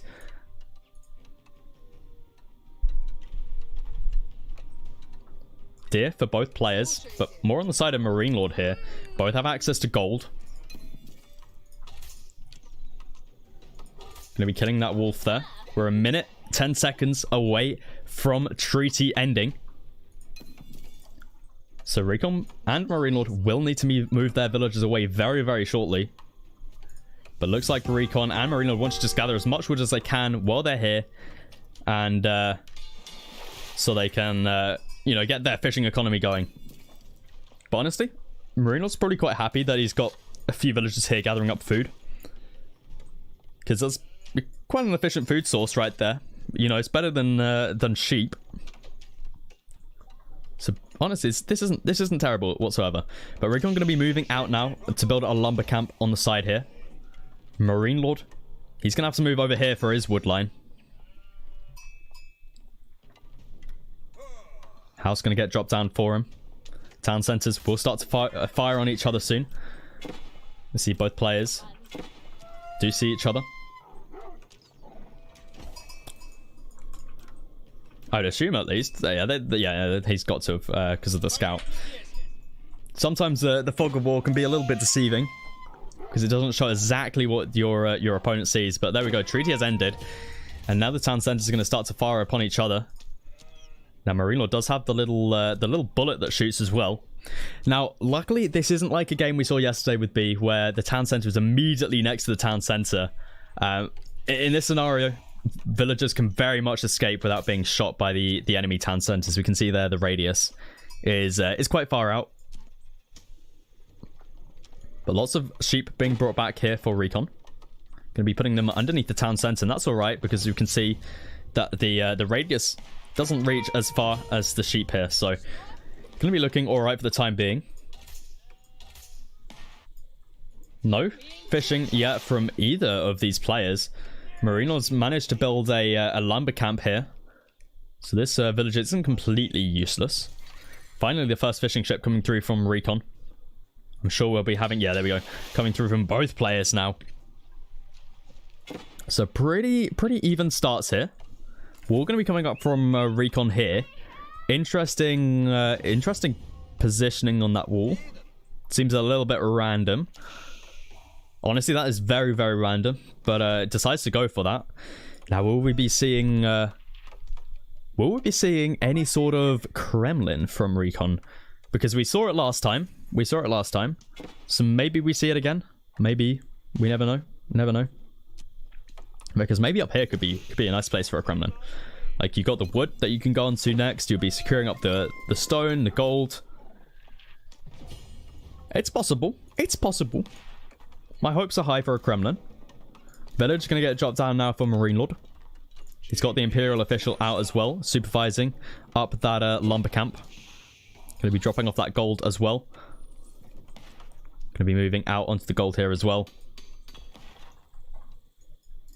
Lots of fishing out for both of the players right now. Nice spawn for the Rus. In the later stages of the game, it's going to be really, really nice for Roost because they can be everywhere on these deep sea fish. Outpost is going to be dropped down on this large gold mine. Recon going to be dropping a wooden fortress here on his wood line as well. He has a very nice gold vein here. And Marine Lord, with his scout, he causes the board to go aggro. Recon might be losing a couple villagers here if he's not careful. He needs to... Okay. He's good for the time being. Almost lost a couple villagers there. We're going to be calling in the board once again. Oh, no. Oh, Marine Lord just being such a pain there with this ball. Going to be doing a little bit of damage there. It's just outside of the radius. So Recon's got pretty lucky here. But we just see trying to get as much damage off as he can.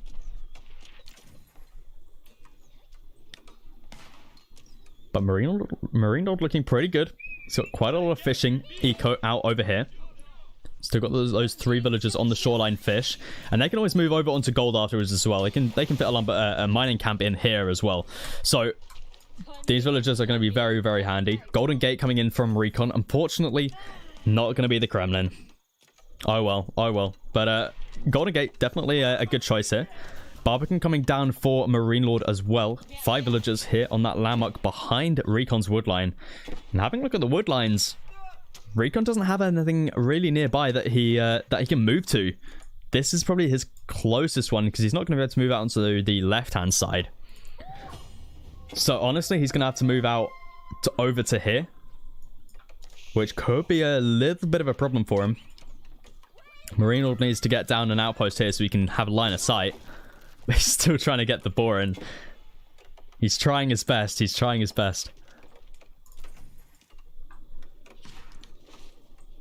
Barbican now going to be completed. And we can see it can actually see over it. So if we take a look at Marine Lord's perspective here, he can just see everything. He can see absolutely everything. That's some pretty crazy vision. And Recon's going to be under some pressure here.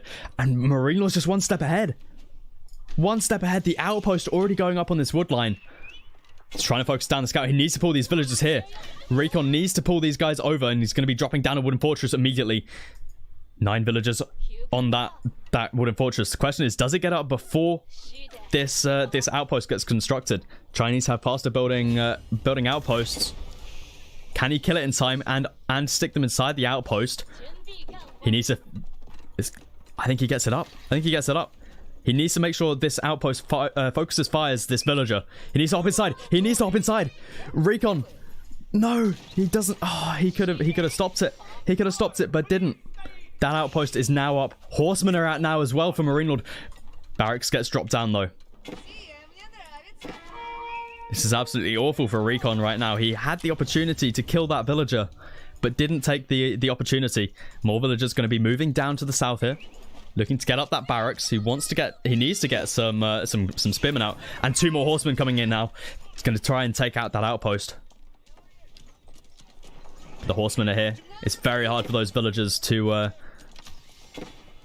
try and take it down. And now we've also got we've got hand cannon slits coming through as well. Not looking too good for Recon here. And this is match point. If Recon loses this, Marine Lord will be crowned the winner of the Nomadic Clash. More spearmen are in the queue, as well as the hardened upgrade. Horsemen trying to find kills on the villagers there. And Recon just pulls in villagers here. But the outpost, it gets up. And villager hops inside of the outpost. Horsemen do as well. That's going to be a villager going down for Recon if he's not careful. Manages to survive on, what's that, 3 HP. Barely getting away. More spearmen coming out now. I wouldn't be surprised to see an archery range has been dropped down. And it has indeed. Archers should be coming out soon for Marine Lord. Unless he looks to go into Song Dynasty first and get out some Chukanu. And another outpost going down here. And now Marine Lord brings the junk around. He makes it from over here and brings it around, and that's Recon completely pushed off wood. What can he do? He needs to pull villagers and try and take down these outposts. Spearmen are able to take out those horsemen. Hand cannon slits has come in on this outpost, so Recon's going to be losing quite a few villagers here. Marine Lord so far ahead in eco right now. He needs to pull all the villagers here on on all of the landmarks. Oh, no, landmarks outposts, sorry. It's making me think of landmarks of the Barbican. But he's going to be taking down this outpost. Shouldn't be losing too many more villagers. Especially with only the one horseman sitting inside. Still another villager goes down. Recon. Still going to be finding it very tricky, though, up against a war junk and just a junk here.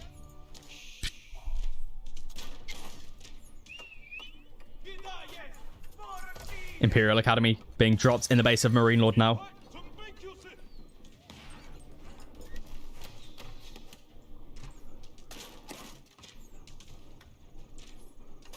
And Recon's safe up here for the time being. But I expect Marine Lord to put a lot of pressure onto this area, because this is the only spot Recon can get gold from. Can get wood from, sorry. But honestly, maybe if I'm Recon, I'd look to get up a dock here and get a transport ship. And try and just find somewhere else to get wood from. But it's seeming difficult for him for the time being. He's now put under a lot of pressure here. We see Marine Lord going for a dock up here where his little villager was. And because of that, Junk is going to be able to put a lot of pressure on here. Luckily for Recon, has a Lodger attack ship and a galley out. Abbey of the Trinity going to get dropped here for Recon. Outpost coming up behind it though. Lots of villagers going to be building this. Doesn't have anything to do with these archers, though. Another outpost going to be coming down. Recon really wants to get to this castle age. I'd expect for it to be a men-at-arm play once again, but we're going to have to find out when we see Recon fighting underneath this dock as well. Demo ship is in the queue, though. Naval arrow slits also coming in for Recon. Not exactly sure as to where that is. It's got to be over here, right? It doesn't show that it is, but he's grabbing it somewhere. And we see Recon. He's trying to age up. He's currently killing the horseman with his villagers, which he can very happily do.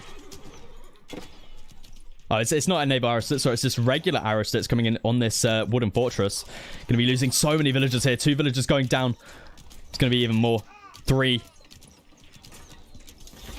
4.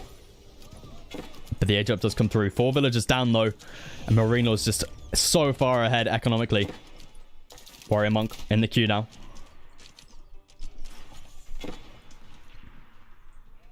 And now Recon. He can't return back to work over here. Let's have a look, see if Marine Lord can still... Oh, he doesn't have vision anymore. He doesn't have the fishing ship over here. So if he moves the fishing ship back over here, the Barbican will be able to focus on these villagers. So it looks like Marine Lord... He's going to keep on the pressure over here, but luckily for Recon, he can gather his wood over here. Another barracks getting dropped down now for Recon. Probably looking to go into some men-at-arms. And GG's just going to get called like that. Marine Lord is the winner of the Nomadic Clash, taking it 3-1 in the grand finals. What a game. What a set. We had some crazy games in there. But Marine Lord is going to be crowned your winner. If you did enjoy this, then please do feel free to leave a like and maybe leave a comment how you enjoyed this tournament. What sort of, give some feedback as well. But yeah, I really enjoyed this. So yeah, I'll catch you for YouTube folks in the next one. And there we go. There you guys have it. Marine Lord is the winner. Let's update this. Hasn't quite been updated yet, but well played by both players there. I thought that was a really entertaining tournament. So, I mean, the support on it has been absolutely incredible. Thank you so much. We've had over 1,000 viewers pretty much this whole stream. So thank you so much. Really appreciated. It's been really epic. We've had so many subscriptions coming in, so many follows. I started yesterday on 112 follows, and now we're at 910, which is absolutely crazy. So thank you so much. We're at 1.2k viewers right now. That is wild. That is wild. Thank you so much. There's definitely a lot that I want to improve on when doing events, but we'll talk about that another day. But I've got ideas already for more events, so honestly, I'm so thankful to you guys for watching, and all the players as well for participating. Really well played to Marine Lord taking the win, Recon coming in second place, Luciferon coming in third, and Puppy Paw coming in fourth, and all the other players that participated. I know a lot of it did come down to RNG, so probably not the best representation of players' skill, but it was still a lot of fun, and I think a lot of people enjoyed participating. So, hey, Marine Lord, thank you very much for the raid. Really well played. Really well played. Congratulations on the win. But yeah, we do actually have the Arabian Open Masters coming up, so that is going to be the next event, not hosted by me. It's hosted by the Rising Empires team. So do check that one out. It's going to be pretty hype. I think it's been cast over on Rising Empires, so that's going to be a really, really awesome event.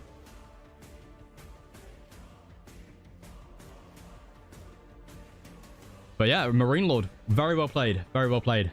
Thank you very much for the raid. We've got 1,500 people in here. That is absolutely wild. But we will be calling the end of the stream here. There's the Arabian Open Masters in the chat here. If you're, let me link it for you guys as well. Do check it out. When did you play Beastie? Yeah, maybe we should get a Nomad show match going between you two. Be pretty epic. But yeah, thank you so much, guys, for all the support this tournament. Well played to Marine Lord for taking the win, and all of the other players for participating. Do check out the YouTube, because there'll be a lot of games that I haven't casted here. There's been a load of games that will be uploaded to YouTube that hasn't been casted on Twitch. So do check it out. I'll leave a link in the chat as well for that. Maybe someone else has got the link for it. Oh, there it is. Thank you very much. But yeah, I think we'll call it here. Let's see who else is live. But it's been a really epic event, so thank you so much for all the support. I really hope you guys did enjoy it. Yeah, Marine Lord's not going to get past Magic. Yeah.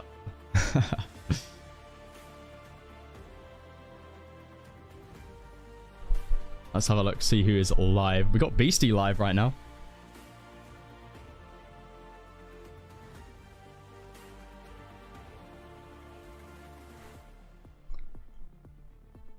But yeah, thank you so much, guys, for the support.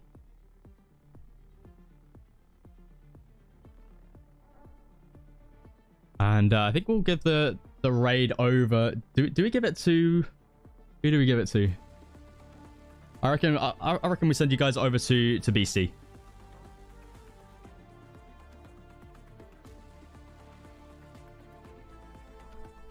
Obviously, he was a participant in this. Tournament, so I think it's only fair we give him a raid. But yeah, crazy amount of viewers. Thank you so much, guys, for watching. Thank you for all the follows, all the subscriptions.